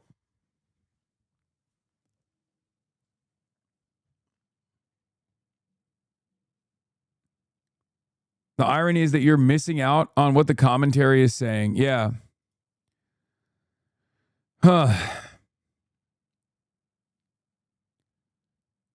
Yeah, forget about Hassan Piker. Tom Tiffany's attacking Crowley for it. Piker pointed out a weakness Crowley needs to be firmly against.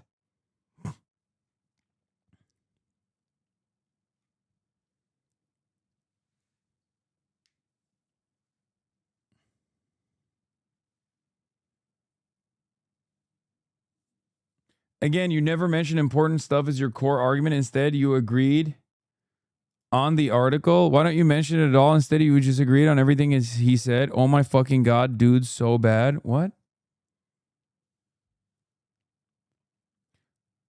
I don't even know what you're saying. I'm confused as to what your argument is, what your anger is, what your resentment is at this very moment.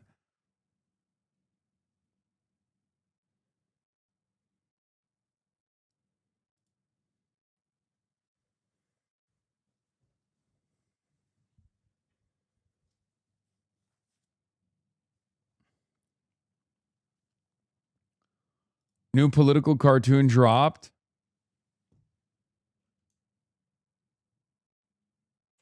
Wait. What the fuck? Yo.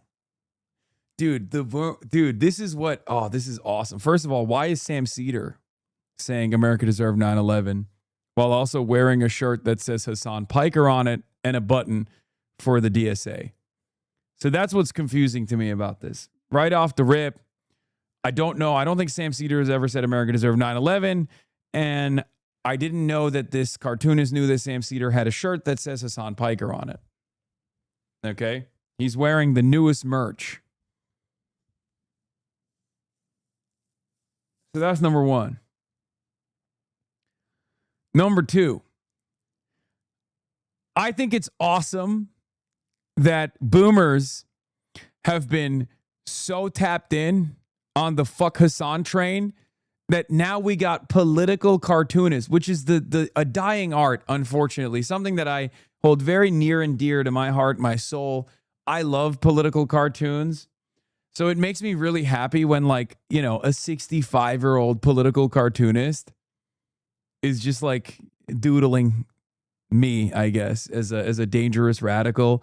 It's awesome. I hope it's not AI, because it kind of looks like AI.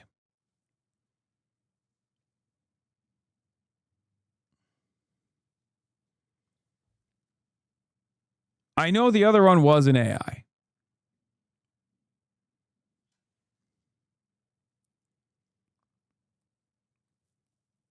My goal is one day Ben Garrison making a video, or not a video, making a cartoon about me.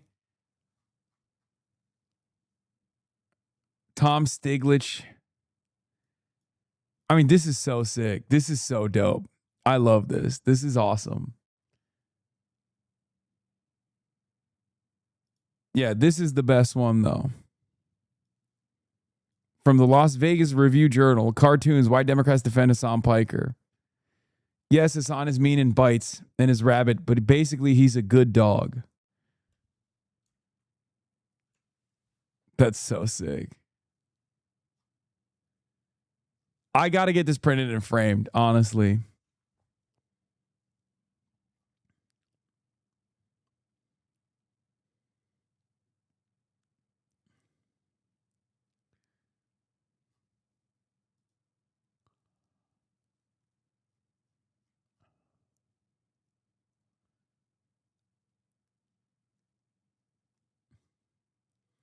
It's funny because the establishment Democrats hate you. Yeah, but it's fine. This is clearly like a right-wing boomer who made this.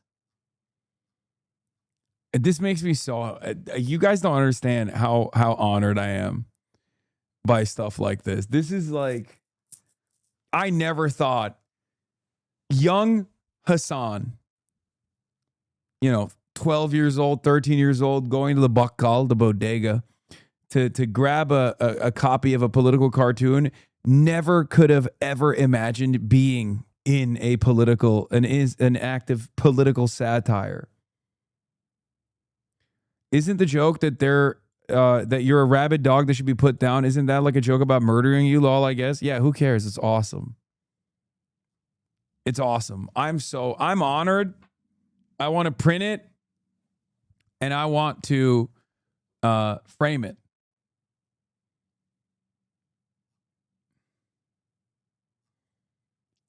Leman mı uykusuz mu? Uykusuz. Penguin uykusuz. You nailed it though, article perv who likes political cartoons too. Yes, I'm an article pervert. I'm a media demon. And I am a political pervert. Let's be real. I'm a politics pervert. Penguin uykusuz lemanyak. Lemanyak en sevmediğim de arasında.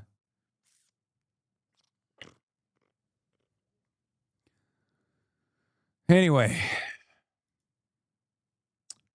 All right, let's get back to the news. We haven't covered shit today. And I have to do Wajahat Ali. I have to do Joyanne Reed's show at 3:40. And then I'm going to have the two doctors from American Doctor on here to interview them.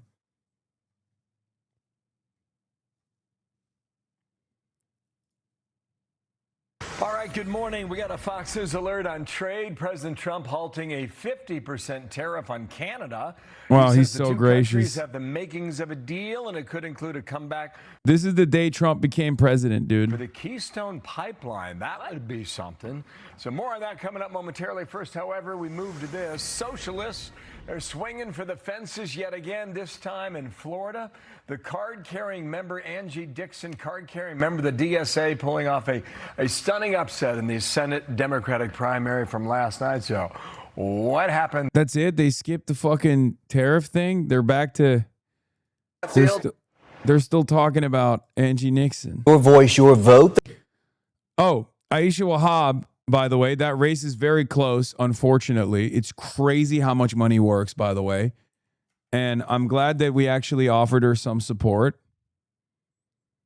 The special runoff is still being counted right now. And Melissa Hernandez is close. Melissa Hernandez is very close. So Aisha Wahab in the first run cooked, right? She absolutely destroyed. Now this is the full race. And since then, AIPAC has dumped insane amounts of money into this race. And of course, that level of outside expenditure absolutely plays a major role in these sorts of elections. They basically dump millions of dollars into a special runoff election.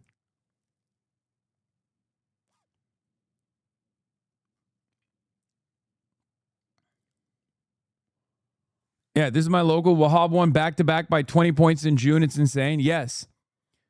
But that wasn't enough. What is this? New York Times is pinning your views with El Sayed. Views you mentioned in the middle of the article.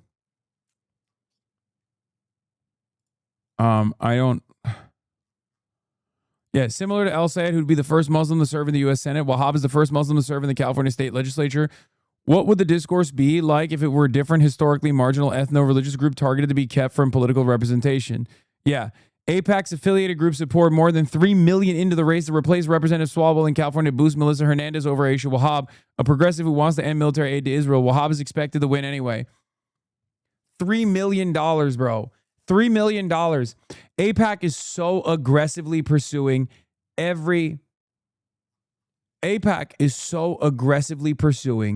every single Muslim candidate. They're not even hiding it. They're so aggressive in their posture.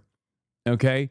They're doing it to like every anti-Israel candidate, of course, but they have an extra special level of attention on Muslim candidates because they really just don't want any Muslim to ever be in office. It's an incredibly racist, openly racist run. It is very, very annoying. Next election update on California 14 is on Friday, by the way. Yeah. And that election right here is just for like 4 months. There's going to be another election for that seat, right?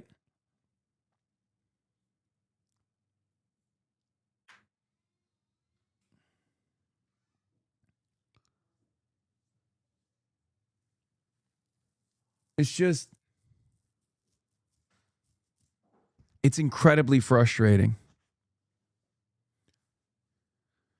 New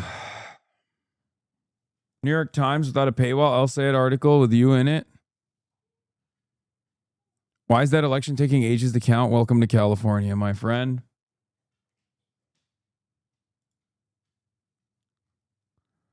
That's just the unfortunate reality.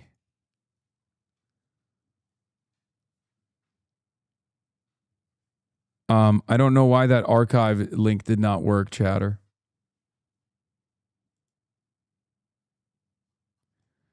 Yeah, and for the record, the Diaspora Affairs Minister saying out loud that their new strategy is no longer to appeal to concerns of anti-Semitism, but go all in with the European and American right on Islamophobia.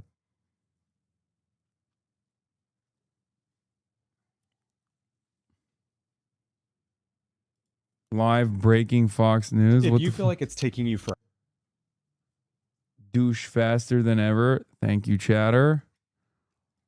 Take a day off.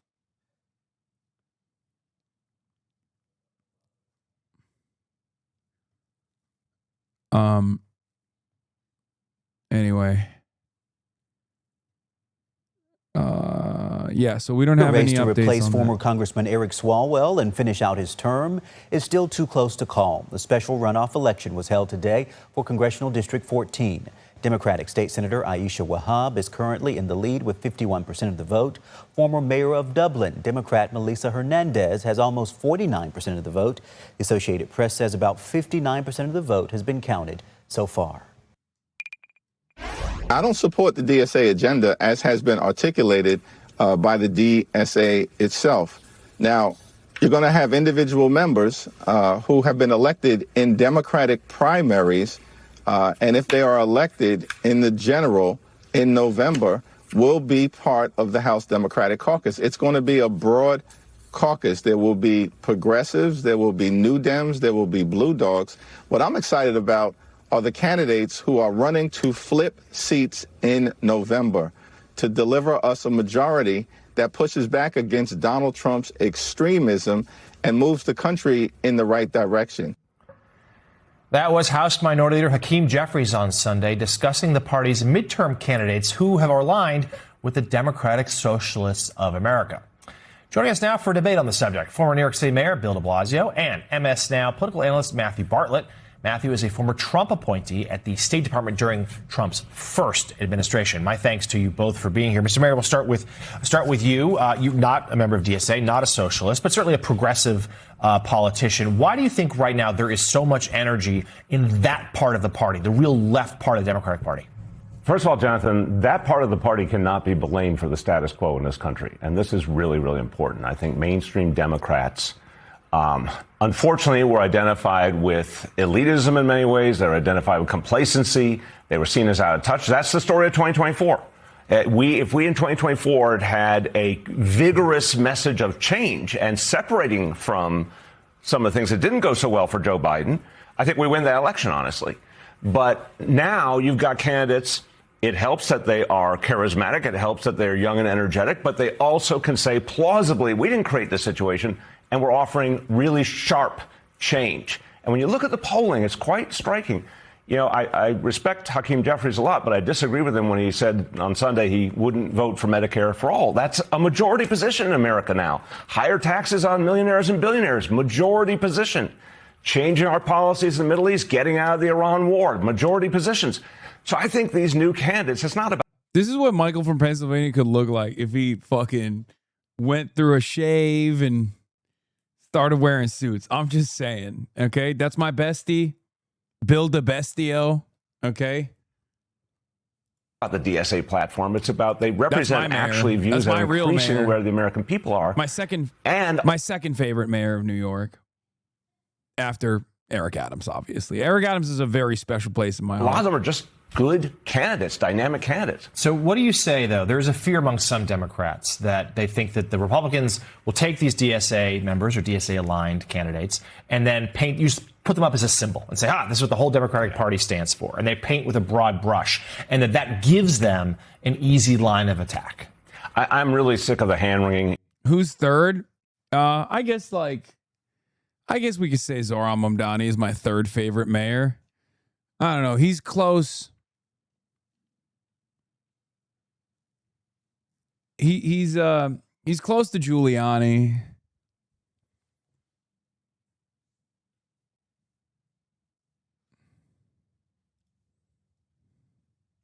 In the Democratic Party, honestly, because some of it is fear of change. You got these candidates winning fair and square. And the ones who are running good campaigns are winning. Mamdani, amazing campaign last year, I think set the message of affordability for the whole country.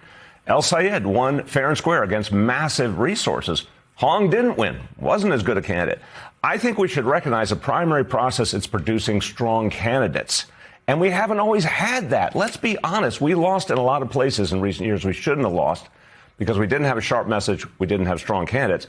This year may be one of the best crops of Democratic candidates, moderates and progressives. But everyone's talking about affordability with energy. That came from the left. Let's be honest about it. Hey, Hong was a good candidate. Come on, it has to be LaGuardia. No, I'm talking about like contemporary mayors that I've been around for, mayors that I've been alive for. I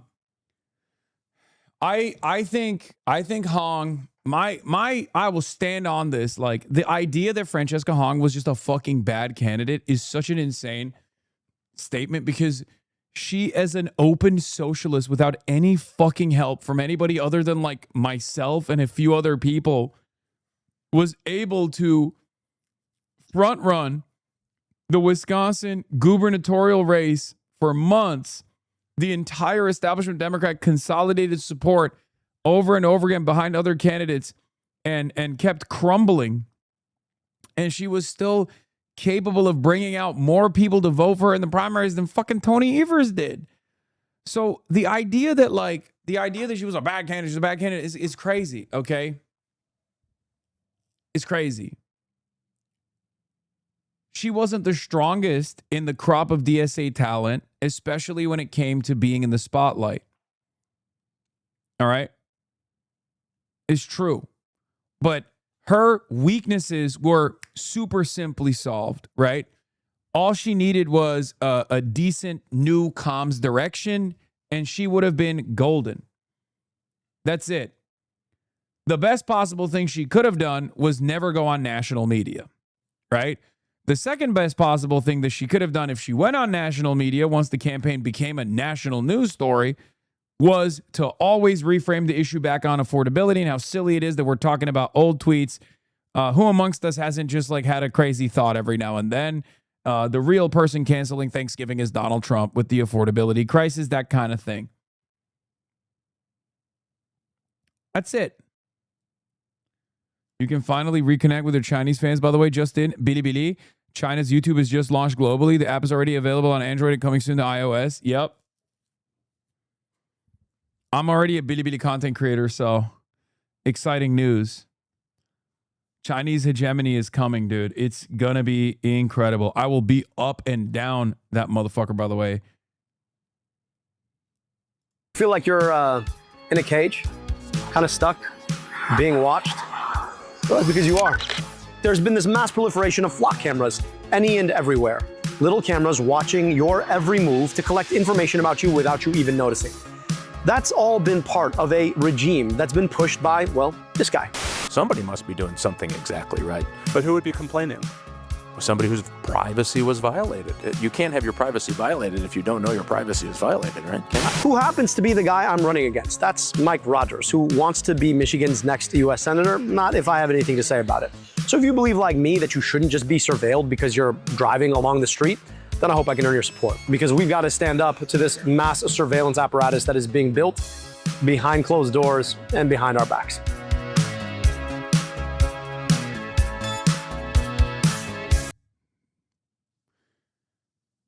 This was a better one, in my opinion.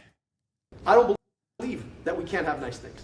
I'm not willing to pre-negotiate with the opposition who tells us that it's better for us to send our money over there to drop bombs over there than to invest in healthcare here. And my job as your senator is to go and have that conversation everywhere and try to move hearts and minds. That's the job. So how do you get it done? You actually do the work of persuasion. You actually go to the places where people don't expect you to show up and you have that conversation. And it turns out, I've been all over the state in places where people don't vote blue, quote unquote. And when you have those conversations with them, I had a guy come up to me, he's like, listen man, I don't like you. I was like, okay. He's like, but I'm gonna vote for you. I'm like, okay. He's like, I think you really want me to have health care. I was like, I really want you to have health care. He's like, I know. So I'm gonna vote for you. I was like, okay, so why don't you like me? He's like, because you're Muslim. I was like, but I don't need you to like me. I need you to like you. Oh God, it's so crazy. God damn it, dude. That makes me so sad. Vitas, thank you. I don't like talking about this stuff, and I try not to, but obviously we're gonna be talking about it now because protest and chaotic scenes at Dearborn City Council meeting is the next story of today. But it's so insane that when you're a black candidate you just have to deal with a barrage of anti-black racism, white supremacy. When you're a Muslim candidate, you have to deal with a barrage of Islamophobia, just open Islamophobia, even from allies, right? It's just so goddamn frustrating, man. It's so goddamn frustrating. It's just, and you have to eat it. You can't even like talk about it because then half the conversation is now diluted into the half the conversation now revolves around Islamophobia. So you can't even talk about it. You just have to eat it for the most part until it becomes so unbearable that you just have to say something and be like, all right, enough, guys. Jesus Christ. I mean, think about it. I talked about the consultants being Islamophobic to Abdullah al-Sayed in the primary. And then you had the same consultants yelling at me saying, how dare he bring up Islamophobia? Doesn't he want to win?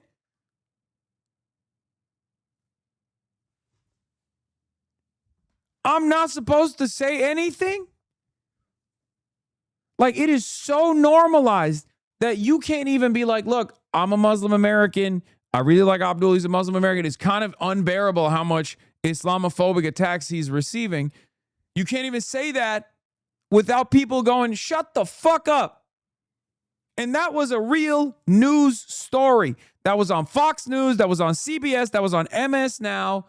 That was on Pod Save America. What are we going to do about this guy?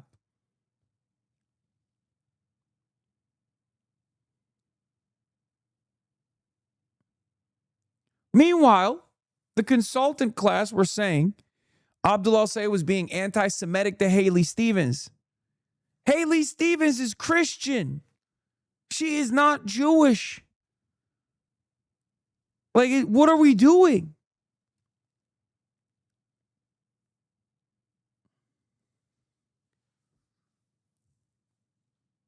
It's just busted, man. It's broken. It's broken. It's so ridiculous.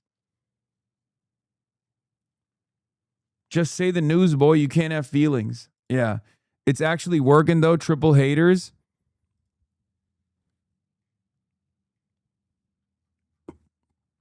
Yeah. Both Abdullah al-Sayed and M. Rogers were viewed more negatively than favorably by most voters. At least 31% to 45 favorable and unfavorable for al-Sayed, 28 to 37 for Rogers. Among voters who disapprove of Trump's job performance and are unfavorable towards both al-Sayed and Rogers, the triple haters, they lean towards al-Sayed by a 26 to 15% margin, with 33% still undecided. It's literally just because he's Muslim. That's it. If Abdullah al-Sayed's name was Anthony Brown Sanders and he was a fucking white guy from Mackinac, okay, and he had the exact same policies and he was advocating for the exact same shit, this race will be like 70-30 right now. Okay? Like, what are we talking about? If Abdullah al-Sayed looked like Graham Plattner, sounded like Graham Plattner, and his name was Anthony Brown Sanders, okay, he would be doing insane numbers. It's crazy. And that's just the reality. And we have to live in that reality. You can't complain about it. You can't complain about it. And I mean this sincerely. I'm not complaining about it. I try not to. I see it. I take it in. Whether I'm the victim of a similar circumstance where people rush to find reasonable ways of saying that I'm a fucking Islamic jihadist terrorist over and over again. And many liberal outlets do this too. Many liberal outlets do this all the fucking time. We just got to eat it. You just got to eat it. There's an election happening. You just got to eat it. There's nothing you can do about it.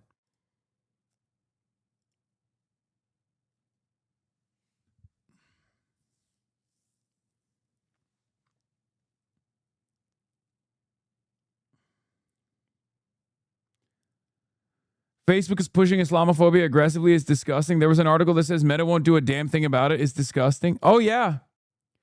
And lo and behold, I mean, part of this is because it is the new Zionist strategy. The Israel foreign minister, Amichai Chikli, said it himself. We do not give as much of a fuck about anti-Semitism any longer. We are focusing our efforts on boosting Islamophobia. And here's a great example of this, of course. He's part of the Mike Rogers campaign leadership, and he's rallying with out-of-state January 6 terrorist Jake Lang tonight in Dearborn. Will Mike Rogers disavow this? Will he? Everybody talked about Abdul al-Sayed disavowing me. Jake Lang is a straight-up fucking Nazi, dude. Straight-up Nazi. Will the media cover it? Yeah.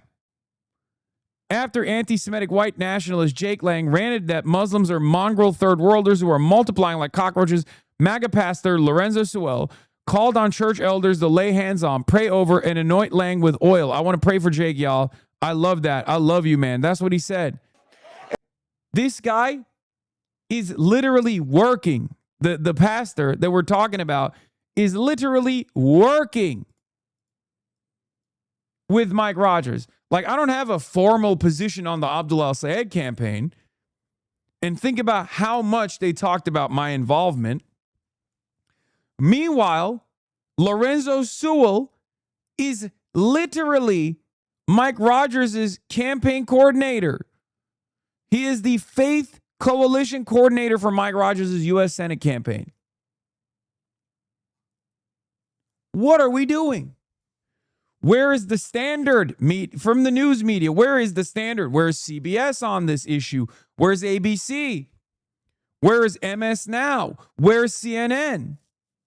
Do y'all not care about this at all? And the answer is no, they don't.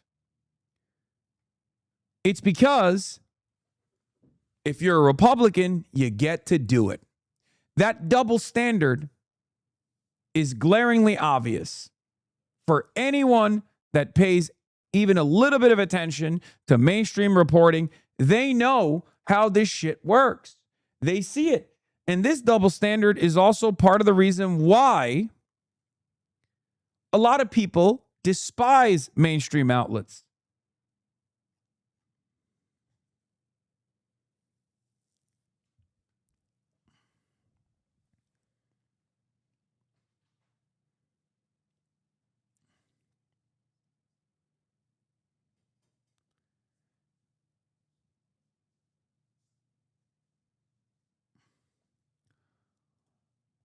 Now let's take a look.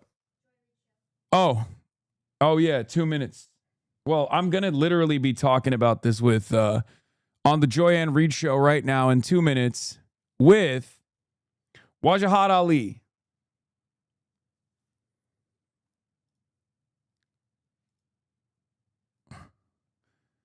We are going to be talking about rampant Islamophobia, fear-mongering in modern politics, the attacks against myself, as well as how people have been able to circumvent some of these attacks and still make gains and strides.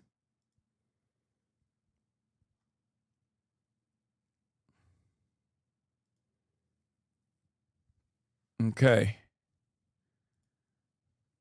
Let me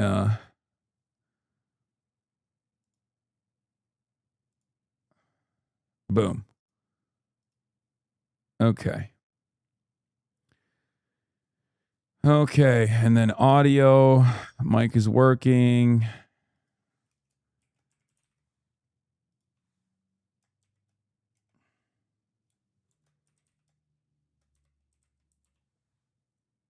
Okay, I'm in the green room. All right, I'm in the green room by myself.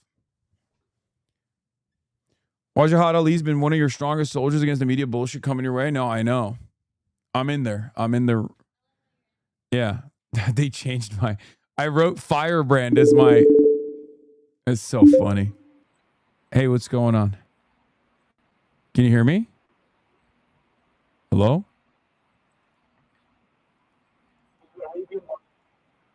You can hear me, right? Well, I can barely hear you. Yes, I can hear you. Can you hear me? Yeah, I can hear you. Okay, great. I'm going to put you backstage and he'll bring you in shortly, okay? Okay, perfect. Thank you. We're live already. All right, thank you so much. Hold tight.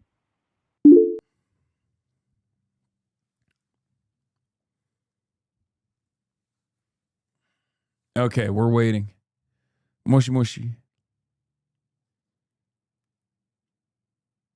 The wealthiest man on earth, who gave about $300 million to Donald Trump, who took over Twitter. And he's a man who is funneling, if you will, anti-Muslim memes and neo-Nazi propaganda that then is used to incite riots in the UK. I want to see this clip real quick and get your response. Muslim? I'm against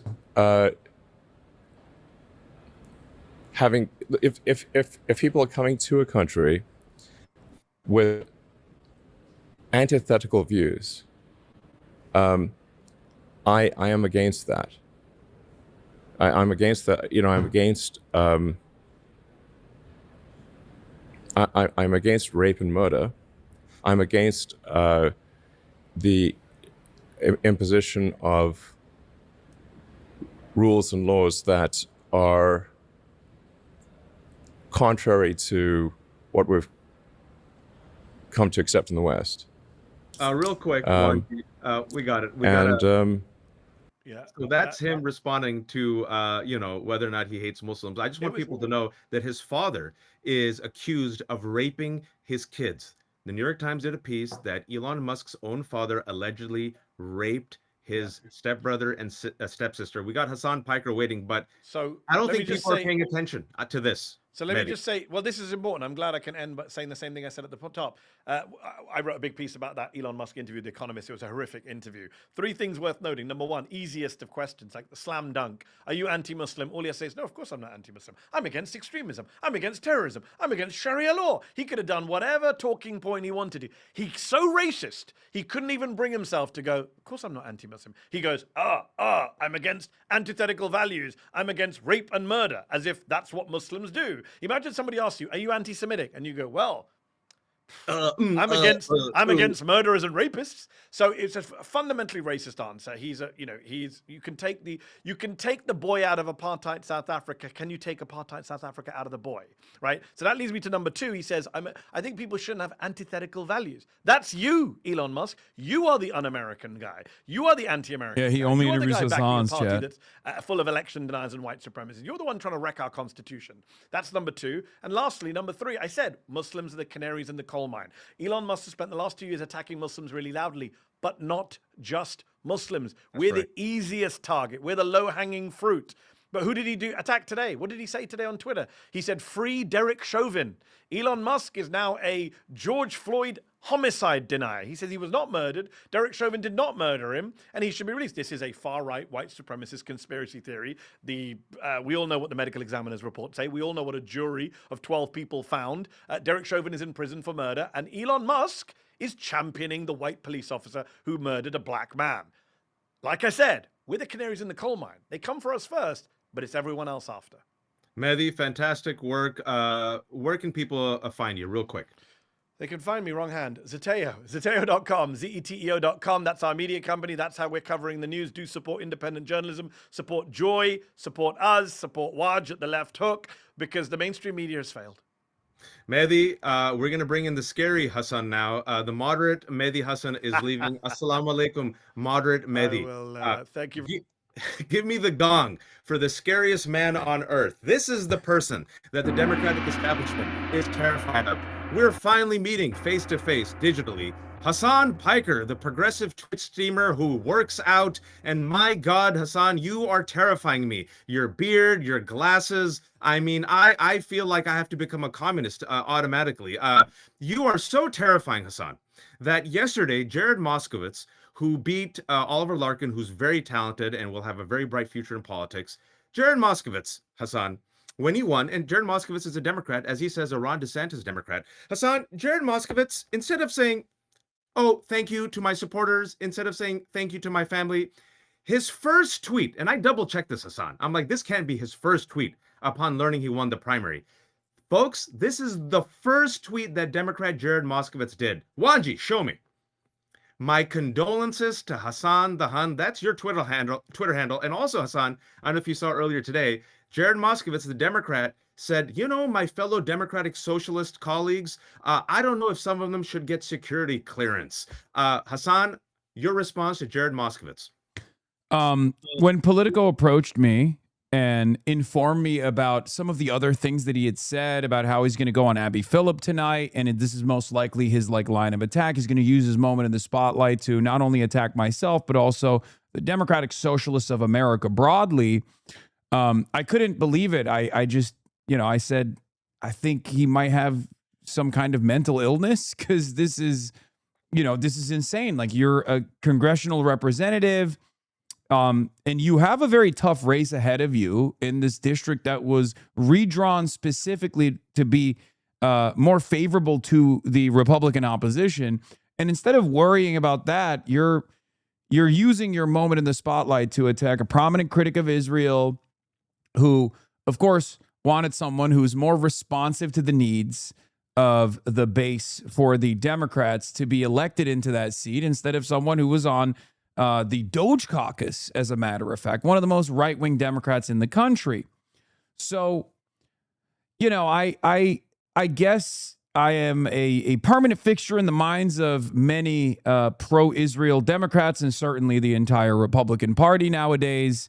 I think it's understandable for the Republicans to constantly worry about myself and the Democratic Socialists of America, but I don't know why establishment Democrats do the same thing as well, when they should be spending every waking moment talking about the affordability crisis, the endless wars that Donald Trump has brought us into, and ICE apprehensions that are taking place, the kidnappings that are taking place all around the country, the overwhelming corruption that we're seeing from the Trump administration. And there are Democrats, to give them credit, who I wouldn't say I'm ideologically aligned with, who do that very well. John Ossoff does this very well. James Tallarico does this very well.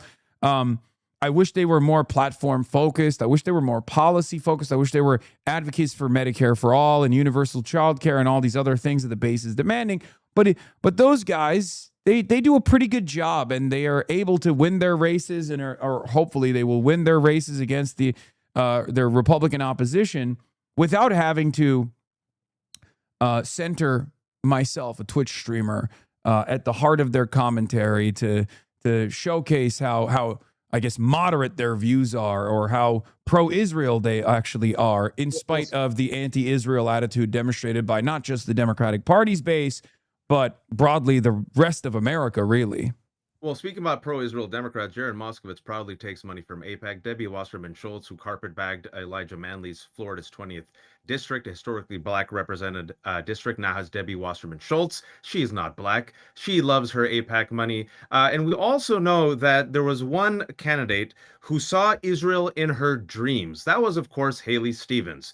And Haley Stevens goes on Fox, and I was really happy. Haley Stevens, you're consolidating. Okay, get behind our boy Abdul El-Sayed. Let's go take on MAGA Mike Rogers. Attack, attack, attack. If someone gives you some bullshit question, you pivot. You attack Max Miller. You attack Randy Fine. You attack Nancy Mace. You attack Donald Trump. There's so much there. I want you to respond to this video. Wanji, hit me. Call on Abdul El-Sayed today to moderate on any specific issues. Well, look, it certainly makes sense to get rid of this Hasan Piker affiliation. You know what I would have said? I would have said, you know what? Donald Trump is an extremist candidate. This unwinnable war with Iran is extreme. Him taking $900 million for this ballroom is extreme. The fact that our sailors are threatening to jump off the USS Lincoln is extreme. The fact that MAGA has voted to cut $1 trillion from Medicaid for permanent tax cuts for billionaires is extreme. The fact that Donald Trump ate with Nick Fuentes, a white nationalist who loves Nazis and has refused to condemn him, that's extreme. She didn't say that. She was consolidating and helping the Democrats by attacking you. Hasan Piker, what's your response? What gives? That's my response. That's how I feel every time I see my girl Haley. I love Haley Stevens. I'm a Haley Stevens truther. I'm ride or die for Haley. I think if we're being sincere, I think the reality of the matter is, there are talking points that, AIPAC pays for. And I think this is one of them. There might be one or maybe a couple very wealthy donors who have decided that I am, public enemy number one. They want to defang a prominent anti-Zionist media platform because they have falsely created this reality that they're terrified of, where I'm some sort of kingmaker, or I'm a media platform that is like responsible for why so many people are anti-Israel now. That's not the case. You are very tall and you have muscles, Hasan. So yes. Yeah, sure. But the reality of the matter is, like, Israel is responsible for all of the enmity that Israel is now receiving. And I think a lot of donors have basically deluded themselves into thinking that I'm somehow responsible. And this is precisely the reason why they haven't given up. They have to consolidate support behind Abdul, but they still haven't given up on the idea that, like, I'm this dangerous radical. And they're still going to present this as an electability argument. It is what it is. I kept repeatedly trying to explain to Democrats that, like, I'm obviously not going to go away. I'm a lifelong Democratic voter. I've never voted for a Republican. I've never told my my audience or my community to ever vote for a Republican, and I never will. I oppose the Republicans, and sometimes my opposition to certain centrist Democrats is because of their closeness to Republican policies and how much they lean into reactionary ideology. One of the things that I routinely brought up about Kamala Harris, like one of my major criticisms beyond her unconditional continuation of Israel's genocide of Palestinians, was the fact that she was reluctant to release the dead weight of the Biden campaign, right? The Biden presidency. And on top of that, how much they leaned into right-wing framing around immigration. The idea that for the first time ever, Democrats decided immigrants constitute a national security threat. In my lifetime, I've never heard a Democrat say that before this last election cycle. And I thought that was very dangerous.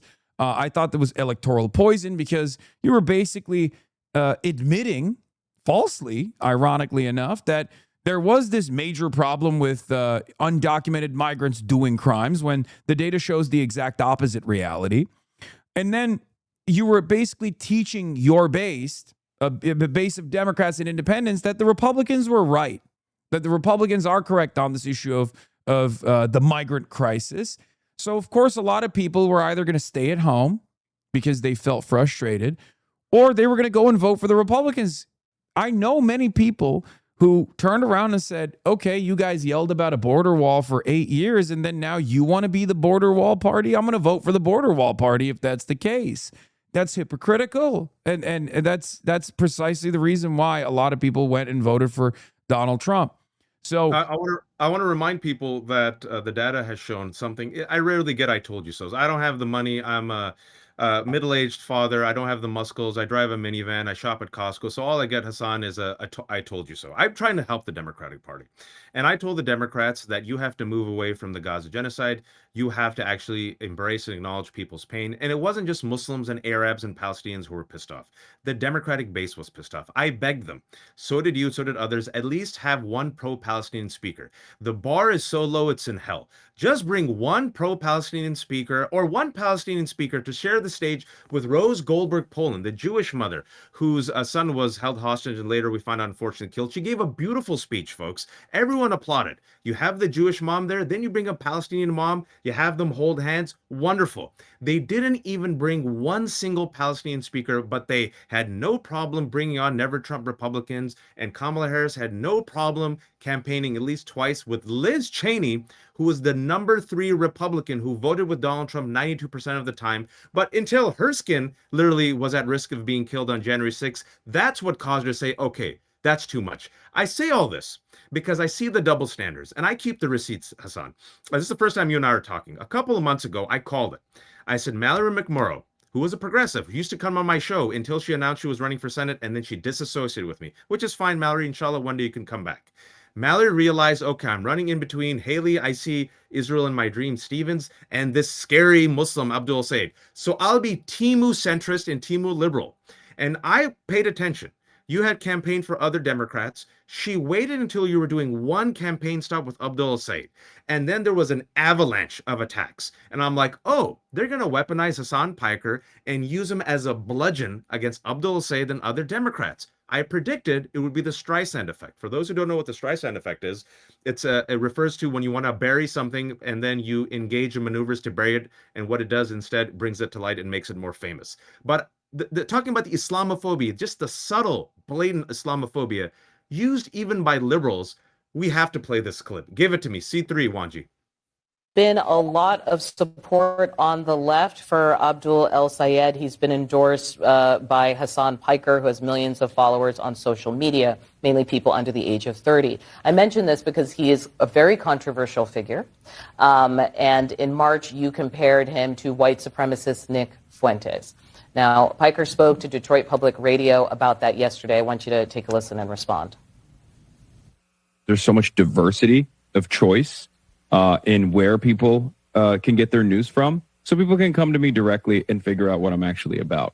So that was one of the reasons why that smear campaign failed spectacularly. People started looking at Abdul's campaign. People started hearing what he was saying, and they liked it. And lo and behold, he was in third place before this smear campaign started, and now he's comfortably in first place. I want to give you a chance to respond to that. Certainly. There's a responsibility for whoever we nominate as our next U.S. Senator to recognize we have to build and expand a big tent. My opponent made a decision to bring in Hasan shortly after there was an attack on a synagogue here in Michigan, where a man drove a pickup truck into a synagogue where 140 preschoolers were at school that day. And had it not been for the security measures, the bollards in place, it could have been the largest mass killing of kids in this country's history. Did you catch that? Did you catch that? Did you catch that?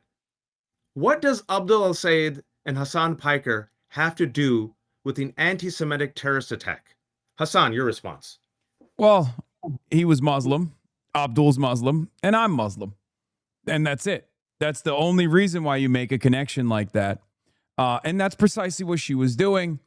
And I think shortly after that interview, she actually dropped out. Maybe a couple months after, or maybe a couple weeks after that interview, she had to drop out. Now, look, I'm happy that she's supporting Abdul El Sayed. I don't have a mean thing to say about Mallory McMorrow, regardless of this kind of like heinous smear, this heinous, racist, bigoted perspective that people don't even shy away from, that they demonstrate openly, because no one cares about Islamophobia, or rather, Islamophobia is not only institutionally permissible, it's actually rewarded.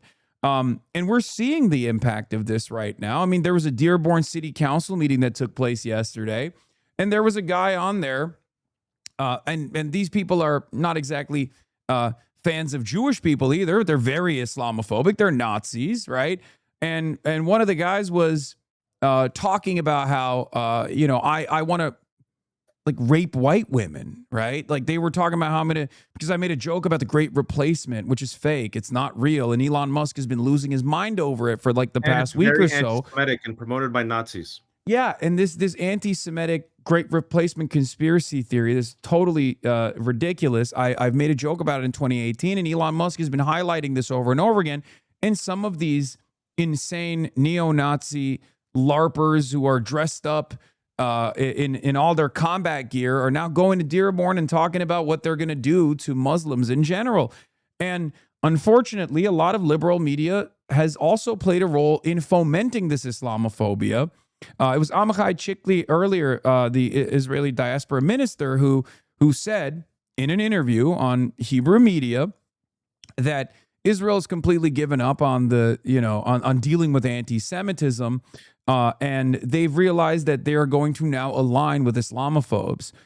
Drop Site News also had reporting on the matter as well from a while back that the Israeli Foreign Ministry had realized that they can no longer salvage Israel's reputation. So what they're going to do instead is foment Islamophobia and then try to move the conversation back to, the divisive nature of Muslims existing in Western civilization and how destructive that is. So every time I see news media hits talking about how much of a dangerous radical terrorist I am, how fond of terrorism that I am, it reads to me as not dissimilar to what Mike Rogers is doing.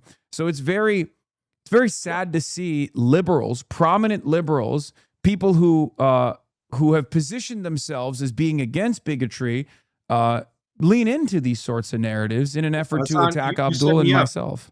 You set me up because I'm going to talk about Neera Tanden, the president of CAP, the Center for American Progress. This is the Democratic think tank. This is the liberal think tank. This is the mouthpiece of the Democratic establishment. She was also in the Biden administration. Folks, I was the lead author and researcher of Fear Incorporated, The Roots of the Islamophobia Network, published by CAP. One of the leading Islamophobes is Laura Loomer, also the fluffer and advisor to Donald Trump. She's so racist, folks, that Marjorie Taylor Greene thinks she's racist. That's how bad shit she is. You have to bring this up. C5, Wanji. This is Neera Tanden, the president of CAP, which is a voice of the Democratic establishment, who is retweeting an Islamophobic tweet by Laura Loomer attacking Hasan Piker. Taqiyya, Ninja Taqiyya, was an Islamophobic trope that says every moderate Muslim is secretly lying. And what are we lying about? Our nefarious agenda. And what's our nefarious agenda? Sharia. So here's Neera Tanden. She retweeted that tweet to the right.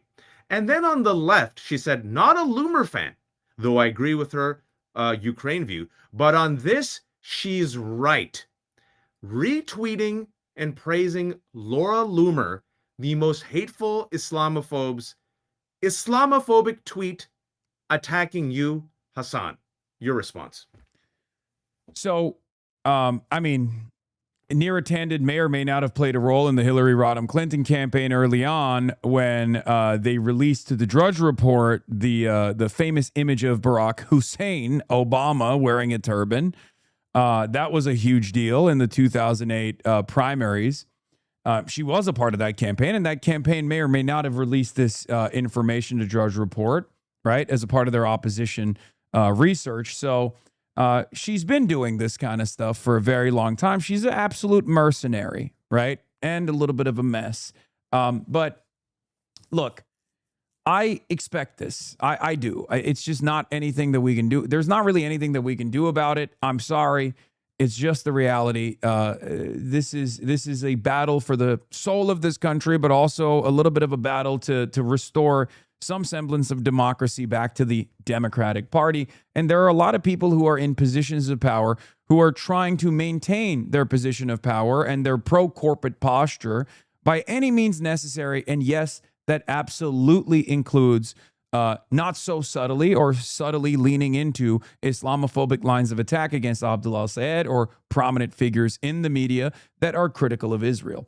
And that's precisely what Neera Tanden is doing because she's a mercenary. She doesn't have any values that she cares about beyond the fact that she just wants to continue defending her comfortable sinecure. Hasan, I know you got to go, and I have a lot of questions for you. It's the first time you and I are talking, so hopefully you can come back to the Joanne Reed show, and hopefully you can come join the Left Hook. Of course. But I want to ask you this real quick before you go, and we bring on Aisha Wahab. We have an amazing lineup. We got Aisha coming, we got Rula Jibril coming, we got Rashida Tlaib coming. I'm telling you all, it's the Muslim Avengers coming to save us from the world's worst people. The double standard infuriates me, right? You've said a lot of crazy shit. You've owned it. There's a lot of people who listen to you like, this is too weird and wild for me. You've heard the accusations. And I'm sitting here thinking to myself, I was told by the Democrats, go talk to Joe Rogan's audience. I was told by the Democrats, go on Bill Maher. And I was just on with Mehdi. I don't know if you heard, we brought the receipts about how he has a history of anti-Arab statements, anti-Muslim statements. Of course. I brought this receipt. I've kept this in my back pocket. Bring up C4, Wanji. I think I know where you're going to play. This is the great white knight. This is the man who will save us. This is the man that Democrats say can be president. White teeth, white hair, Gavin Newsom, the governor of my home state of California. On his podcast last year, folks, on his podcast, he invited Steve Bannon and Charlie Kirk, where he agreed with Charlie Kirk in saying that, yeah, Democrats were wrong in allowing transgender athletes to participate in female college and youth sports. Real quick, Hasan, I'm going to do a rapid fire with you, and then I want you on the back end. Have you ever promoted the anti-Semitic replacement theory? Absolutely not. I've combated it my whole life. Do you agree that the Civil Rights Act was a horrible mistake? No, absolutely not. I've also defended it and the VRA as well, which has been gutted at this point. Do you believe that separation of church and state is a myth and that this should be a Christian nation? Of course, of course not. I'm secular. Do you believe black people were better off in the 1940s during Jim Crow and segregation? No, I'm a proud supporter of a pluralistic, diverse democracy that the United States of America represents. Everything that I just said right now is what Charlie Kirk has said. Yeah, no, I'm very familiar. I was supposed to debate him before he got assassinated. So, and I have debated him in the past. Explain to me why every Republican is not asked to condemn Charlie Kirk, who's now made into a prophet, and why it's okay for Gavin Newsom to invite him on his podcast, but apparently you are the great devil that will make the Democrats lose. Well, because he's a Republican, was a major Republican. There's a major double standard that we both recognize here. I think that's the most important one, by the way, even before we talk about whiteness, right? He's a white man, but more importantly than that, he's a Republican. And when you're a Republican, you get endless amounts of favorability, endless amounts of charitability. You can say whatever you want. You can do whatever you want. They own patriotism. I mean, Donald Trump said John McCain was not a real war hero because he got captured, and he likes his war heroes not captured. And people didn't really care about that at all. Meanwhile, if I'm even remotely critical of military action in Iran, like blowing up the Manab Girls' School in Iran, all of a sudden I'm a dangerous anti-American radical. I'm a terrorist. So yeah, that background certainly plays a major role. And I think last but not least, it's because I'm very critical of Israel. I'm a very prominent critic of Israel. I'm an avowed anti-Zionist. I've combated anti-Semitism my whole life and will continue to do so. But also I believe that Zionism and Judaism are totally different things. I don't think these are inseparable concepts in the way that it's presented by the likes of Nick Fuentes as inseparable concepts, and by the likes of Jake Tapper, ironically enough. And that is what really frustrates a lot of people. And that's why there's almost this bipartisan line of attack that I'm receiving over and over again as this scary, dangerous, radical Islamist jihadist. That's what the Republicans say. And then the Democrats will say, well, we got to hand it to these Republicans. I mean, he is definitely far too radical. He is definitely far too radical. We should just cut this guy out. I'm a lifelong Democrat. I have a community full of lifelong Democrats and many people who were former Republicans who are now socialists themselves, who are, voting for Democrats all up and down the ballot, all around the country. And I think the real problem is they can't avoid us anymore. We're becoming undeniable. We're becoming an undeniable force in American politics. So in a last act of desperation, I think they're trying to defang at least one element of this independent media by constant bullying and by active demands of deplatforming. It's just not going to work, hopefully. And I'm not going to be intimidated, and I'm going to keep saying the truth no matter what. That's what Charlie Kirk would have wanted. That's why I carry the flame. I got Dr. Aisha Wahab waiting backstage. A very quick last question before I let you go. Are you going to sue Scott Jennings? Yeah, we're working on litigation right now with Scott Jennings. What he did was unacceptable, and I think it's a part of the Republican midterm strategy, as Axios reported, that they are just going to keep clipping me out of context. If it's within the realm of reason, if it's just like negative framing, that's one thing. But completely taking something that I was reading, something that I'm unconditionally in opposition to, something as heinous as like claiming that I want to go back to a time when lynchings were happening and that was good. The fact that was what Scott Jennings and Fox News actually went with without even double checking their sources and leaned into that opposition research is unfathomable. And I think someone has to push back against these lies at some point. Sue away, Hasan. Sue away.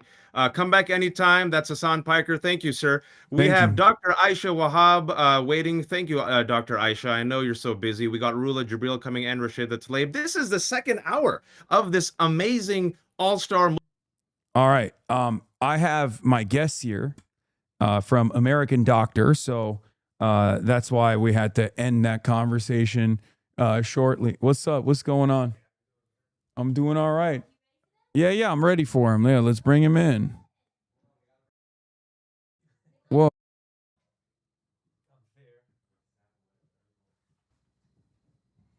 Okay. Hold on. I'm gonna pull my notes as well. What's good, King? Good to see you guys. All right, and we're gonna open up the door so we can actually. Hey, what's happening? All right. It's going all right. Oh, thank you. What is this? Okay, free Hussam Dr. Hussam Abu Safia. Nice. Okay. Ladies and gentlemen, it's a great honor to have two brave doctors that went to Gaza and were in the crosshairs of Israel as they tried to sew up the victims of Israel's genocide to the best of their ability. They are also on the movie the documentary American Doctor. We have Dr. Ahmad and Feroze Sidhwa back for a second time, as a matter of fact. Feroze is here again. First time you were here, there was another camera in the room. Yeah. And apparently that made it to the American Doctor, the documentary that's out in select theaters in the United States and also Canada. Thank you so much for coming, guys, and thank you for all your brave work. Very excited to have you. It's a real honor to have you here. You know what? Let's start with the trailer. Also, you turned off my cams for some reason, Hannah. Okay, we turned it back on. We're good. All right, let's start here. Take you through what Gaza looks like when a hospital's totally overwhelmed. You're getting waves of patients. What do you prioritize? What do you have to treat them? You got no pain medicine to give the people whose legs have been blown off. 3 surgeons all working on one little girl for, 2.5 hours? And she's probably going to lose her right leg, and her left arm. And she's starting to wake up. Let's get her warm. As a Jewish physician, I knew nothing about Gaza. Like most Americans, I thought everybody out here were nothing but terrorists because that's what I was told. I'm not Israeli, I'm not Palestinian, I'm not Christian, I'm not Muslim, I'm not Jewish. I don't really have any connection to it. But as an American, I just don't want my government involved in crimes. I'm a Palestinian. I'm not a spokesperson. I'm a human being. I'm a U.S. doctor who wants to see babies like my babies not be killed anymore. What surprised me most was how the carnage was focused on journalists, healthcare workers, and children. This bomb.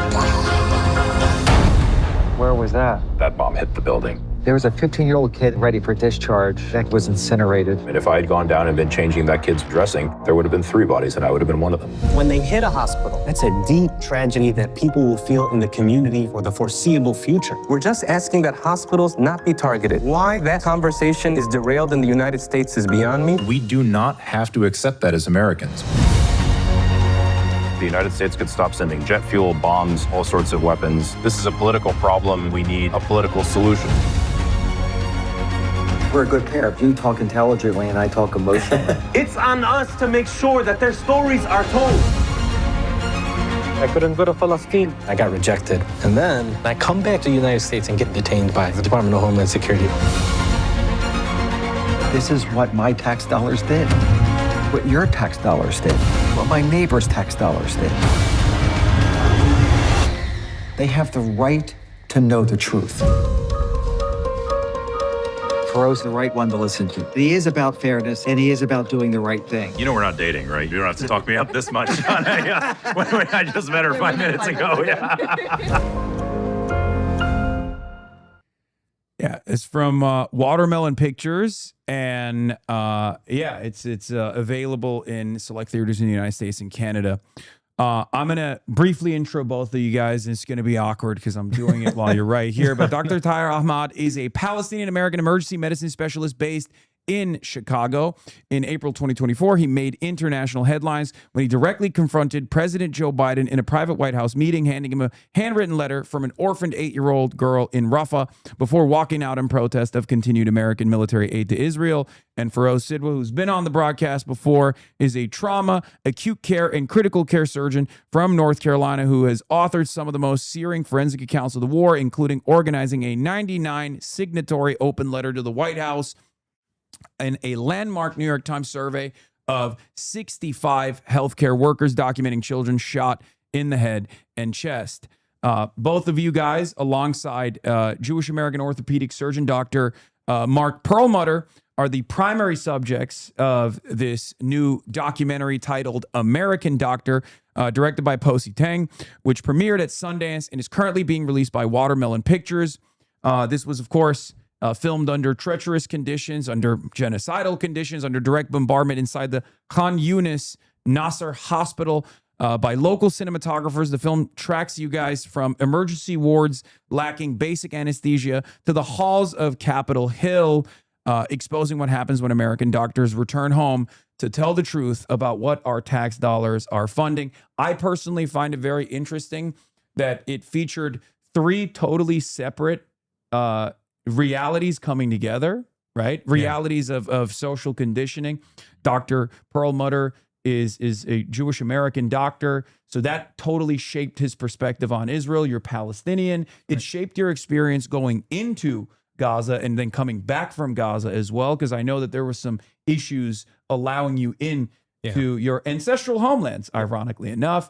And you're Zoroastrian, right? Or is that true? Kinda, yeah. Okay, I mean, I was born that way, but okay. So like it's three totally unique American perspectives from all around the country, and you guys are united by your follow through on the Hippocratic Oath. You want to save lives, you want to help people, and you find yourself in Gaza. And then after that, your struggle and your work continues. You come to the United States of America and you find out that the depravity doesn't end with the actions of Israel. Our own government is also turning a blind eye to these atrocities. So yeah, let's start here. So Posey is not here, so I'm going to skip the question that I was going to direct to her. Nice. And I'm going to ask you guys. Poe said she wanted to make a real life medical drama like Pitt or Grey's Anatomy, except it's set in Gaza.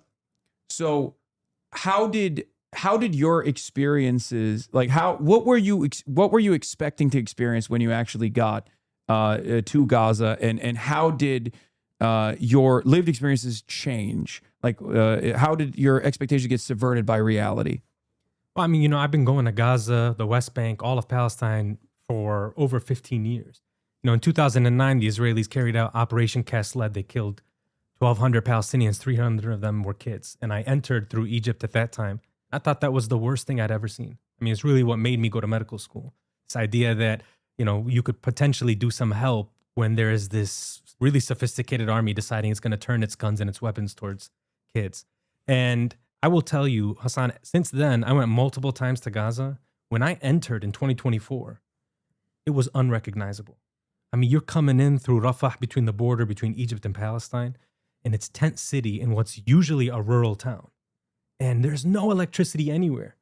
And, the bombs are just so close. We both have worked in different conflict settings. I mean, I've been in Syria. I went to Lebanon, been in, Jordan. We know how it is to operate when there's a war. This was too close. I mean, every time a bomb drops, the building is shaking. You hear the gunfire. It's blocks away. And it's just it just shows you that the Israeli military was operating in a densely populated area, and it was willing to have as many civilian casualties as possible. In fact, I think we both would argue that was part of the objectives of the war, is to make the casualties so heavy and the numbers so high that either Palestinians would be ethnically cleansed or they would die, in their homeland. Yeah, like for me, I've also been involved. I wasn't born Palestinian, obviously, but I've been involved with the Israel-Palestine conflict since I was 18. And I think I started editing books on the topic in 2004. So I think up from 19, I guess probably 69 or 70 up until 2004. I'm pretty sure I've read every human rights report in the English language on that's ever come out, and plenty of them since then. So I knew about the shooting of children. I knew about the shooting of civilians. I knew about and especially after Cast Lead, like you mentioned, Human Rights Watch had a report called White Flag Killings, where they very matter of factly described the killing of, I forget, several dozen families walking down the street with white flags, almost exclusively women and children.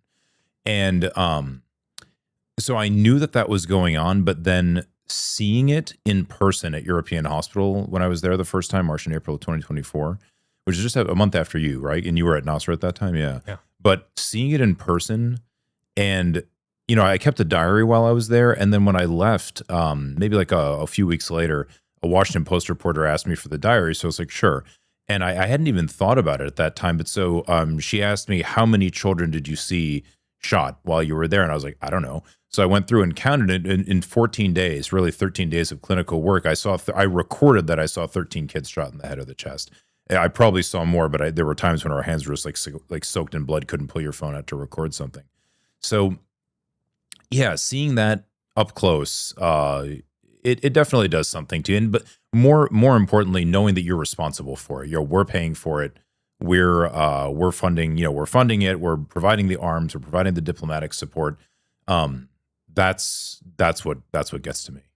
Yeah. Man, one thing I'll tell you that really it still sticks with us. I mean, I work in a trauma center in Chicago. He works in Stockton. We see trauma all the time. Mm-hmm. But when the hospital gets overwhelmed like that and they're just dropping bodies off onto the floor, it's, that the attacking of human dignity is so tough to deal with. I mean, we have so many moments where you're just kind of sitting there. And Tariq Lubani, he's a Canadian ER doctor. He said something once and it broke my heart because it's exactly what I was feeling. And he articulated it in a way. He said, all the humanity that you can give, all that compassion that you can give, in Palestine, in Gaza, it can only happen after the patient is already dead. So these kids that they're laying on the floor of the ER, these 10-year-olds, these 11-year-olds, the whole time you're trying to work on them and you're just being so aggressive and it almost feels so violent. And then when you realize that they're dead and there's nothing that you can do, that's the moment where you realize your own humanity and you're trying to give some sort of love or compassion, but they're already gone. I mean, that was recurring every single day in Gaza. Yeah. We had a kid that probably 14 years old. He was brought in with like the most extensive pelvic injuries you can imagine. And I did the operation I did on him was the most extensive operation I've ever done on a live human being. Camera angles. And swamp him. I just could not believe what was going on with this kid. And when we saw him, we were like, he's definitely going to die. There's no way he's going to live. It's like it would be hard for him to live at USC or at Mass General, but here in Gaza, he's clearly going to die. But he was also awake, so it was like, what do we do? Do we just put him in a corner and let him die because he's not bleeding anymore? So he's going to die of sepsis in 3 days.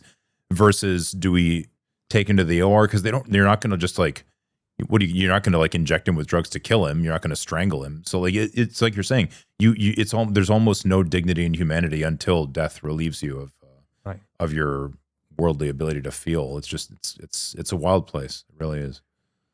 Dr. Tar, despite holding the same American medical credentials and board certifications as your colleagues, you faced severe bureaucratic hurdles, bureaucratic obstruction, and repeated entry denials by Israeli authorities when you attempted to return on subsequent medical missions. You were also harassed when you returned to the United States.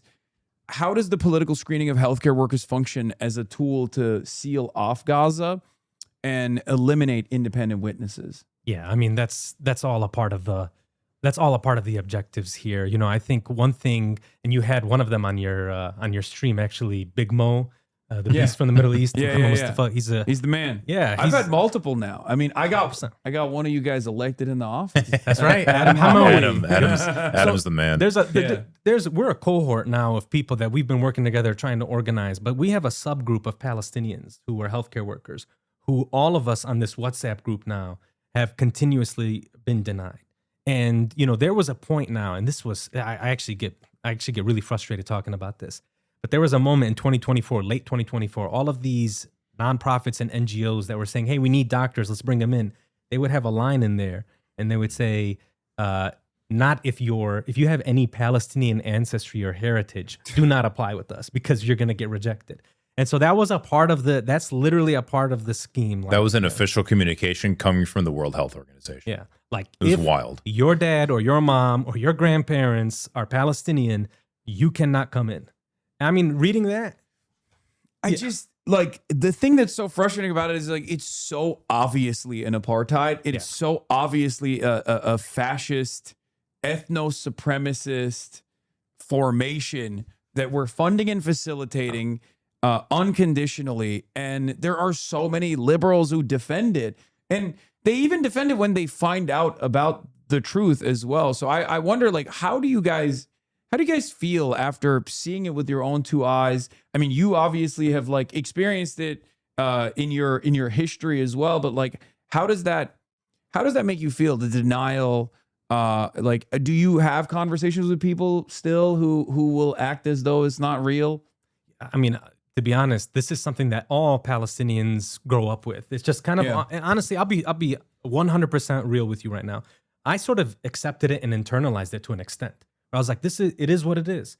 We would go to the West Bank, and I remember my wife was pregnant and my mom's in this car, and we would go to a checkpoint and they'd be like, you guys are Palestinians. You have to get down and you have to walk through the, all of these different areas. Anybody else who's not Palestinian, you can stay in the car and you can pass through. And it was like, hey, that's just the reality. It is what it is. Like, this is what it is. If I'm going to go to this part of Palestine, I may be subjected to checkpoints. These people are separated from us. People in Gaza never made it to the West Bank. People in the West Bank never made it to Gaza. Nobody's making it into Jerusalem. And we kind of internalized this. So, I mean, for me, it's something I think about. It's like, oh, I just sort of accepted this reality. I don't know what you think about it. Yeah, what do you think about it? As a former Zoroastrian. Not former, just an agnostic Zoroastrian. Yeah, as an agnostic Zoroastrian. But yeah, actually, I guess that angle is kind of interesting. Zoroastrianism and Judaism have a quite close history, actually. The Jews were enslaved. This, way long time ago. The Jews were enslaved in Babylon, and then Cyrus the Great was the emperor of a Persian empire, which was a Zoroastrian empire. He invaded Babylon, took the city, actually freed the Jews, and repatriated them to Jerusalem, and built the second temple from the Persian treasury to replace the one that I guess the Romans had destroyed. And there's actually this thing that's, I think, maybe misleading, but still, it's called the First Declaration of Human Rights. Was a tablet that was issued by Cyrus, declaring that the Jews have the right to worship, and just some basic rights. And there's a copy of that that's sitting outside the UN Security Council. And it's like the plaque. I can't remember the exact words on it, but it says, this is one of the first recognitions of universal rights, and that all people have the same rights, regardless of who they are, regardless of where they are. That seeing that so shockingly transmogrified into this psychotic, apartheid is not even, it's not the wrong term, because it's not harsh enough. Like the African National Congress, the people that fought apartheid, they'll still say it today, they're adamant. They're like, no, the Boers never did anything like this to us. This is crazy. It's really a shocking thing to see in person. I remember the first time I was in, I lived in Israel from 2004 to 2005. I was in Haifa working with a Palestinian Jewish cooperative there. And I would tour around in the West Bank, and I was going, I think, from Nablus to Jenin in a shared taxi with 3 other guys. I think I told you the story before. And we get to a checkpoint, the checkpoint outside of Jenin, and the Israeli soldier, he's this big, kind of chubby dude with a mustache, like a career guy, not a young reservist. He orders all of us out of the car. So okay, we get out of the car, and this is all in like Hebrew and Arabic, but he says, I'm going to check your ID, and then you take one step over and stand here. It's like literally, there's only 4 of us. It's not hard to keep track, but whatever. So he looks at my passport and he's like, whatever, this guy's an American. And then he looks at the other 3. And then the last guy, who's probably like 19 or 20, he's like, he checks his ID and he says, move over 1 step. And the guy's like, I don't want to move over 1 step. You checked my ID. What's the problem? He's like, move over 1 step. And no, I don't want to move over 1 step. And so they like start shoving each other. I'm like, shit, this is getting like bad.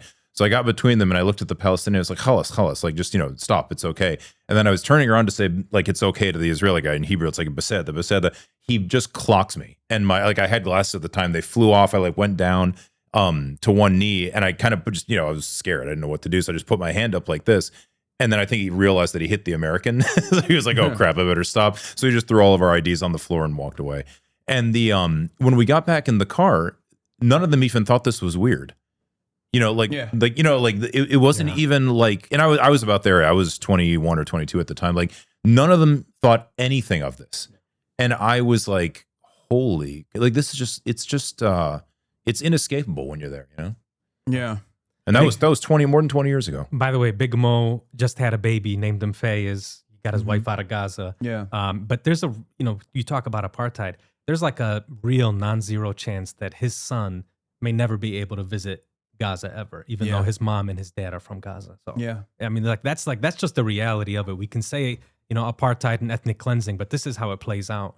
Yeah. No, it's unbelievable that it's something that we learn about in history books about, like, my whole life I've been taught, like, this is a heinous crime. This can never be repeated, never again. And then it's being repeated in broad daylight in front of our eyes. It's the first ever live stream genocide. And so now we understand why or how German society turned a blind eye to the chimney smoke and the ashes that covered these cities when people talked about it, where there's no plausible deniability in this circumstance. And yet, people see it, and some people even demand more of it. And those institutions back then were quiet about this. Many of the same institutions now, like the professional societies and the different governments and even some of the religious sort of groups, they all were quiet when it happened then. And to no one's surprise, they're quiet when it's happening in Gaza to Palestinians. Yeah, absolutely. So your fellow volunteer surgeon, we just talked about him, Dr. Adam Hamawi, U.S. Army combat veteran who famously saved Tammy Duckworth. Duckworth's life in Iraq before volunteering alongside medical teams in Gaza, recently won the Democratic congressional primary. That's right. In New Jersey's 12th district on an explicit platform of healthcare, not bombs. As physicians who have spent years attempting to lobby an obstinate Congress from the outside, what does it mean for your movement to see a frontline medical colleague break through the party establishment to take a seat inside the halls of power? Does that give you a little bit of confidence? It gives me hope. Yeah. I mean, to be honest, and you're also Palestinian, so it's like doubly. I'm interested to hear what you think about all the anti-Zionists running for office and winning. I never thought in my life that we would be in this sort of position to see this sort of platforms and policies, even the discourse, people talking about AIPAC being dirty money. I mean, I think there's a chance. I don't know. I would love to hear actually what you think. I think there's a chance that the Democratic nominee in 2028 may be running on a "I'm not taking AIPAC money" platform. Oh, that's a guarantee. I said that on CNN, and everybody got mad at me, and I was like. To me, that's like it literally. I mean, I'm getting goosebumps just thinking about that. I never thought that was possible. And, like when you were here, when you sat in this room, did you think that a year after that conversation, we would have a frontline medical worker that came out of Gaza and ran for office and won, or the number of different like openly anti-Zionist politicians that have actually won their won seats of power in the Democratic Party? I mean, obviously there's a lot of backlash. I'm sure you guys have seen. Yeah, I have become somewhat of a controversial figure, unfortunately, but it is what it is. But there is unimaginable progress being made here. I mean, look, Angie Nixon just won. Yes. The Florida primary, and that's another statewide race. Just like, and she has a very similar platform to Abdul El-Sayed, who just won in Michigan. And I never in my life would have ever thought that someone like that would win a primary, and then go on Morning Joe the next day, and they say, are you going to forego weapons? Are you in favor of denying weapons, arm transfers to the state of Israel? And she goes, yeah, I am. Absolutely, yeah.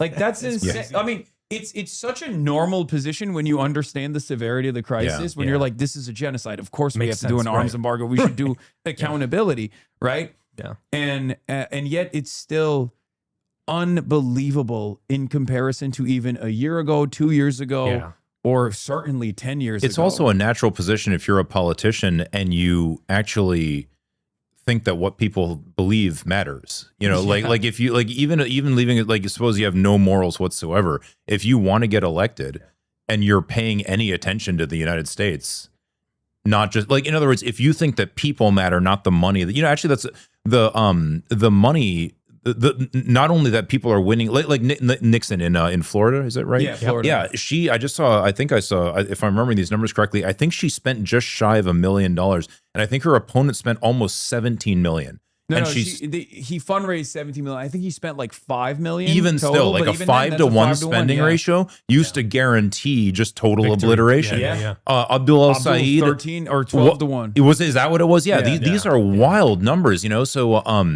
that just shows. And you know, on top of that, I was just listening to an interview with those the two guys that wrote the book Israel's Lobby recently. And they were pointing out that, like, and they're correct, most of the Israel Lobby ads and stuff like that don't even mention Israel anymore. It used to be that they would just be like, this guy doesn't support Israel, and everyone's like, oh my God, how can they not support Israel? And, you know, and that now it's like, we better not mention that he doesn't support Israel, because that would be doing work for him. Like that would be supporting his candidacy. I think that crazy. the crazy stat, because I think I remember seeing this in the New York Times as well, since 2022, there has not been a single AIPAC or AIPAC subsidiary ad that has mentioned Israel at all. Wow. I can believe it. Yeah. Since 2022, it's always like, oh, this is a bad Democrat. If you're in the primary, they say, like, that's what they did with Wesley Bell, Cory Bush. The first time around when it was like the historic primary expenditure, there was not a single mention of Cory Bush's position on Israel. And then after that victory comes for the, you know, AIPAC candidate, then they'll gloat. Right. Then they'll be like, oh yeah, being pro-Israel is good politics and good policy. Yep. But this is what bothers me, though, and you're dealing with this. This is why I don't understand. Look, Fox News is watching you like a hawk. I get it. You know, you might appear tonight. Yeah, it's all good. It's all good. But what bothers me, though, is the Democratic Party, the establishment. They're still making the same mistakes that they made in 2024, and this idea that they can just somehow bully this like populist progressive movement. I mean, are they going to make the same mistake in 2028 where they're going to shove a candidate down our throat who has bad politics and policy in general, but also on Palestine? I mean, that's, you know, this could be a disaster if we're talking about a Vance or a Rubio presidency, because the Democratic establishment can't read the room. No, I'm not worried about that. Okay, why? Because look, I look at, again, last time Feroze was here, I look at where I was mentally and where I thought about like American politics was heading. And where we are now. That happened in less than 2 years. I remember getting kicked out of the DNC for calling out after being invited as a creator for Kamala Harris. I got kicked out of the DNC while a New York Times reporter was sitting next to me in front of 70,000 live viewers. I lost my credentials because I criticized the Democratic National Committee and the convention for not having a Palestinian speaker. And the final straw was when I compared them to Israel, because they were lying. They were lying about how, like, you know, Ruba, who is part of the, or was at the time part of the uncommitted movement, like had not sent in their speech ahead of time. And I was like, oh, just like Israel, they're lying to the media. And that was the straw that broke the camel's back. They were like, you got to get out of here. And I remember feeling so discouraged about like when I heard Kamala Harris say, we're going to have the most muscular military, the most lethal military, all this stuff. That was 2 years ago. That was only 2 years ago. Now everyone can't stop talking about DSA and all these like anti-Zionists winning these crazy victories all around the country. And therefore, I mean, 2 years from here on out, especially when some of these guys, I mean, look at Zoran, right? Like he has delivered on his agenda, on his promises. He's done a tremendous amount of work in terms of like normalizing some of the sentiment as well, being brave at times when it's necessary to say, I'm not going to Israel in that New York primary debate. That was a huge moment. That was a real turning point, right? In messaging in mainstream news. All of that is building on this movement. All of that is building on this movement that centers the interest of the working class. So yes, I do think that 2028, judging by our trajectory, by the exponential growth of this movement, by all of these compounding victories, 2028 is going to have a much more positive outlook, I think. Oh, nice. Yeah, I'm ready. You got me. You got me psyched up now. Ready to do some door knocking. I don't foresee the 2028 Democratic primary victor being pro-Israel in any way, shape, or form. it's going to be treated like abortion. Like, would you expect the 2028 Democratic primary winner to be restrictive in abortion in any way, shape, or form? No, right? No chance, yeah. And I think Israel will be viewed in the same exact partisan manner. There are obviously a lot of, growing pains in the process. These guys cannot contend with this reality shifting. They're so comfortable. They're so used to posture arrogantly and make maximalist demands and have a lot of those demands get satiated and fulfilled. So that's why there's a lot of backlash right now, and they're like, oh, we'll just purchase TikTok and then we'll make TikTok pro-Israel. Okay, that didn't work, but we'll go after prominent critics of Israel. We'll just tar and feather them at first as anti-Semites. Okay, that doesn't work. Then we move down. We move down the line. Now they're just calling me every name in the book, and unfortunately, a lot of Democrats are also leaning into it as well. But what was the? I'm sorry to ask you this, but what was the context of? They had asked Bernie about Abdul. Yeah. Right. I mean, what's the deal with that though? I just don't understand it. Honestly, I was very disappointed. Wait, was Bernie saying? Oh, that was he wasn't even responding to Abdul campaigning with me. He was responding to the America Deserve 9/11 comment. Oh, thank God. And then they clipped it. No, because he then moves on to defend me. He's like, oh, he's on the radio for thousands of hours. He turns around. He's like, Abby, I'm sure you've said something stupid in your hundreds of hours on CNN. Nice. But the media, of course, clipped it to be like, oh, Bernie condemned. No, Bernie and I we're still boys. Good. Okay, good. All right. That's Unc. That's Unc. We might not always agree. We might not always agree. No, that's on everything, but that's still Unc. Yeah, for sure. And it's not even just popular opinion. Actually, this movie, American Doctor, it actually got picked, what's it called? The New York Times named it a Critics' Choice. Yep. That's inconceivable, even just a year or two ago. Totally inconceivable. Actually, we opened the movie in Toronto as well. The Globe and Mail, which is 100 times worse than even the Wall Street Journal when it comes to this, even they actually gave it a critics' pick. And so I think a lot of Mark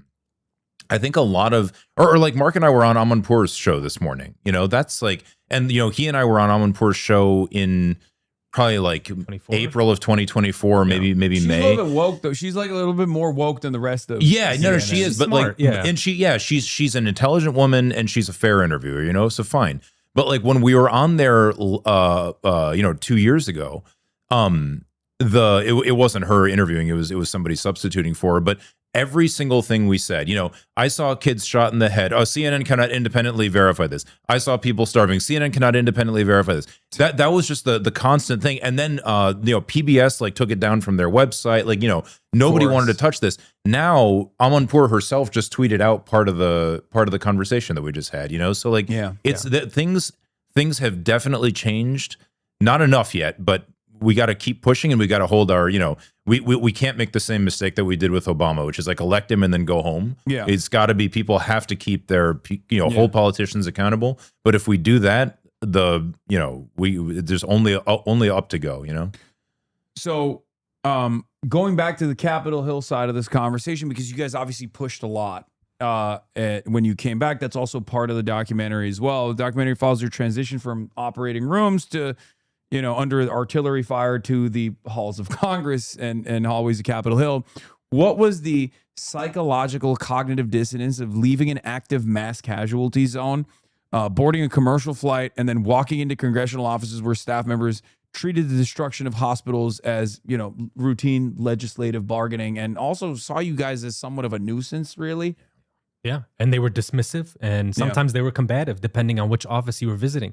I mean, you're talking to over 200 Americans that have gone and volunteered in Gaza, and we all have the consistent testimonies of what we saw, the destruction, the targeting of children, just this absolute mayhem, and it's through time and space. And you've got maybe a 21-year-old in front of you for a certain office just telling you the senator or the congressperson here is they're a steadfast ally of Israel, and that's not going to change. I just told you all of these kids are getting slaughtered in this massive amount of numbers, and that's the only thing that they could say. It was brutal. I mean, I think we would go there and we would just keep trying, and it demoralized us. And I think that's why Adam ran.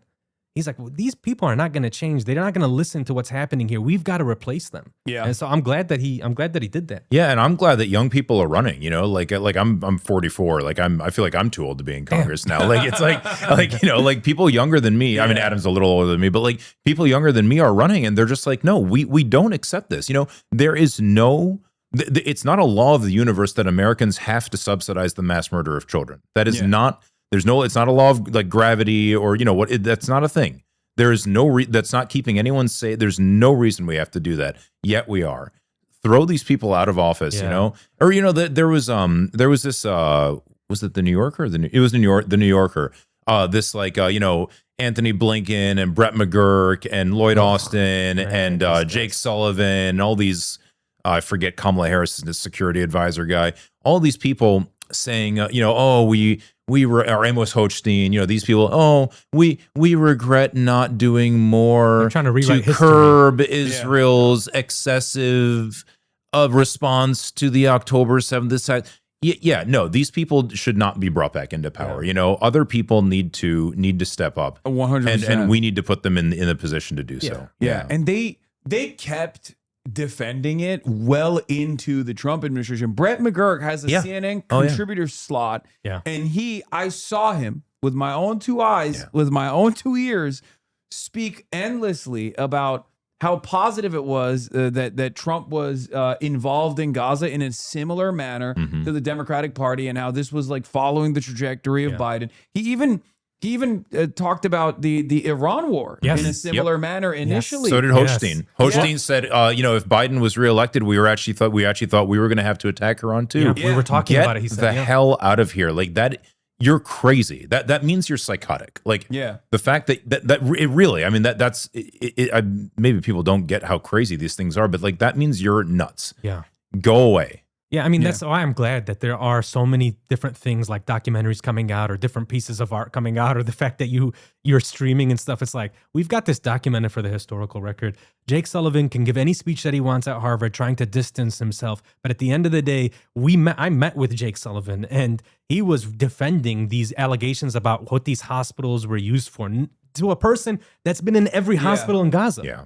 Yeah, it's kind of crazy because like I mean I'm sure you guys remember at the time you had USAID reports coming out and that was showcasing the atrocities, the severity of the crisis and the famine-like conditions that were taking place, and that's an automatic that's so like unconditionally a war crime that numerous people who were very positive about Israel, including the leader of Human Rights Watch, once they saw famine, they were like, "It's over. This is a genocide. This is you know, definitely a genocide, right?"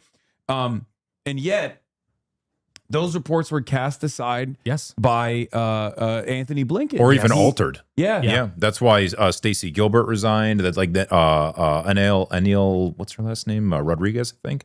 That's why she resigned. Like there were lots of people in the technical departments at the state and USAID, at least at state, who resigned and said no. Like that's not what our report said. Like we clearly said yes, Israel is blocking American-funded aid to Gaza. Yes, it is illegal to keep arming these people.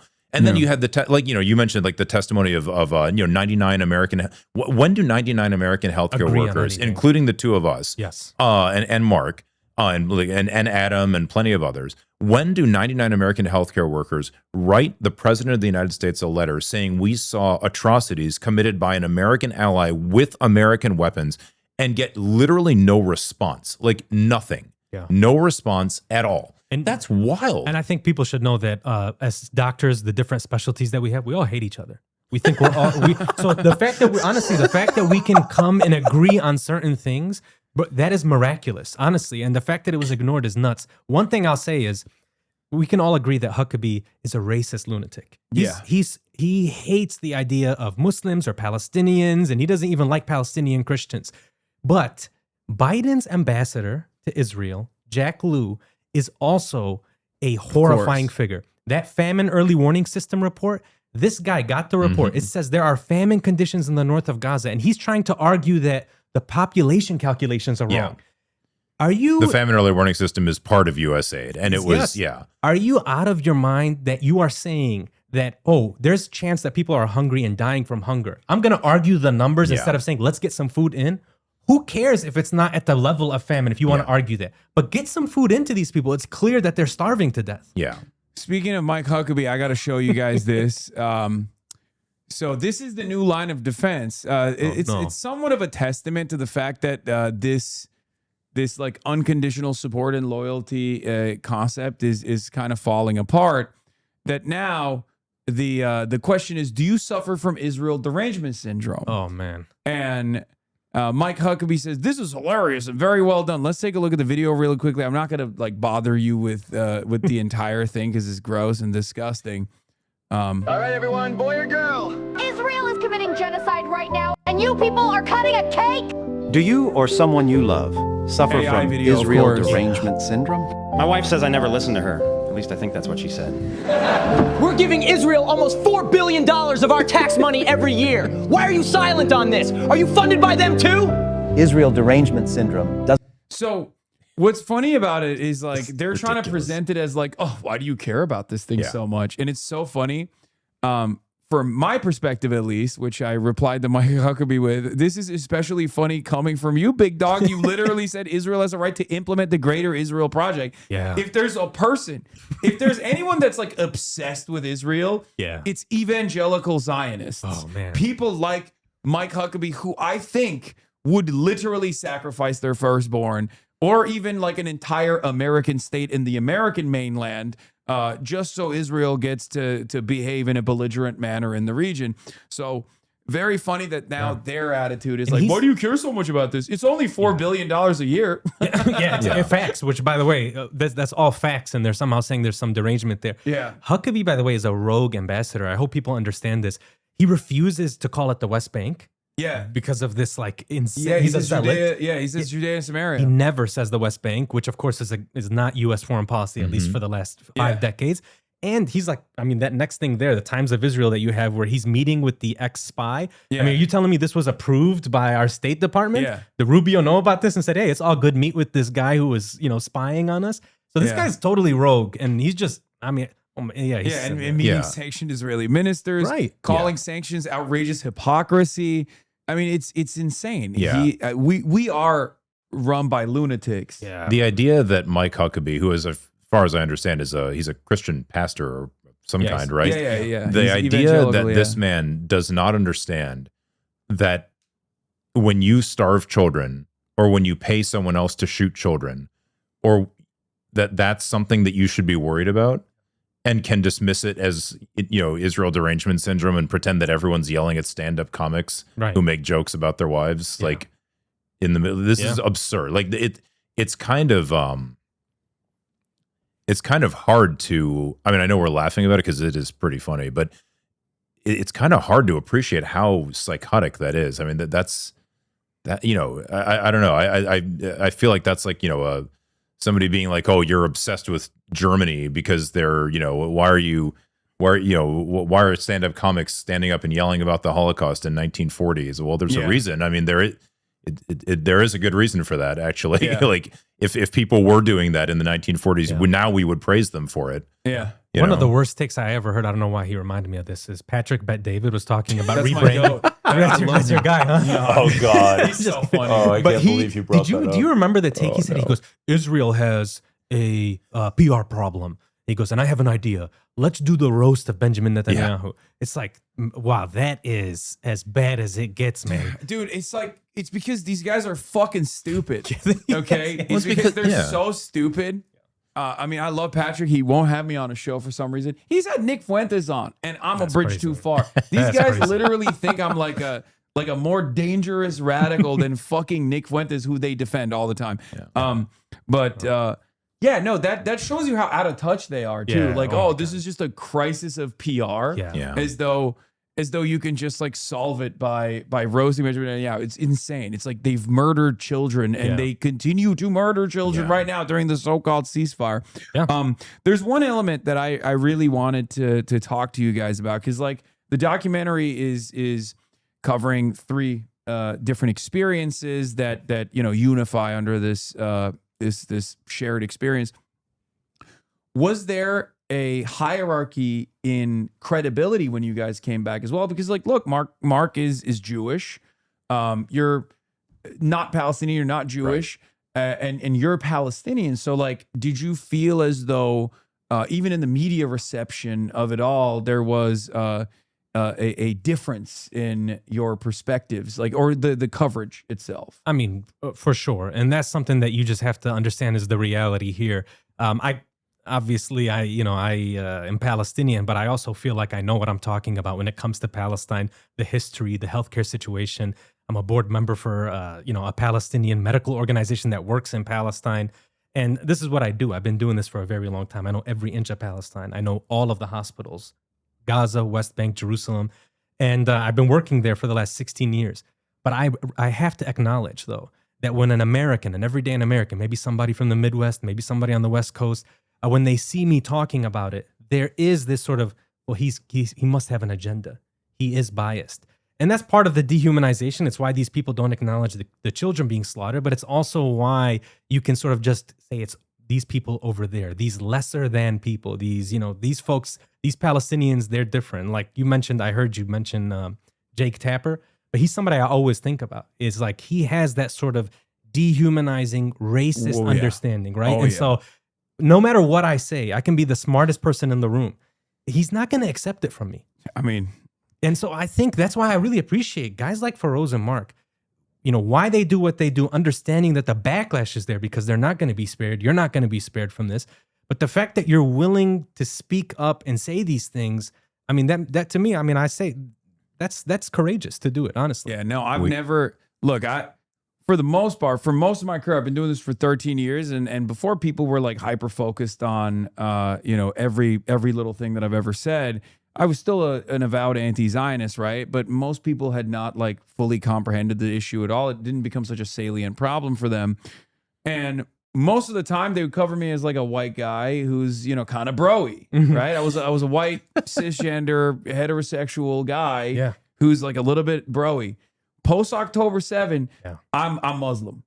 I'm the most Muslim guy that is ever Muslimed in the country. Yeah. Like, nice. It's just like, I'm still the same guy. I'm still white as hell. Like if my name was Hank, like I feel like 90% of the media coverage would change because it would be much more difficult for them to present me as this like super radical guy. Right. But yeah, they definitely lean into that. Yeah. They definitely lean into that. But the reason why I wanted to ask, because I wanted to see, I wanted to hear Mark's perspective on this as well. Unfortunately, couldn't make it. But one other thing that has happened is they'll just like remove your background. Because like they did this to Brad Lander as well. Brad Lander, who's like been very outspoken about the issue. They treated his victory over Dan Goldman in a very Jewish district in New York as an anti-Semitic act.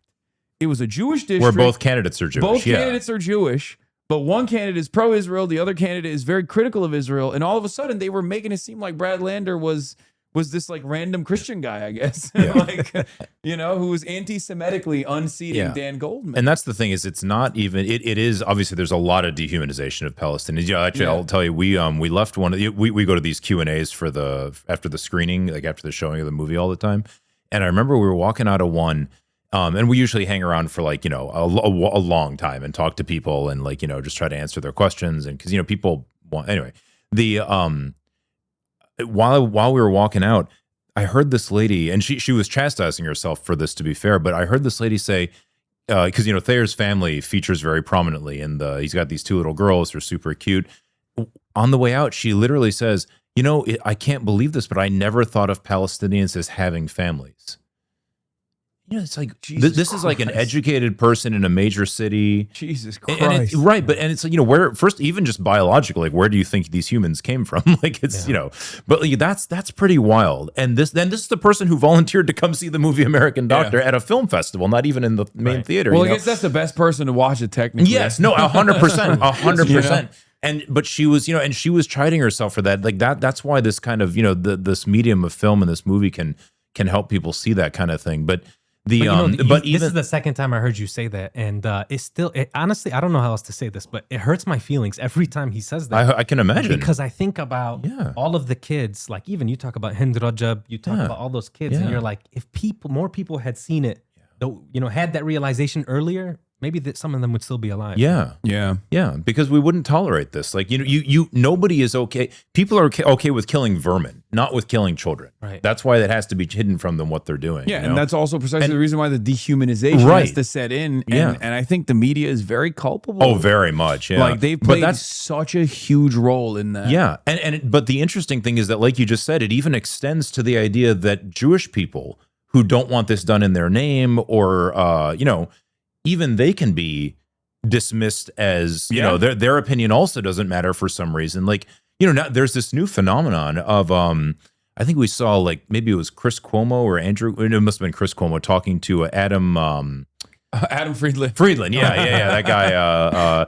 And he was telling me he's a bad, I can't remember the exact words. He's a bad Jew. Basically told him he's a bad Jew. Yeah. And Friedland's like, what? Aren't you an Italian guy? Like, what is this? This is ridiculous. Like, I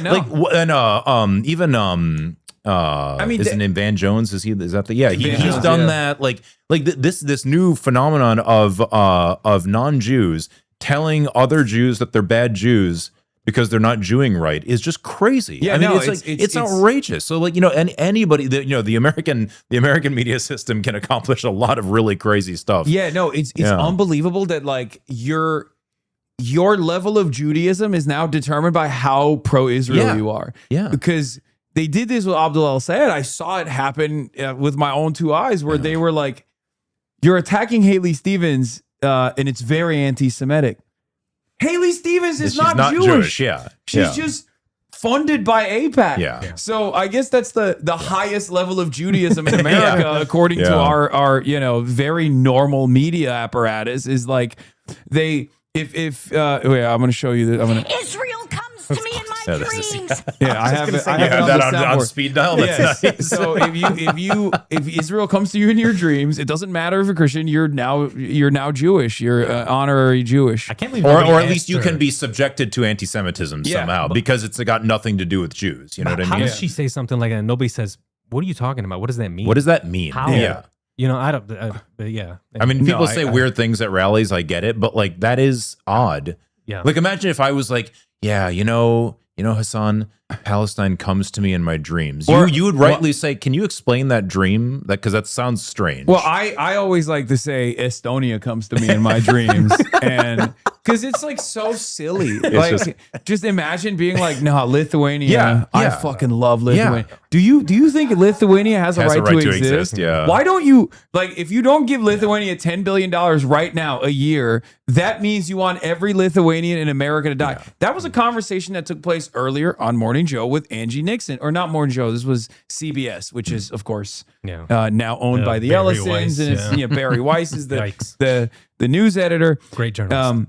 And what's crazy is they were asking Angie Nixon, and the host turns around to Angie Nixon and says, so you want to deny weapons transfers to Israel at a time when there's an unprecedented crisis in anti-Semitism here in the United States of America? And I was like, how do you connect those two things? Yeah, that's wild. What the fuck does that have to do with American Jews at all? That's crazy. Like, it's such an insane argument. It's so bizarre, but, like, I feel like at this point they're just like they're speed running the common narratives, like, because it's just they have nothing else to lean into, so they just go, well, this is really messed up. Like, anti-Semitism is going to skyrocket if we don't give $10 billion to Israel a year. Yeah. That strategy even extends past this, even with the ceasefire now, or the so-called ceasefire. They're like, the only way that we can make sure that the borders are open and people can get medical treatment and food can enter is if this political group disarms. Yeah. How are you pairing disarmament in a political process to giving people food and water and electricity? Children. Yeah. How have we accepted that? Oh, this is a normal conversation. Yes. Let's use food as leverage in order to get this political group to be able to disarm. It's nuts to me. And it's that same strategy. And of course, as is the case, the government has said, oh, we don't care that they're disarming. So that was the other thing. Because Hamas has already said that they're fine with a technocratic committee overseeing control over over Gaza. And now on top of that, they're even leaning into the disarmament initiative, which, by the way, how do you even... It's completely meaningless to disarm not like they Hamas. they don't have... Like, I mean, you guys were there.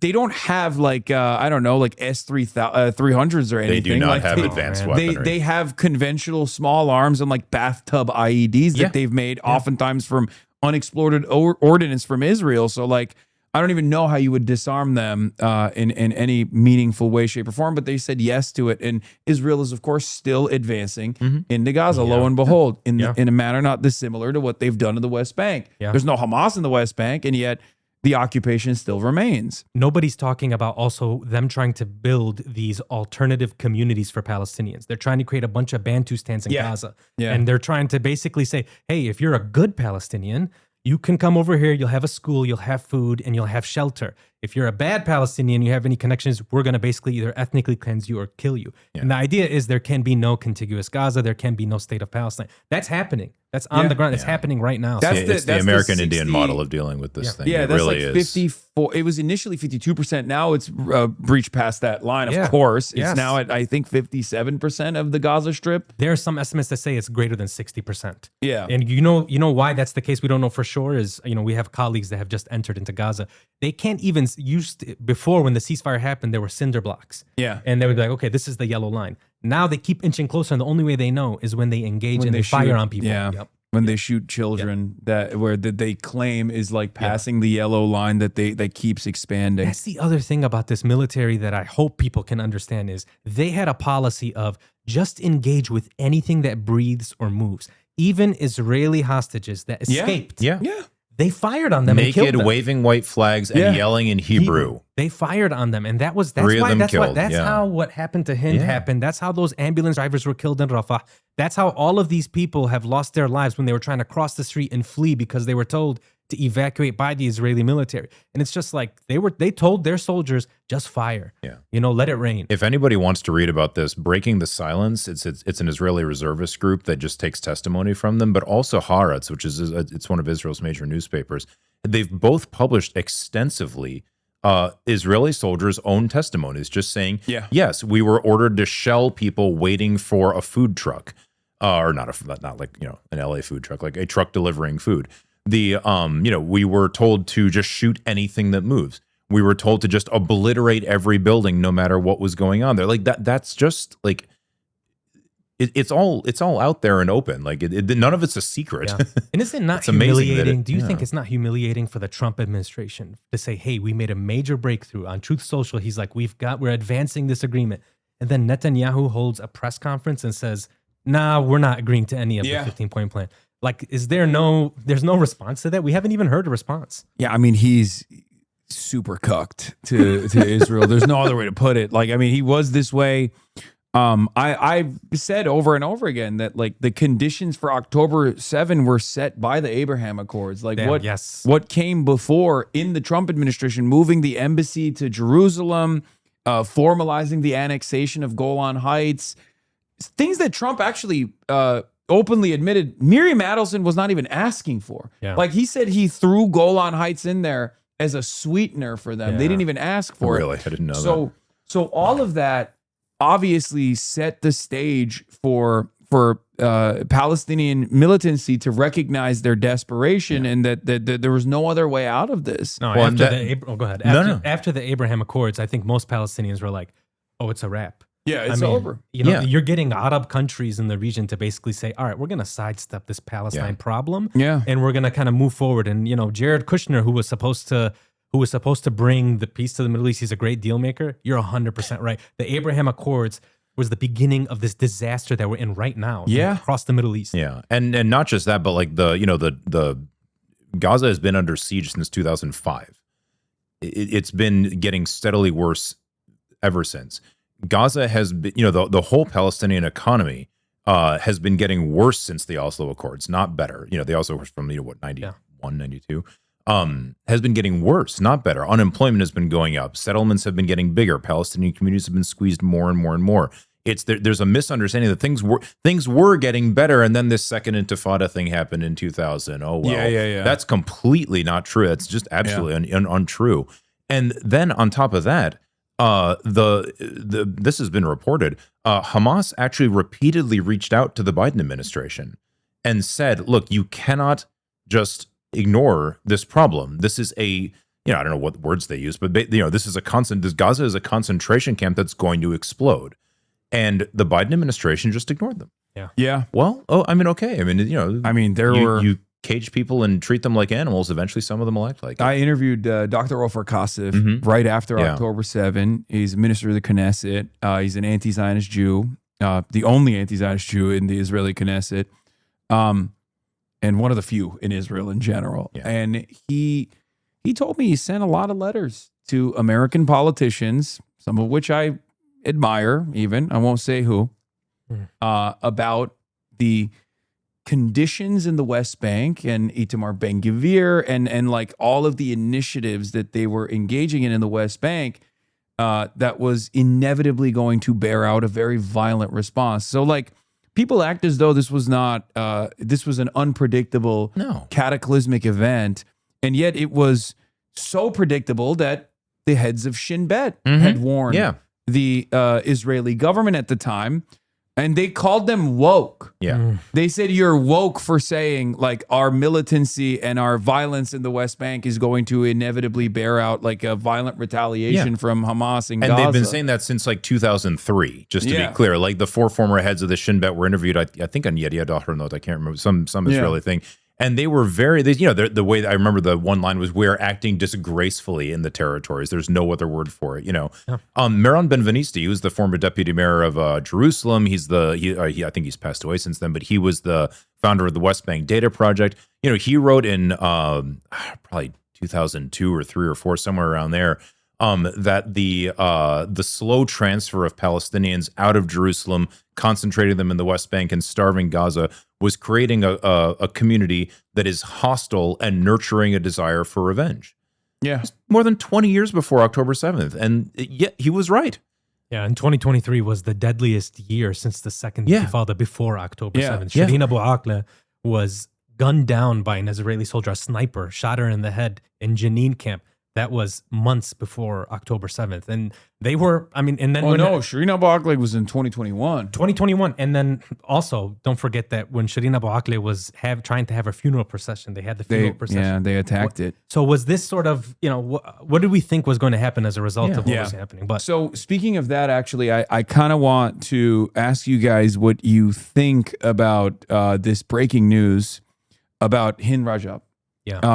So CNN reported on it earlier this morning. The Israeli military has acknowledged firing on a car carrying 5-year-old Hind Rajab in Gaza after earlier denials, as it opens a criminal probe into the January 2024 killing. So what's really interesting about this, and the reason why your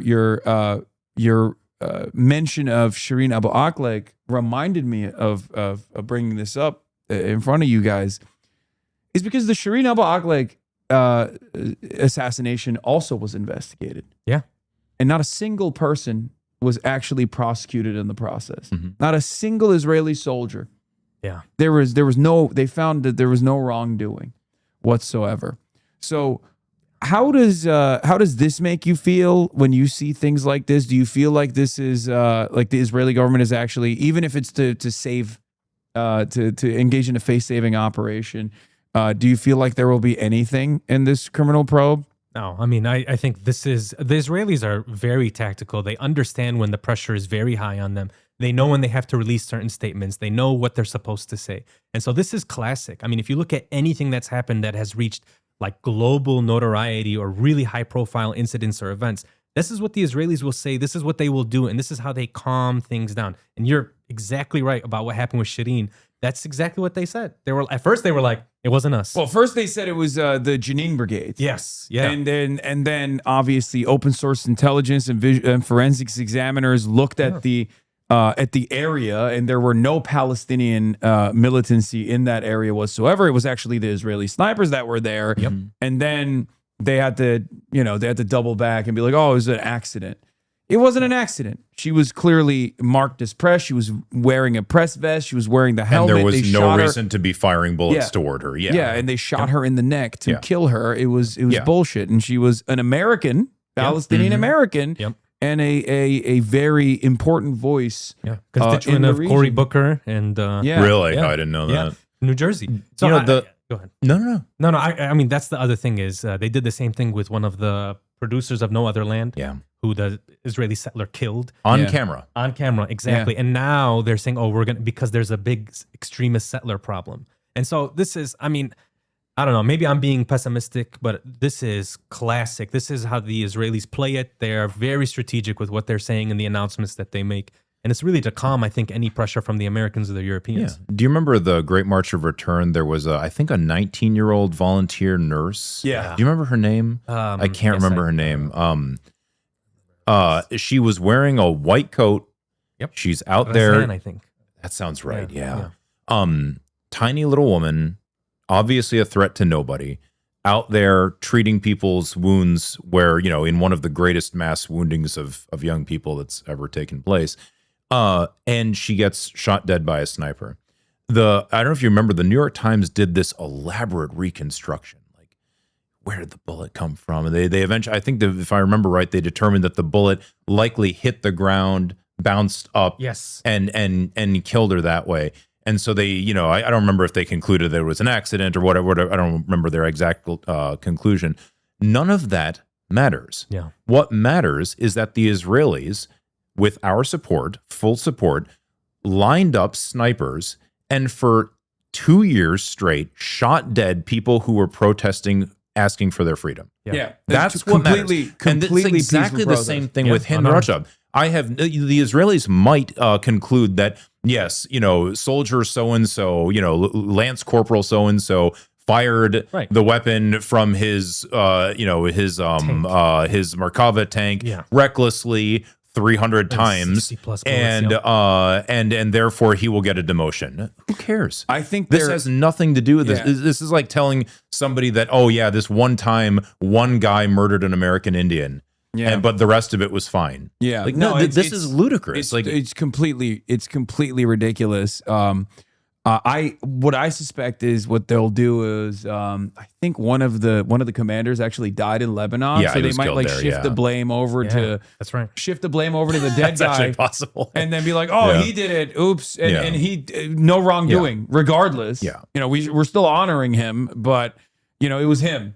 And it's interesting because this is the same time when the Israeli decision not to prosecute the killing of aid workers in Gaza came out. Now, is this here's about the the World thing. Central Kitchen? That happened when I was in Gaza. April. What's crazy about this, of course, is World Central Kitchen is run by I forget his name, Jose Andres. He's a good friend of Biden's.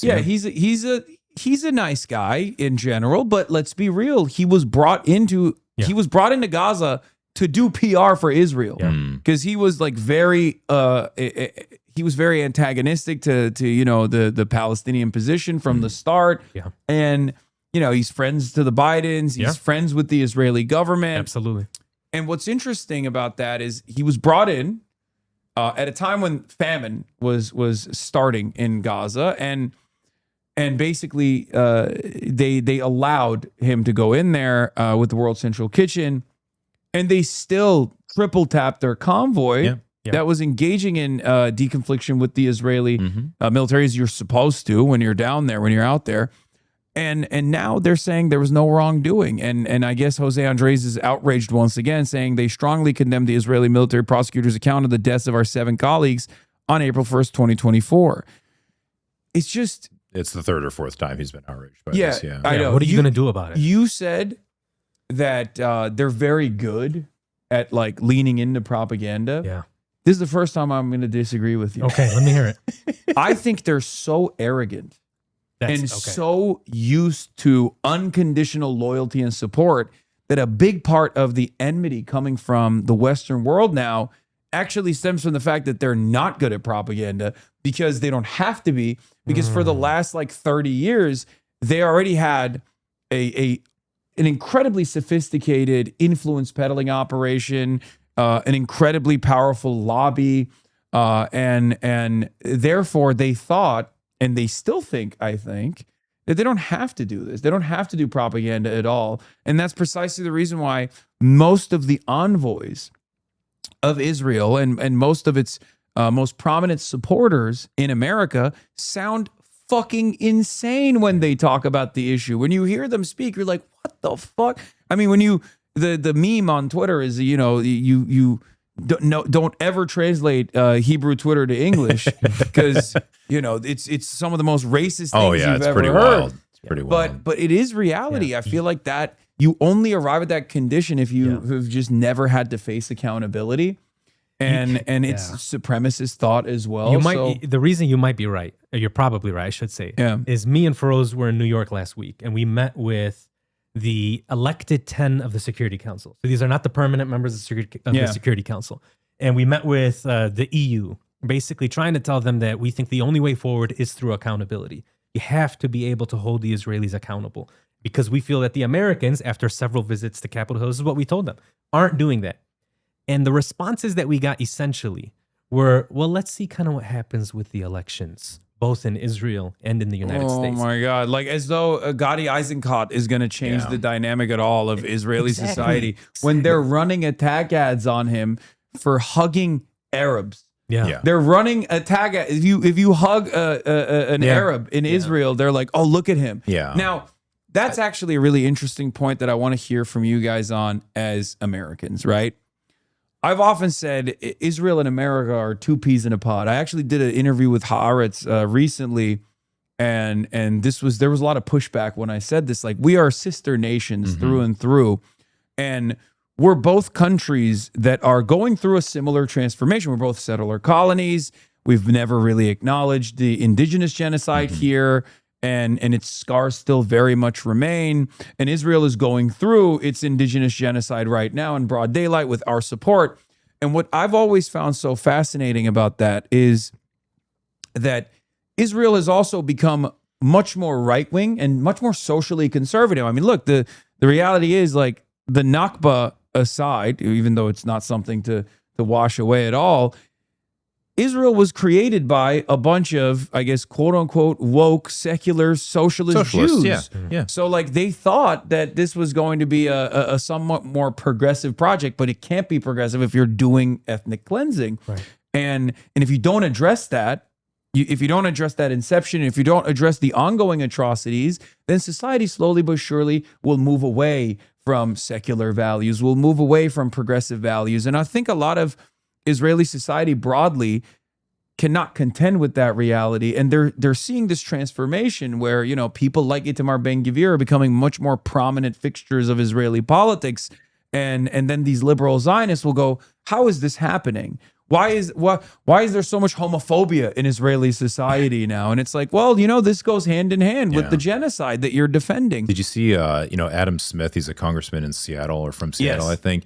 He was on, I think it was Breaking Points. Yeah, he was talking to Crystal. Shout out Crystal. And she said, you know, how can you, I don't remember the exact words, but like, how do you square your progressive stance on, you know, economics and Medicare for all, whatever it might be, with this seemingly illiberal stance towards Israel? And I was honestly genuinely shocked that somebody said this out loud. He just said there is no liberal solution to Israel. In other words, Israel is, you know, he didn't say it this way, but I'm interpreting it. Israel is an illiberal state, and that's fine with me. You know, that's wild. Like that's completely crazy. And that I actually just had this like kind of getting back to what you were saying before about like their propaganda is bad. I think ethno supremacy just makes people dumb.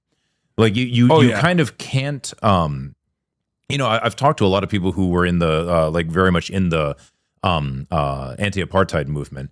And they said there was kind of a similar thing where, you know, South African Boers would just, they couldn't understand what everyone else doesn't understand. How can you not understand how great we are, how amazing we are? Don't you understand that these Africans are barely human, and, you know, they're just all crazy. If we don't control them, they'll just, you know, rip the whole place to shreds, or, you know, these like awful things. But it was so self-evident to them.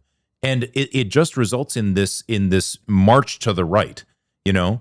And I really feel like, you know, like South Africa, you know, with the democratic transition, that's one way to end up resolving that problem. But the other is what happened north of there where I worked when I was in med school, Zimbabwe. And in Zim, it was a very, very violent end to this. And once the apartheid system in Zimbabwe, which was almost identical to South Africa, was dismantled, it just dissolved into this horrendous interscene violence. Yeah. And now, you know, the Matabele and the Shona regularly attack each other. It's just a total disaster. And that's, you know, we kind of have to decide which route do we, if you're pro-Israel, you should probably think about what you're leading Israel towards. It's, you know, it's probably its ultimate destruction. It's very, very scary. And these people, the most, you know, like younger American Jews see this and they say, like, you know, we don't want even though we, like, you know, we don't have anything against our Israeli friends, but we're leading them down this crazy path that's going to destroy the Palestinians and Israel. It's not even good for, even if you are pro-Israel, it's not even good for them. No, absolutely. But it's also, and the reason why I brought up the America comparison is because it's destroying the Western world. Yeah. It's destroying the concept of Western liberal democracy altogether, because I think it's making people recognize that there's this insane illiberal force out there that we have to demonstrate uncompromising loyalty to.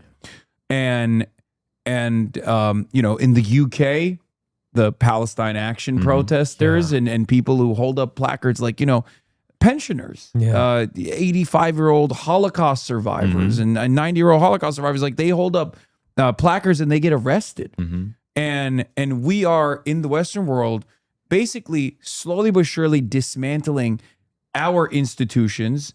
Some might even say we've never really fully cared about these institutions, but I think this contradiction is forcing people to slowly but surely recognize that Western liberal democracy is dead. It's dying. And I worry about the illiberal, post-liberal, fascist forces that will come out of this process. And I say that as someone who is not only now barred from entering the United Kingdom. I don't know if you guys knew that. Yeah, I did. Yeah. But also, which is insane. Labor government, by the way. So wild. And in a former, was it under Keir Starmer? Yeah, it was under Starmer, that's right? That's a former human rights lawyer, right? Former human rights lawyer. Unbelievable. Shabana Mahmood, former pro-Palestine activist. Really? Shabana I didn't Mahmood, know who was that. the Home Secretary at the time. Yeah. And then also here in the United States of America, the American government is not exactly fond of me either. And they're becoming more openly fascist than ever before. And I worry, once again, unless we examine and try to solve this contradiction, it's going to turn into barbarism. But there is a global trend, though, that's kind of taken place over the last decade of this very right-wing nationalist, sort of fascist kind of movement growing across the globe. Yeah. And I do worry about what you're talking about, but I see that there are a certain class of people that are trying to take advantage of this. When I think of folks like Peter Thiel and all of these tech bros, techno-fascists, they have a real opportunity here. If we continue along this trend, they're going to dominate. They're essentially going to be the rulers of this world if we continue along this trend. So I think we're seeing the same trend that's taking place in Israel, but you're seeing it in Europe. Obviously, there are some things that argue against it. Thankfully, the Hungarian elections were, I think, a good sign. Yeah. You know, people sort of rejecting it. But even in France, the fact that that very far right party in the most recent election got so many votes. The Nationalist Party. Everybody should be very concerned about that. I mean, like, you know. Yeah, AfD in Germany. Yeah, exactly. Yeah, I think a lot of this goes back to what the United States actually is. There's a lot of books about this, but you could, one really important book that I think people should read is called The Framers' Coup. It's actually the only academic book I know on the framing and the passage of the U.S. Constitution. And to make a really long story short, the guy, the person who wrote it, I think was at Oxford. The U.S. Constitution was basically written to undermine the radical democracy that existed in the states at the time, basically in order to pay off financiers who had taken war bonds from War of Independence veterans. And it wasn't until the Indian genocide was completed, or essentially completed, and slavery was overthrown, that we actually started to develop liberal institutions in the United States. That's when this isn't in the Framers' Code. This is my interpretation, but that's when you get and especially after World War II, you get into the 60s. Yeah, the 1960s are a huge moment of awakening, of political awakening, of social awakening. All of a sudden, women and students and minorities and all sorts of other people refuse to be silent anymore. And there was a big reaction to this. There was on the liberal side, there was the Trilateral Commission. On the conservative side, there was the Powell Memorandum. That there's a really good podcast series about that from the guys at Lever News. I forget the name. David of it now. Sirota. Yeah, Sirota. He's going to get I'm very excited that you mentioned it. no. It's really worth listening. There's a second part of it now, which I haven't listened to yet. But it's really That's my guy. he does a lot of good work. But that's that backlash, which had, I hate the term, but like bipartisan support, like the kind of the Democratic centrists and the Republicans were both on board with this. The Republicans were more, like the rhetoric was crazier. The liberal internationalists, like, the people that staffed the Carter administration, people like that came afterwards, they were more reasoned and measured. They spoke more like Kamala Harris than like Donald Trump. But that backlash is very real. It's sustained and it's society wide.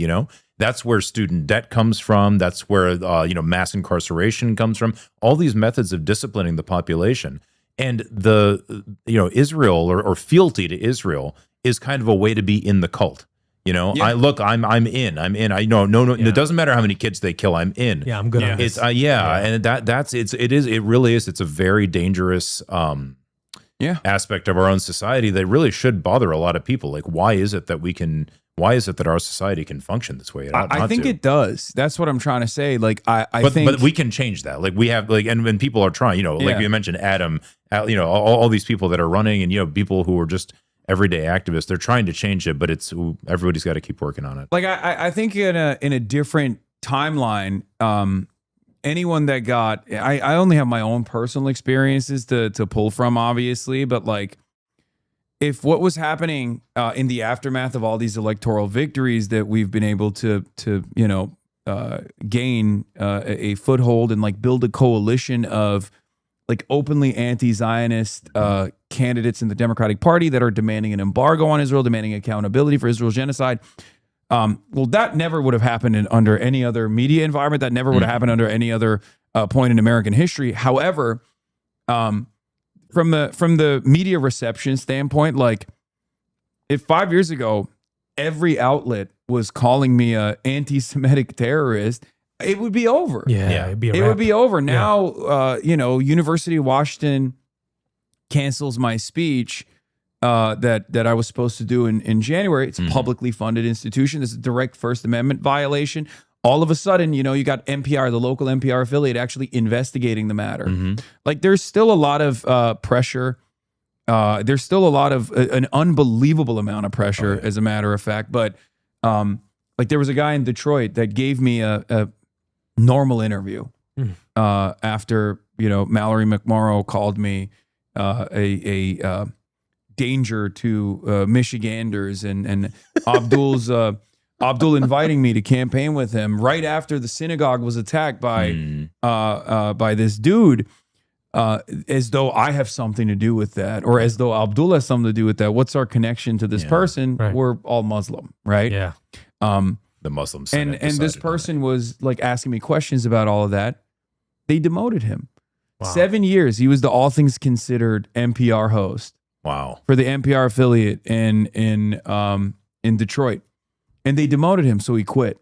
So like, there's still this level of pressure that's taking place. I mean, I'm still blacklisted from MS Now, CNN, and Fox News, but at the end of the day, that we still have independent platforms, and we can still, congregate around these issues and still engage in advocacy. So I think that there is a real, real opportunity to make changes. And they clearly, I mean, even the Trump administration feels the pressure from everyday Americans when they went into this Iran thing this year. I mean, they thought it would be very simple. I'll come out there and I'll say, we can't do this. This is the right thing to do. People rejected that totally on both sides of the aisle. He lost his boy Tucker in the process of this. Yeah. So I mean, I don't know. I don't really fully trust him, but what do you mean? Tell me. With Tucker Carlson? Yeah. I think he's far too close to Peter Thiel. Yeah. He never talks about Palantir. He never talks about Peter Thiel. He believes in all of these different conspiracies. Yeah. He believes that, you can be spirits can take over your body, but he won't entertain the the real world conspiracy of Palantir, like mass AI-backed surveillance technology from Peter Thiel, a man who has blood boys, one of which is J.D. Vance. J.D. Vance not his actual blood boy, but he does have real blood boys, or did. And he's also very close with J.D. Vance as well. So I think he's no, gonna 100%. But why do you tell me what you think about why then so publicly be so against the decision to enter into the Iran war for him? Because I'm trying to piece that together. Because just like there's factional disagreements within the State Department, I think that there are. There's a concept amongst especially the right called no dumb wars, which is a way to sidestep the issue of being anti-war unconditionally or anti-violence unconditionally, to say, you know, there are some wars that are worthwhile, but this one is dumb. And conservatives peddle that propaganda all the time to basically boost their credibility as like isolationists in name only, I guess. And I suspect that's kind of what Tucker is doing, because like it is a dumb war to go to war with Iran. I mean, look, you know who else is against the war with Iran?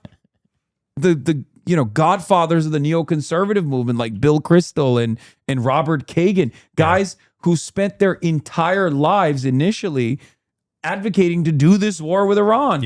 And now that it's come, now that it's happening, and now that it's being prosecuted entirely incompetently. And there is no competent way to prosecute it anyway, because like you can't overcome geography. Like it just doesn't. It's 21 miles wide. The Strait of Hormuz. That's the interesting thing there. Like, you know, the United States could defeat Iran. We would just have to mobilize our entire society, except, you know, having a 4 million person army, maybe accept 500,000 combat deaths, and probably rip the place to shreds, probably killed, you know, 10 million Iranians in the process. It would destroy and America we would have to, and then we could spend too, 30 years doing this. Well, that doesn't seem like a good idea at all. So instead they want to, like, they kind of want to have their cake and eat it too, of, oh, we'll just lob some missiles and that's it. And then we'll just pray that the Iranian government is overthrown and we can claim a victory. That's something I still struggle with, is apparently so many people knew that would not work, right? I mean, that's the whole idea. But still, this guy comes in and does a PowerPoint presentation. Netanyahu comes in and does a PowerPoint presentation, and then suddenly... And Lindsey Graham, too. Apparently, it just came out yesterday or the day before, Amman, like the Israeli military intelligence, was saying it wouldn't work. But they went, you know, like, that's what... I mean, these people aren't stupid. I mean, they're not, you know. So what was interesting to me, because I was covering it nonstop, and I kept repeatedly explaining that this was going to be a disaster if we actually implemented it over and over again. And I'm some random guy from the outside, you know what I mean? If I can see it, I'm sure military analysts can too. But one thing that I also always was very interesting to me is leading up to the buildup of the Navy Armada, when everyone knew exactly what was about to take place.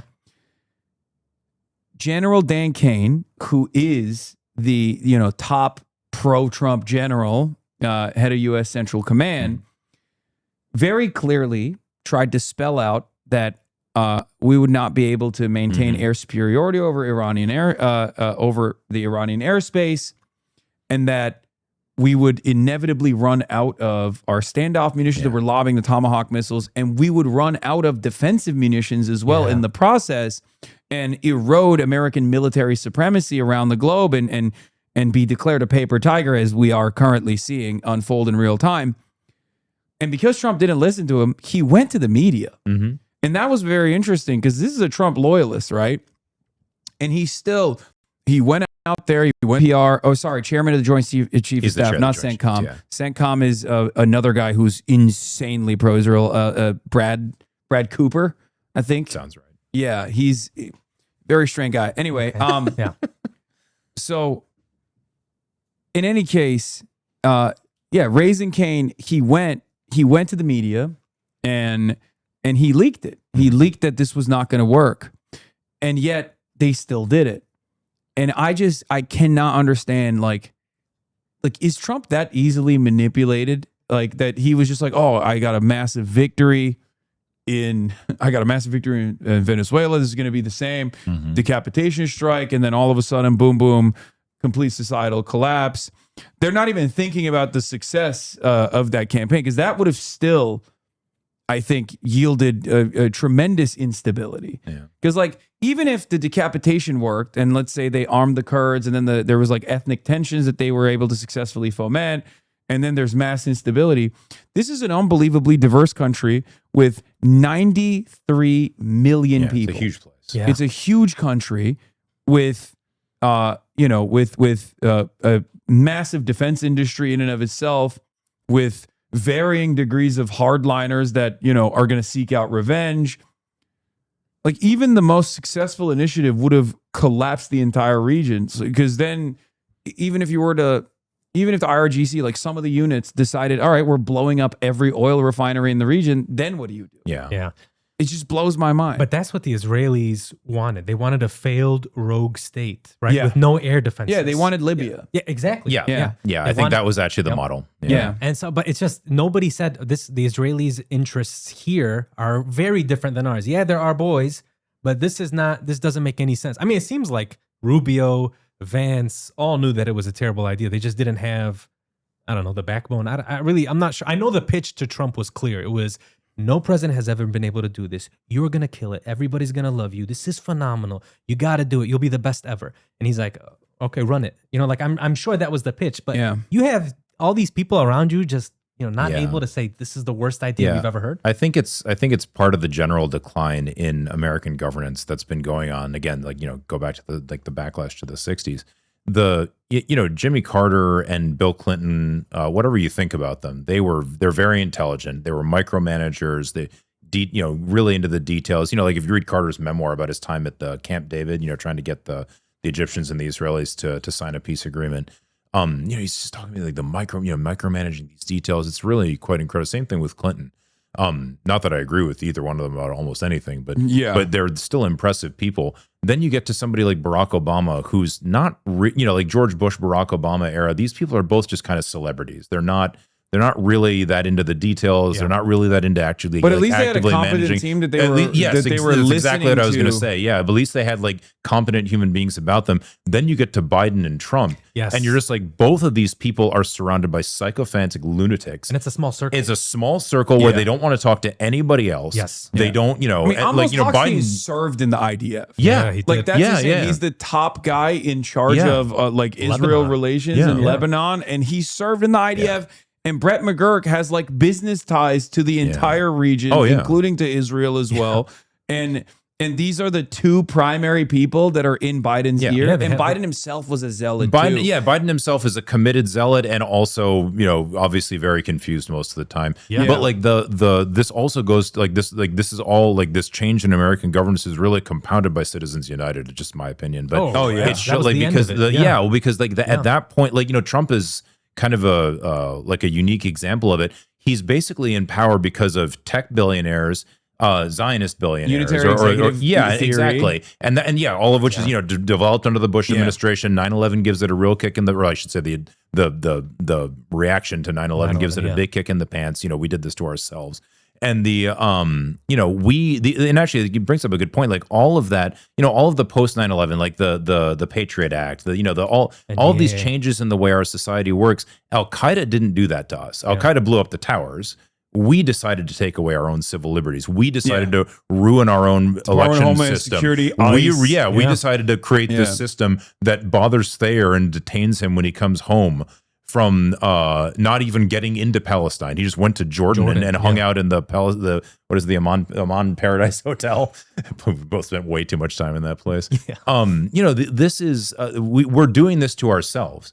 This fealty to Israel, we're doing this to ourselves. We do not have to live like this, but we got to make the choice. We got to get off our butts and do it. And one thing I'll say about Biden, which again points to the fact, really, this is the sort of the end of democracy. Is you're exactly right. I mean, I saw this guy.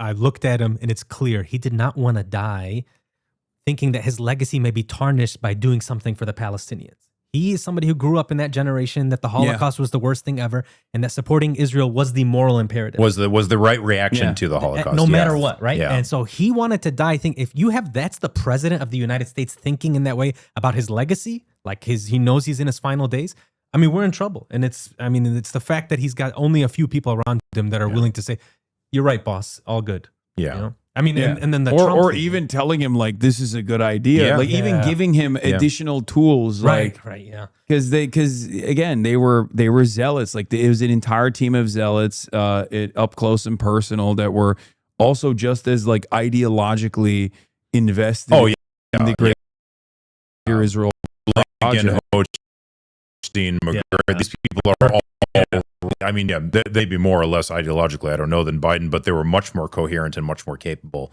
in those ways. Yeah. I mean, okay. I'm just surprised, and I hate to bring up Rubio again. I don't want to give him too much, honestly, space, but like, I'm surprised he stayed in that position because of how emasculating it is. You're not the Secretary of State. Witkoff and Kushner are the Secretary of State. Anytime Papa Trump needs serious work done, he sends those guys.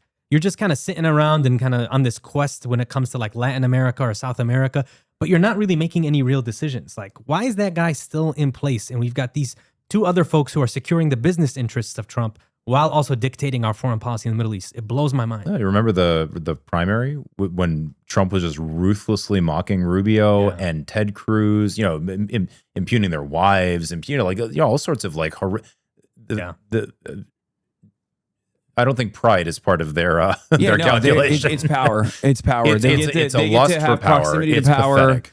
Like for Rubio, I think it's all worth it at the end of the day because he gets to do things that we're doing, things that we're aiding. Whatever he wants to do to Cuba. In Cuba and in Latin America as well, the Donroe Doctrine and whatnot. It tells you something about an American politician that he's willing to emasculate himself. He's willing to wear the wrong size shoes that Trump demands. He's willing to let Trump humiliate him and embarrass him in all these ways for like 8 years straight. First in the primary and then all through the Trump or the Biden administration, and then and then now, all so that he can destroy an entirely defenseless island off the coast of Cuba that he's never been to. It's just shocking. It really gets back to what our society is and what we need to do to change it. All right, so we got to wrap this up. You guys have given us so much time, and thank you so much for coming on. This was a wonderful conversation. Appreciate you. Film American Doctor is premiering in theaters across the United States and Canada. How can people watching at home find tickets to screenings near them? Please, if it's not screening near you, talk to your independent theaters and tell them you want American Doctor to be screened. Otherwise, we're going to major cities, Chicago. We'll be in all across the U.S. Please buy tickets to this. It allows us to push the conversation forward about Palestine and Gaza and continue to kind of push this message forward. The more that we get sort of butts in seats, the more that we're able to show everybody that people still care about Palestine, even though it's out of the news networks. And you can follow American Doctor Film on Instagram, and AmericanDoctorFilm.com, I think, has all the locations. Yeah. So last question. You gave me this pin, Free Dr. HasanAbi August. And you were wearing it on your Democracy Now! Interview as well. He's been held without charge for nearly 2 years now, reportedly beaten with a hammer. His son was killed. What do you want people who've never heard his name to know about the good doctor? I mean, Dr. Hassam did things that I don't think any single American or European physician would be able to do. He's in his hospital.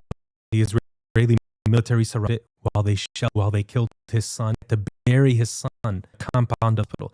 He had multiple options to get to safety out of Gaza with his family, and he could not abandon his patients. And for that reason is precisely why the Israeli military had to abduct him and is keeping him without charge, along with 13 other senior Palestinian doctors.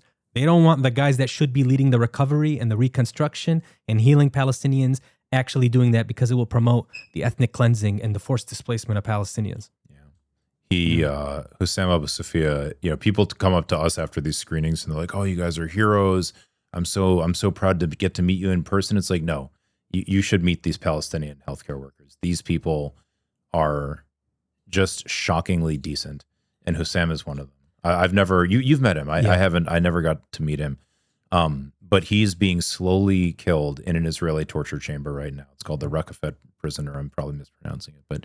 And he will die in that prison if the U.S. government doesn't force Israel to release him, and we have to.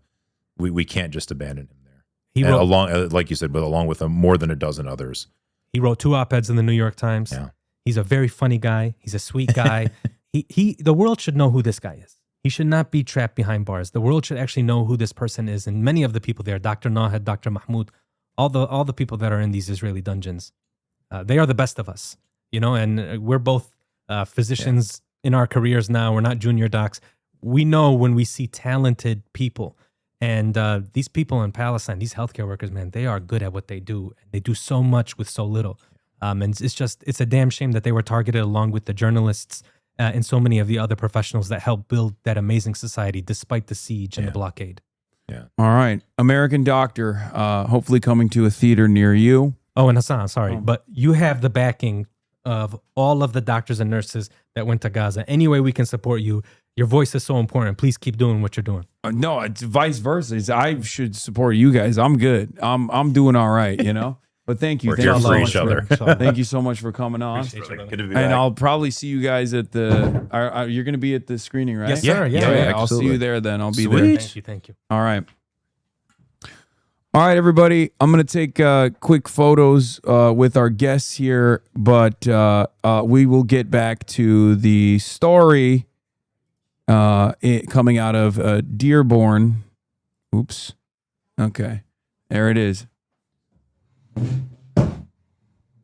Kicking them out. Yeah, that's what I'm doing. I'm kicking them out. All right. Okay. I hope you guys enjoyed that interview. It's a great interview. And we start this morning in Dearborn, where tensions were high ahead of a city council meeting last night. Anti-Islamic protesters clashed with folks in Dearborn and their supporters. There were many arguments between the groups throughout the day. One protester taken into custody for throwing a punch at a police officer. The crowd tried to rush through the library doors just before the start of that meeting, but crowd control measures that they were used to push them back. Here's what people on both sides had to say. We are a Christian nation. We love Jesus, and that's why we're here. To take freedom of speech, and it's a free country, and that's why we're here. I think we should all stand united together as one, you know, and I don't think there's room for people like Jake Lang to come cut us up, divide us. The majority of protesters left before the end of the city council meeting. For more on what happened inside that meeting, we go live now to our Jordan Burroughs, who's in Dearborn for us this morning. And Jordan, what was the scene like there last night? Yeah, Sandra, perfectly described when you were talking about that one protester arrested. So there were periods of tension, but all in all, it really was just this protest and this crusade. And mostly was just people disagreeing with one another, but at a high level, you know, loud conversations, people being boisterous. Like you had mentioned, don't know exactly how many arrests there are, but some people were arrested inside the meeting. Less tensions, but maybe more severe being talked about in this city council. Nonetheless, that city council meeting was not business as usual. It's never usually held at the Henry Ford Centennial Library, and it was moved here so law enforcement could work on crowd control and make sure that the community felt safe. This Jake Lang character, someone that we've been talking about, you know, for a couple weeks since we've heard that he was planning this protest, he gathered for it. He called this Christian Crusader March. He and his supporters and then several community members crowded that meeting space here at the library. But we know residents in Dearborn and surrounding communities also traveled here as well to make sure that their voices were heard. Like you had mentioned, Sandra, the crowd tried to rush to the doors ahead of the meeting with police providing. Is it still crowd effing? control. I don't know what's going on, chat. Yeah, it's been effing. It was effing towards the end of the. Yeah. I saw the bit rate go down. It's still going down. It's red right now. It just keeps going in and out. Wait, why? Doesn't the backup work? Okay.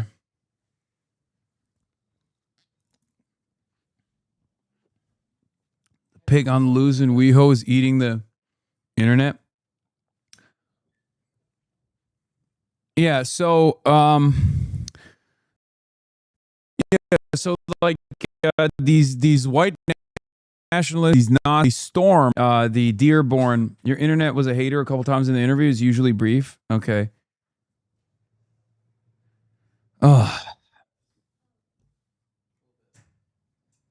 Oh, heavens F. Okay, calm down, everybody. It's going to be all right. There's going to be a micro F. But yeah, as I was saying, hold on. Let me lower my audio a little bit. This is the best interview I've seen you do. Truly wonderful. Okay, thank you. Yeah,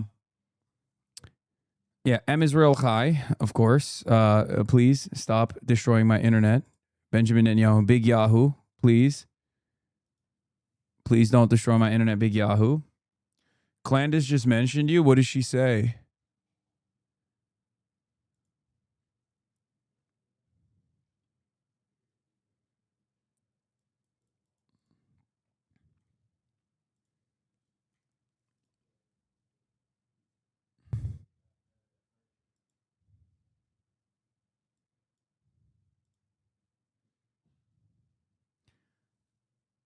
Can you show the pin? The free doctor Hossam Abu Safia pin, or the one I'm wearing? This is the one I got in Ireland.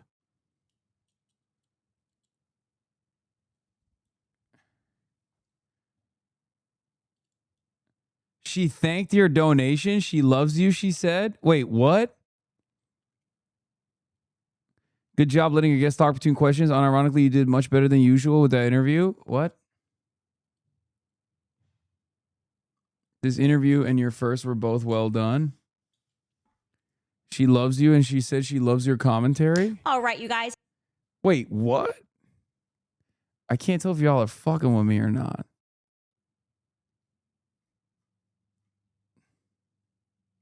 Candace thanking you? This idea that I am united with Hasan Piker. He is a streamer on the left. The fuck? Clandenistas rise up. Abdul was on Don Lemon and didn't condemn you. Yeah, I saw. Hold on. We'll get to that in a second. Look. Going back to Dearborn and the unlimited amounts of Islamophobia, right?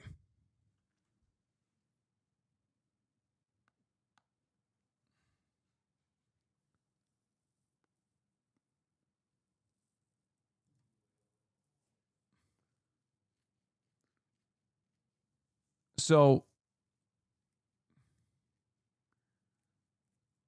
what I was gonna say is this.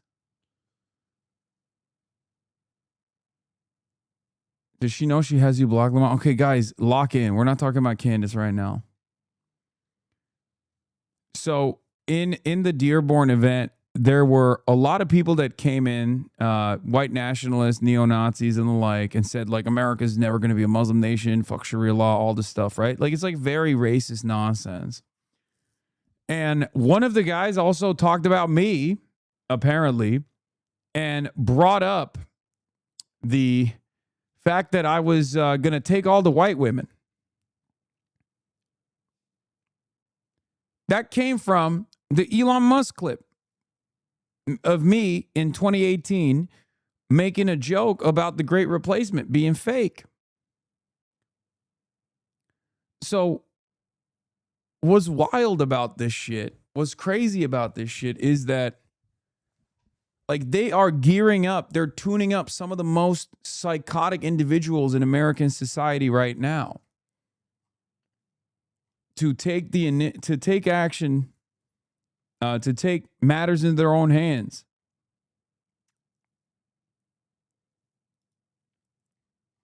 Like, and it frustrates me to no end that we're putting these Muslim communities in a compromised position. And it's very clear that, like, a lot of liberals are also leaning into it.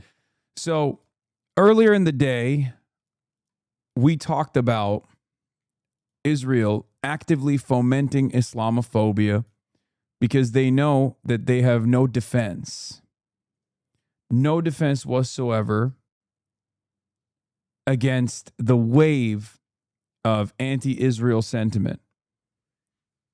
This is it. This is a byproduct of that. And that's why it's not a fucking accident, and it's not a secret that so many of these institutions, these supposedly liberal institutions, are also either refusing to reckon with the Islamophobia, refusing to criticize it, or outright endorsing it. Okay? They're outright fucking endorsing it. And it's very frustrating to see. Because these kinds of hateful narratives are not going to stop with Muslims. They never do. Okay? It's not. It's going to design a society that you do not want to live in. This is exactly what happened in Nazi Germany. And that is precisely what's happening once again. So,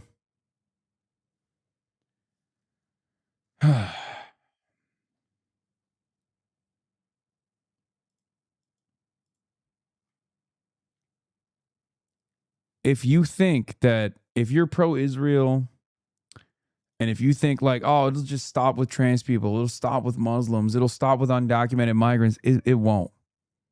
It won't. Those in positions of power will always use tribalism and will always try to divide and conquer.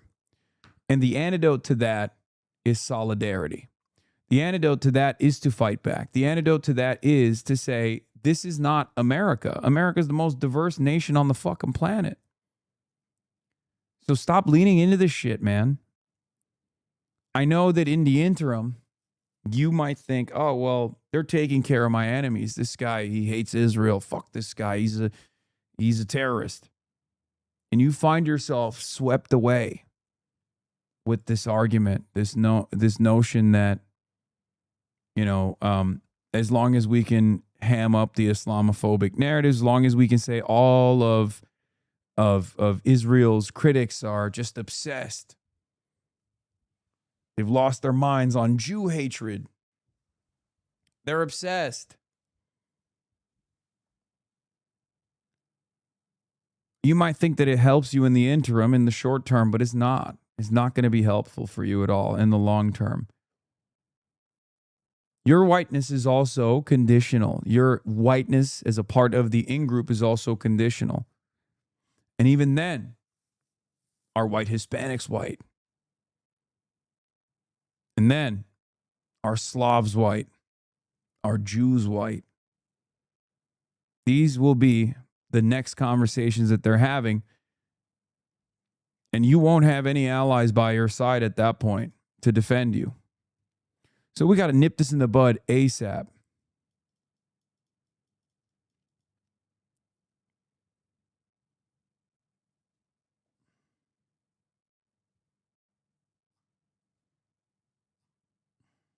This is what's happened in the past and it's happening now.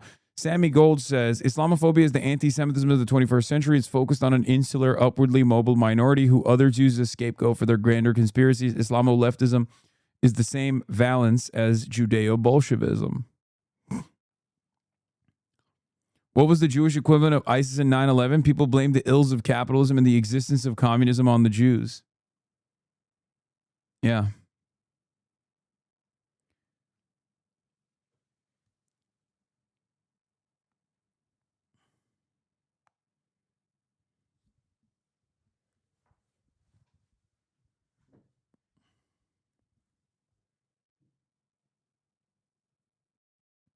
I hate how much it sounds like you're talking in 1930s Germany. Well, in many respects, that is what we're doing right now. We heard from Lank, we heard from city council members, and we also heard from community members before, during, and after this city council meeting. This is an invasion on all fronts. Our people are being pushed out of the workplace. We're being pushed out of city councils. That smug face of the Taqiyya Muslims. Oh, Taqiyya, you know, the thing that Neera Tanden accused me of by way of Laura Loomer.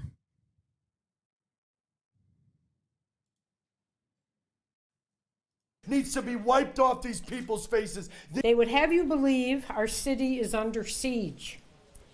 This is no more than an attempt to stoke fear and could not be further from the truth. To those who came to Dearborn looking to spread fear and division, I say to you, come see the real Dearborn. The majority of community members in Dearborn were calling on unity. Live in Dearborn, Jordan Burroughs, CBS News, Detroit. And we should mention that we reached out to both Senate candidates who are running right now for that important office, Mike Rogers and also Dr. Abdul Al-Sayed. We did not hear back from Mike Rogers, wanted to know if he had any comments, thoughts about what it is that happened in this state in which the entire world was watching. Dr. Abdul Al-Sayed did agree to talk to us. He joins us now live via Zoom. And Dr. Al-Sayed, good to see you. Thanks for joining us here today. I want to ask you, this is not the first time we've seen this type of thing happen with Jake Lang or, for instance, with Terry Jones many years ago. How do you think it was handled? How do you think it went? Yeah, Roop, first, thank you so much for having me. And I'm sorry to have to meet under these circumstances because, what you're seeing here is a bunch of out-of-state agitators coming in defiance of the broad, incredible America that we exemplify here in Michigan. A guy like Jake Lang. Bro, if we fucking hated America, we would be Republican. I will keep repeating this over and over again, okay? Like, who would put up with this shit? That's what's so crazy, especially with Abdul. I mean, he loves America all the way. I don't think I've ever met someone who loves America as much as this man does. Or even sometimes I'm like, all right, man, I get it. Okay. And it's so crazy. Like people will constantly do this to me too. They're like, you fucking hate America. It's like, bitch, I live here. I can live anywhere I want. Why do I live here? And then the answer is, oh, because you want to destroy America from within. Well, if I wanted to do that, why am I not a Republican? Like, can we get over this ridiculous nonsense? The idea that, like, Muslim Americans are here to destroy the country? Why would anybody want to live in a country that they're destroying? Yeah, if you're rich, you could live easily. It really doesn't make sense in an argument. Exactly.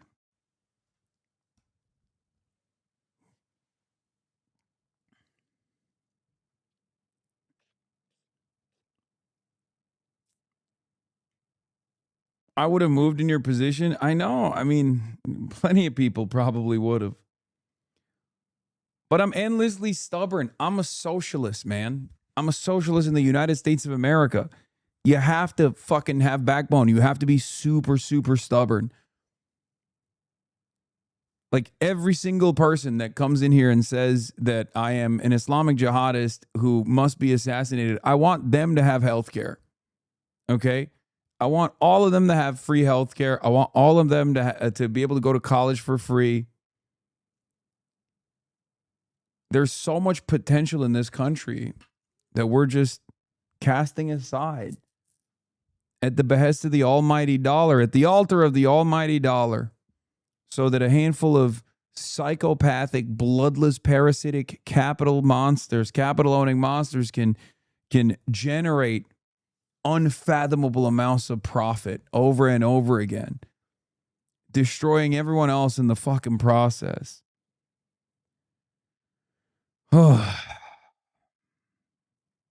Is coming to try and make news, to try to highlight something he doesn't understand, which is the notion of an America that is big enough for all kinds of people. I think about my household. I was raised by my father, who's an Egyptian immigrant. My stepmom, Jackie, who's a daughter of the American Revolution. Chances are her family's been here longer than Jake Lang's.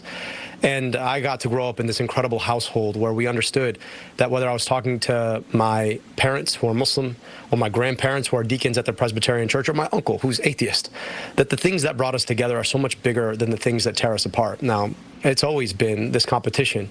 Small people like Jake Lang or Donald Trump or Mike Rogers, for that matter, want to make America a lot smaller than we know it to be. But I've had the privilege to travel across this state for the past year plus. I've been to 110 different cities, and people aren't as interested in how you pray. They're interested in what you pray for. If you pray, what you hope for, what you want for your kids. And that's the kind of America I know. That's the kind of Michigan I know. Dude, look at Roop Raj, my goat.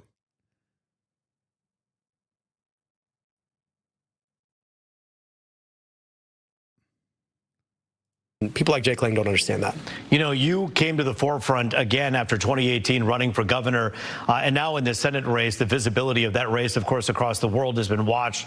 So much has been written about you, your wife, your family, your grandparents.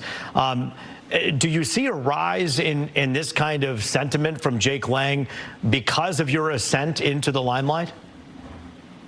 You know, they've been trying to battle for a small America where only some kind of people get to belong. And the thing about that they don't understand is, you know, we just celebrated 250 years of an America built around the idea of a government of the people, by the people, and for the people, around the idea that there shall be no religious test, around the idea of e pluribus unum, out of many one, and the idea that somebody who has a name like mine or prays like I do could be elected by his or her fellow Michiganders. That's contrary to what America, the America that they want it to be, but it's exactly the America that our founding fathers understood our country to be a part of. And I just want to say to all of the folks out there in Dearborn, all the folks out there who are afraid today because of how they pray or because of where their family comes from or because of what their name might be or who they love or how they identify or all the different ways that people like Jake Lang might say that they don't belong, that you do belong here, that this is your America too. And the things that bring us together are what we believe in about what our country can be, what we can build together when we reach across those divides, not because we're all the same, but because we all want the same things when we look our kids in the eye. And that's the opportunity I'm reaching for. Dr. Abdul Al-Sayed, we thank you for your time here today. Again, we should mention we reached out to you at the same time, reaching out to your opponent to see if they wanted to offer any thoughts as well. We thank you for taking the time to join us here tonight, keeping it relatively, unpartisan here and just having the conversation that's very, very important. Thanks for your time here tonight. You know, there's been a effort. Abdul dye his beard? I don't think so. He's so good, man. He's so good. It's crazy. We are fucking... We're blessed with an incredible crop of talent. I will admit, though, I mean, if this is... I don't even want to put that out in the world, but if these guys disappointed, if this new crop, if this new gen disappointed me, I'll probably check out politics permanently. Just, you know... Well, I mean, I check out electoral politics permanently. It's like one last great attempt. Don't say that.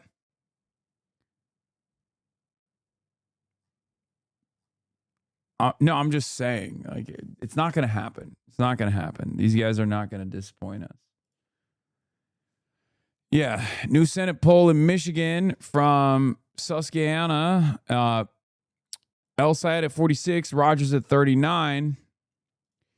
Seems like the base consolidation operation is working. I didn't mean I'd check out politics completely. I'm sorry. I meant electoral politics.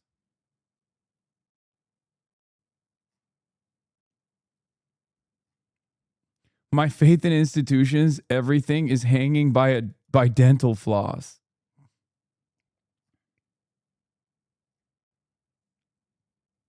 I won't trust the polls for the next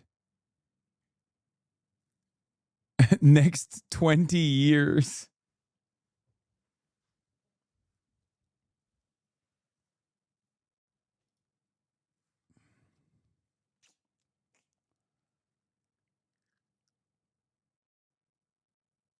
Asmongold appeared on Nick Fuentes' stream. Really? Son, his vice president, the Joint Chiefs, Tucker Carlson, who visited him 3 times. Oh my God. Isn't that nice? Oh my God. Asmongold decided to show up. But Charlie Kirk was going to tip the scales? Why? Oh. Because Charlie Kirk had a personal relationship with Trump? So did Lindsey Graham. And contrast Trump's reaction to Charlie Kirk's death with his reaction to Lindsey. Crossover episode with Asmongold.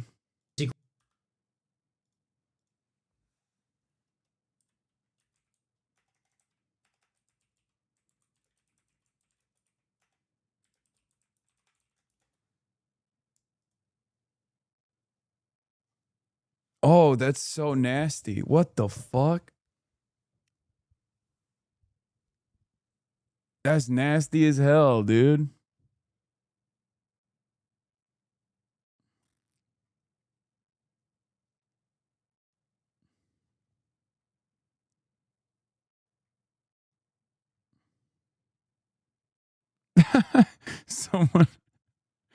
Someone posted Asmongold impressed.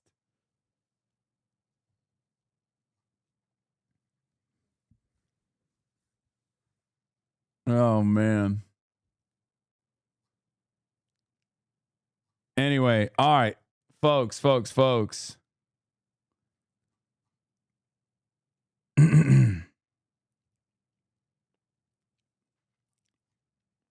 AI image. Why is he outside? Yeah, you know it's an AI image. Here, I'll run this last. Don Lemon. We're all lemon heads around here. Ask Abdul Al Sayed, Hasan Piker about me, Hasan Why do you Piker. think this is happening? Why are they making this such a central part of the opposition or opposition research or questioning about you? Do you wish you had done something differently? Should you, are you going to continue to campaign with Hasan? They are desperately trying to distract us from the fact that you can't afford a full tank of gas. Desperately trying to distract us from the fact that you came in trying to buy steak and ended up with some ground chuck. Desperately trying to distract you from the fact that your car that you really, really wanted to replace this year, not going to happen for you because you don't have the money. Desperately trying to distract you from the fact that you're worried about your job being automated out by AI. And let me just tell you, Donald Trump, Mike Rogers, these are folks who actually did things to create the circumstances that you're living in. Donald Trump is wasting your tax dollars fighting a war that's raising your gas prices. He's done nothing about the inflation crisis except for making it up. And he's more interested in the drapes in his ballroom than he is about whether or not you actually can afford a house with another bedroom. So you know who didn't do those things? A Twitch streamer. Hasan Piker didn't raise your gas prices. Hasan Piker. Well, you don't know that, man. Maybe I did. Okay. Maybe I did. You know what? Fuck it. I'm taking credit for it too. You know, at this point, might as well. Never did anything about your grocery prices. So they can go after him if they want. And all that says is you don't even have anything on me. Because you know what I did? I rebuilt the health department in the city of Detroit. I led. Damn, bro, let me out. Hung me out to dry. He said, you can go after him. No, Abdul. Abdul be like, yeah, go after him. Not me. It's fine. I can tank it. Fuck it. Come after me. God damn it. Wayne County's Department of Health. I made sure your kid had glasses. I made sure that you weren't swimming in medical debt. I made sure that your kid wasn't drinking leaded water in their schools. So it's funny because they're trying to attack me by way of somebody else who's not actually responsible for the problems that I'm actually trying to fix. It just shows that they've got nothing to actually run on. If you're Mike Rogers and your whole record was voting 19 times to raise prescription drug prices, what are you going to say? Yeah, oh, look at him. He's got a name. You probably never met anybody with a name like his. My name didn't raise your gas prices. My name didn't vote to raise prescription drug prices. Mike Rogers did that. So, keep coming at us. At the end of the day, you can come at Hasan, you can come at me, but I want to make sure that folks understand that what's at stake right now is whether or not we want a sock puppet for Donald Trump to be worn from the Oval Office, to continue to offer zero check on policies that are wasting your tax dollars, that are leaving our servicemen and women stranded, that helped to expand access to opioids and push the opioid crisis from a guy who decided he wanted to live in Florida. And that's both of them, Donald Trump and Mike Rogers. So I welcome their discussion. If you were trying to attack me by way of a Twitch streamer, go ahead. But, I got a lot to say about what you actually did. It's a good take. What is this? I can have dinner with anybody I want, and I'm not asking Benjamin Netanyahu's permission to do it. What the fuck is that clip, bro? What the fuck? The market will stagnate so long as a resolution to Hormuz is not achieved. Trump signaled this week he's in no rush, and the markets are reacting to that. Now the admin has to pull whatever tricks it can to ease the situation and put off a nosedive over the next few months. But really, there are only so many tricks in the bag. All right, last but not least, we got to look at Candace. And I learned in this clip that I'm about to show you that Blake Neff tweeted, because it's their new line of attack against me. Here's what Blake Neff wrote. He wrote, Hasan Piker is openly celebrating Candace Owens, calling her a queen because she single-handedly undermined the effort to martyrize Charlie to go after the violent radical left. Hasan says that Tyler Robinson probably did it, but my heart says go Candace go, because she is helping the left so much. The radical pro-violence left knows exactly what a gift Candace and her ilk are to them. Okay, so I would like to actually hear, or have you guys hear, what Hasan Piker said, and I would like to respond to this, since they're all pushing this around, because, you know, we're supposed to accept the Fed slop of left versus right. And again, you're going to hear him say that I've had him blocked for years, so it's even more ridiculous that they're trying to pretend or allude to the idea. It's true, she has. Candace, unblock me, queen. Of this partnership between me and Hasan Piker, but take a listen to what he says.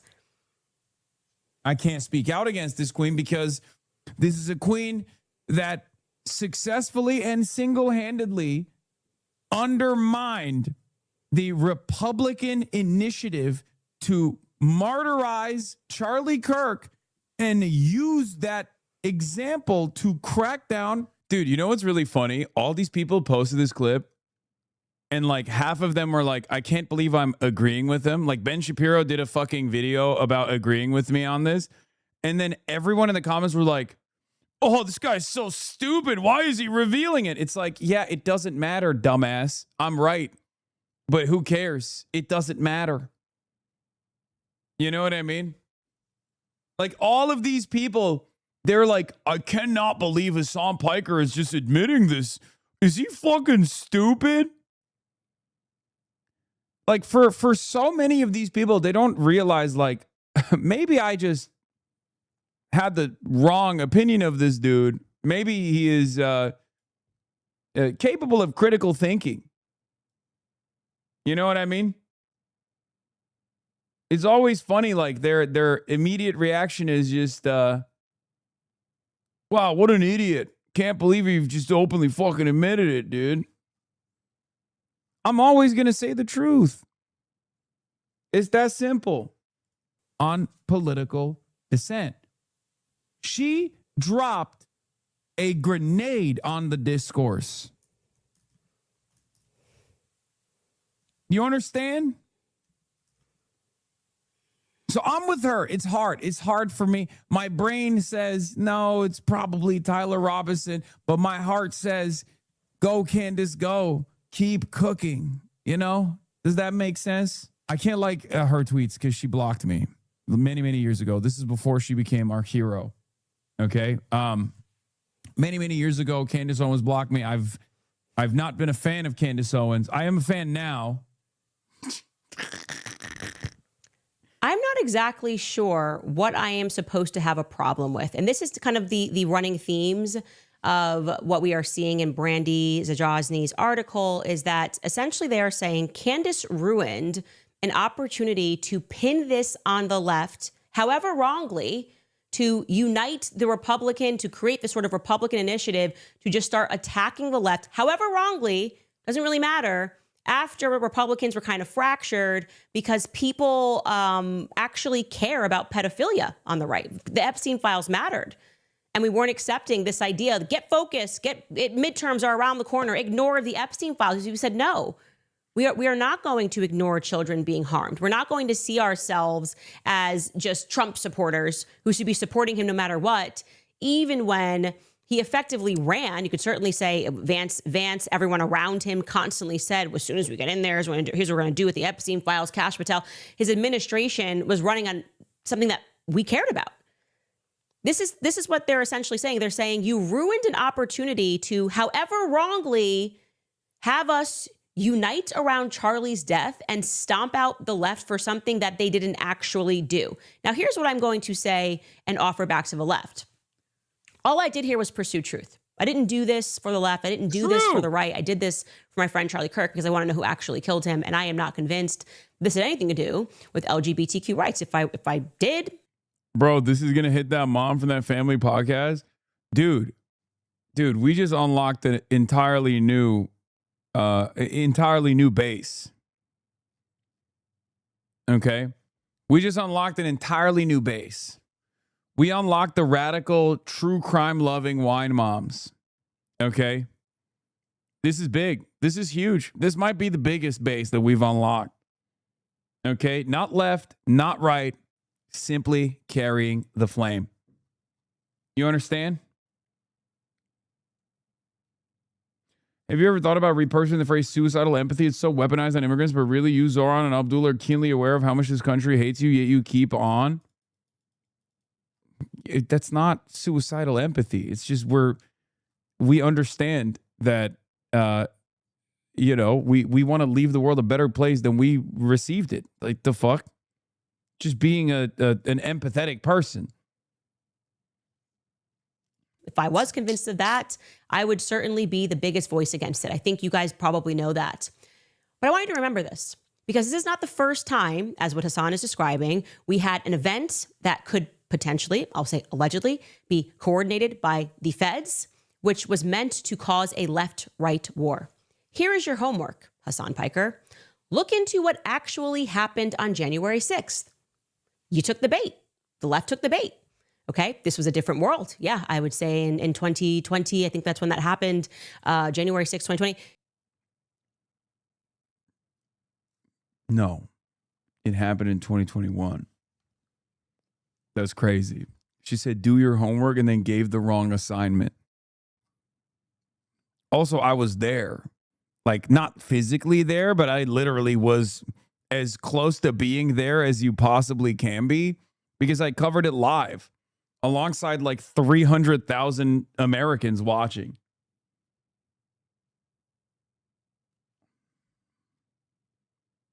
I watched it in real time unfold.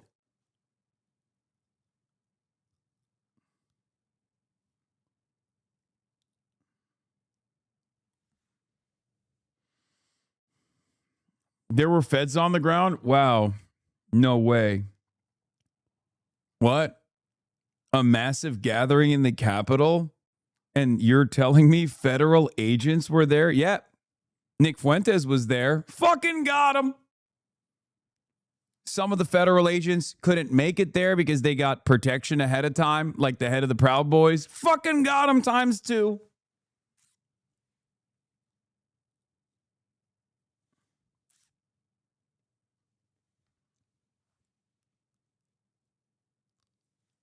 Yeah. On-duty cops, off-duty cops.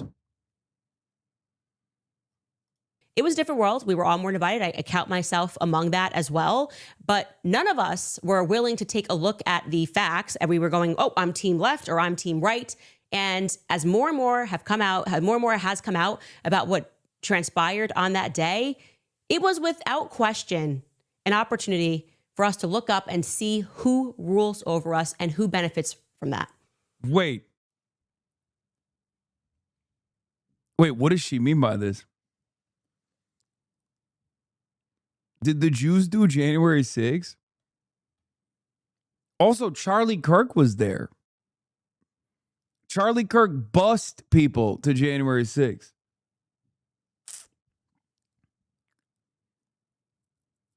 Is that what you're saying? The French?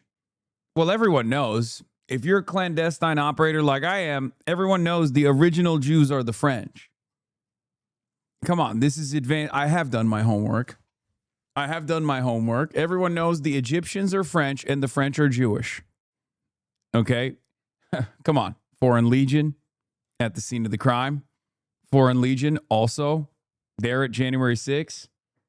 Clandestinos already defending you? Okay, dude. Fucking Christ. Take a day off.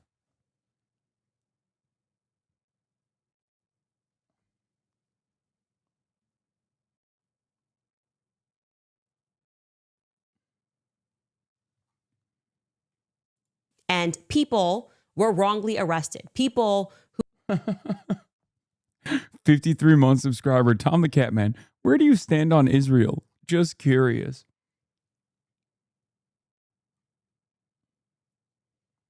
Yeah, to all the Jews in the chat, you might not know this, but you're actually French. And perhaps maybe even a little bit Egyptian too. who were encouraged to go into the Capitol on that day.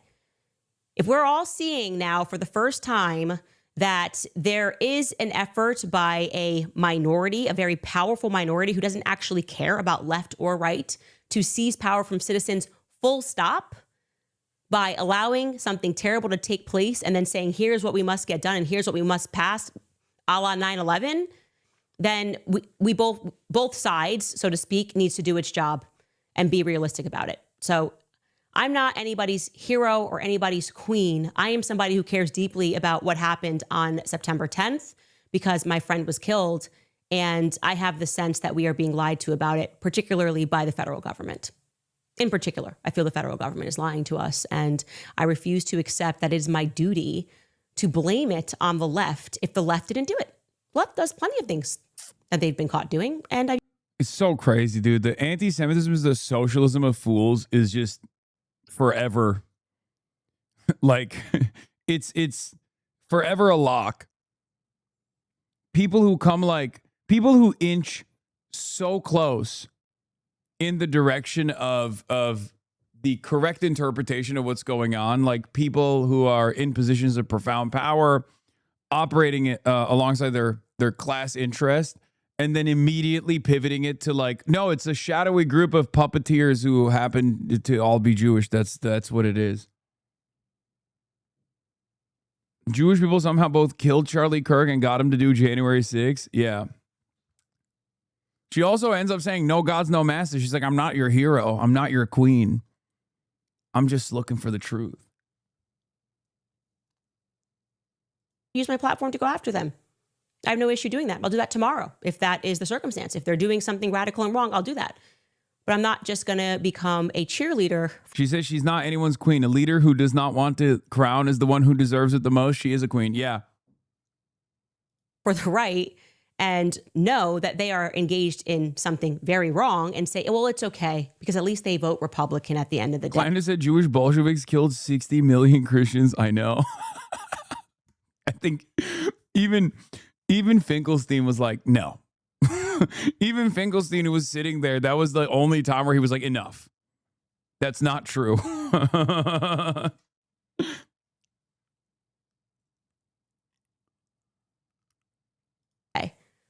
That's a nonsense. All of us need to raise ourselves above that sort of discourse in the future. And yeah, I think it's actually happening. So there is something that I would say is a positive that has come out of this. I mean, I don't think anybody would. Yeah, I think it's really funny that I saw that clip someone was bringing up in the chat. Nick Fuentes wearing his Jeffrey Epstein quarter zip while talking about how Jews are responsible for all Bolshevism, all progressive initiatives. And it's really hilarious to do that while wearing a Jeffrey Epstein quarter zip, you know, covered in bugs, I guess. But it's nowhere near. It'll never be as funny. And I keep thinking about this over and over again. It'll never not be hilarious that Nick Fuentes' entire career, his trajectory, his downfall, and now his resurgence all revolves around the idea that organized Jewry is responsible for everything that's ever happened in Western civilization that's wrong, including Jews doing 9/11, including Jews doing the war on terror, including Jews killing JFK. And except for Charlie Kirk. And to me, that is more insane and makes less sense than Candace Owens' theory, which is, no, Jews did everything and Charlie Kirk. It'll never not be funny to me that a guy who literally thinks Jews did all of these things, but just the Charlie Kirk one is a bridge too far. Okay? So, of course, his fan base is like, what are you, a federal agent? You've told me Jews did JFK. You told me Jews did 9/11, but now you're saying they didn't do Charlie Kirk? Of course, they're going to fucking go to Candace Owens. They're going to be like, no, I'm looking for someone who will tell the truth. It's just so funny to draw your line in the sand on Charlie Kirk. That's it. They did 9/11, but not 9/10. Okay? Here's the clip. Yeah, the Jews created communism. Please buy my Epstein merch. Yeah, and it's always funny because these Groyper accounts will be like, Nick Fuentes names who created the left. Behind every left-wing movement, you have Jewish lawyers, Jewish judges, Jewish organizations, Jewish billionaires, Hart-Celler Act, Civil Rights Movement, women's liberation, gay liberation. It's like, yeah, that's not a... Like, why am I supposed to look at that and be like, that's a bad thing? I mean, there's a little bit of truth to that. Yes, Jews, very progressive Jews were... you know, at the scene of the quote unquote crime, I guess, but like, that's not a bad thing. That's not a bad thing at all. That's why it's like insane. Thanks for giving us credit for all the best aspects of America.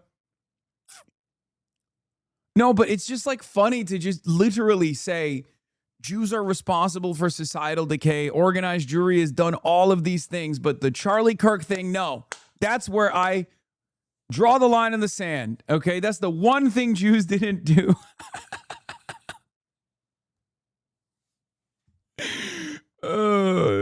It's just such a funny point to make, and he's just so frustrated that his audience are becoming what he calls stupid anti-Semites, as though there's a level of anti-Semitism that's smart.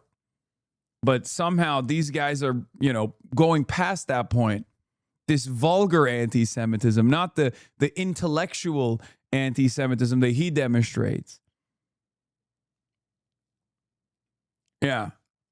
In some ways, it's kind of funny because he's going through the Ben Shapiro route. Ben Shapiro trafficked in these idiotic conspiracies over and over again, obviously not anti-Semitic ones, but he trafficked in everything that you know, a neo-Nazi would inevitably come in and say, yeah, Jews did all of that.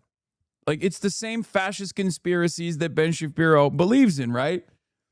But instead of blaming Jewish people, Ben Shapiro always said, oh, it's like societal elites. It's societal elites that are doing this. It's liberals that are doing this. And some bad Jews that are doing this. That's like Ben Shapiro's response to it, right? And then his audience were like, oh, thank you for educating me on, you know, the dangers of the third world that have come here. Who's brought them here? And then someone else came in and said, oh, yeah, Ben's lying to you because he's Jewish himself. It's the Jews that brought them here. And everyone was like, wow, that makes a lot of sense. And now... that's someone who ate away at Ben Shapiro's audience. Nick Fuentes is losing his audience to Candace Owens because she's pushing it past the Charlie Kirk assassination limit. This totally arbitrary line that Nick Fuentes, for some strange reason, has presented. Jews did cultural Marxism, Frankfurt School. They did everything. They are doing unlimited third world migration. They're doing everything. They did 9/11. They did the JFK assassination, but not Charlie Kirk. Can you talk about anything other than Israel and the Jews? All the time, my friend. If you had working brain cells, you would understand that I'm actually making fun of dumbass anti-Semites right now. But of course, you don't have any fucking working brain cells because you're a dumb fuck Israel supporter.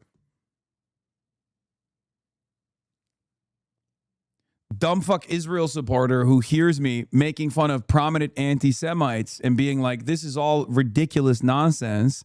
And immediately goes, oh, no, you ain't talking about anything other than Jews. I came here out of curiosity. Why are you so aggressive? Why am I aggressive? Because you're a fucking idiot.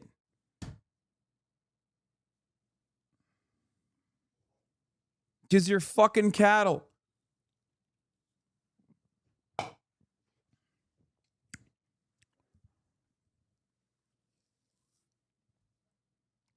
This is your opportunity to exercise critical thinking skills and be like, you know, I thought this Hasan guy was this fucking vicious anti-Semite, but here he is making fun of vicious anti-Semites. You're putting false labels on people all the time. I don't support Israel. Okay, so why'd you say, can you talk about anything other than Israel and the Jews? That's your first ever comment in here while I'm shitting on an anti-Semite.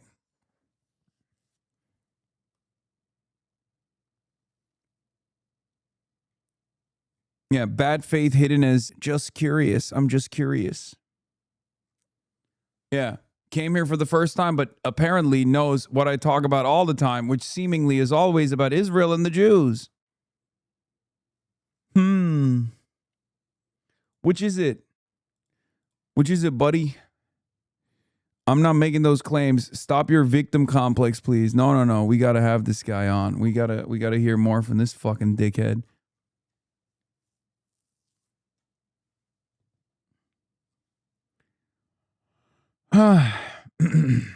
Asking for a friend. Don't ask who. Can you please stop talking about Israel?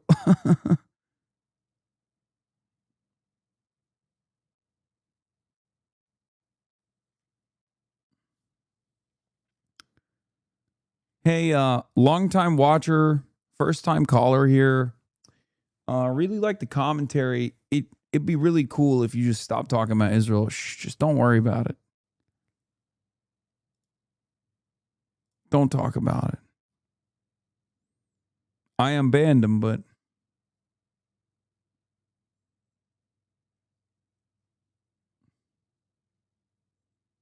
we need more pets. That's what we need. I miss my pets. Also, I'm not talking about the Jews. I'm talking about the French. That'll never not be funny to me, man. All right, that's all I got for today. That's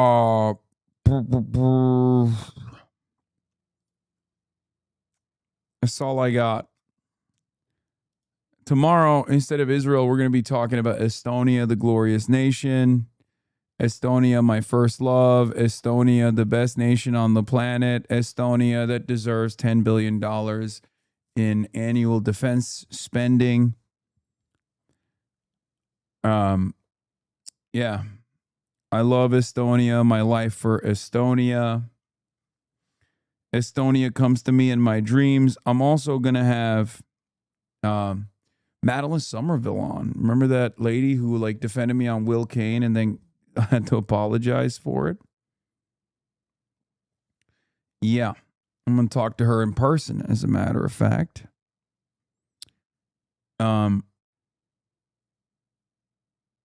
So that's it. Tomorrow, dual stream on Bilibili.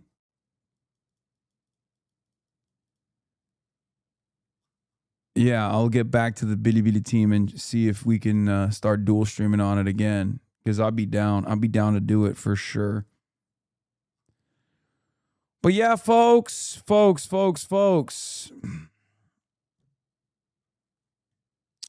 Love you guys. And see you tomorrow. Your tie game has been really exciting. Thank you. Shouts out to the chatter on TikTok who got this for me. Anyway. Peace, everybody. Love you all. Bye-bye. Starting off the day. All the chatter's trickling in. Hostile people hate. Sunny Los Angeles, California, says Hasan. Stun luck to the stun luck to the topics just begun. 'Cause there is again, Hasan is streaming. Hasan is streaming. There is again, Hasan. Hasan is streaming. Hasan is streaming. Reviewing a Chinese train, telling Kaya place. Sun and Asmin chatter loves, giving Greening's grace. Zoran winning NYC, woke two back with the force. The Rogan of the left, to me a dumb himbo still of course. The Charlie Kirk assassination, the Fear and Online show. 8 full fucking years of this, and plenty more to go. Doing fun stuff tomorrow, throw PBS up on the screen. A man-made horror reaction brought to you by this life's dream. 'Cause there he is again, Hasan is streaming. Hasan is streaming. There he is again. Hasan is streaming. Hasan is streaming. Kicked out of the DNC, IRL we march the goat. Combating the propaganda that shoved down people's throats. CBS Israeli news, a coup, a regime falls. A full-blown fascist takeover, and still the duty calls. Total radicalization coming out to sea. The system will always fail, it's up to you and me. On these daily streets, whether short or whether long, have helped millions of people keep it moving right along. 'Cause there he is again, Hasan is streaming. Hasan is streaming. There he is again, Hasan is streaming. Hasan is streaming. But hey, what can you say? That's PBS for you. But he'll play games real soon. Just you wait. Say, hey, what can you say?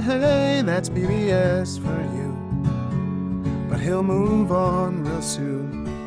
Just you wait. Ba-da-da, ba-da-da, ba-da-da-da-da-da. Hey, what can you say? That's PBS for you. But he'll pull your lungs real soon. Just you wait. Sha-da-da, sha-da-da, sha-da-da-da-da-da. Hey, what can you say? That's PBS for you. But he'll do jet advice real soon. Just you wait. But hey, what can you say? That's PBS for you. Brought on by viewers like you.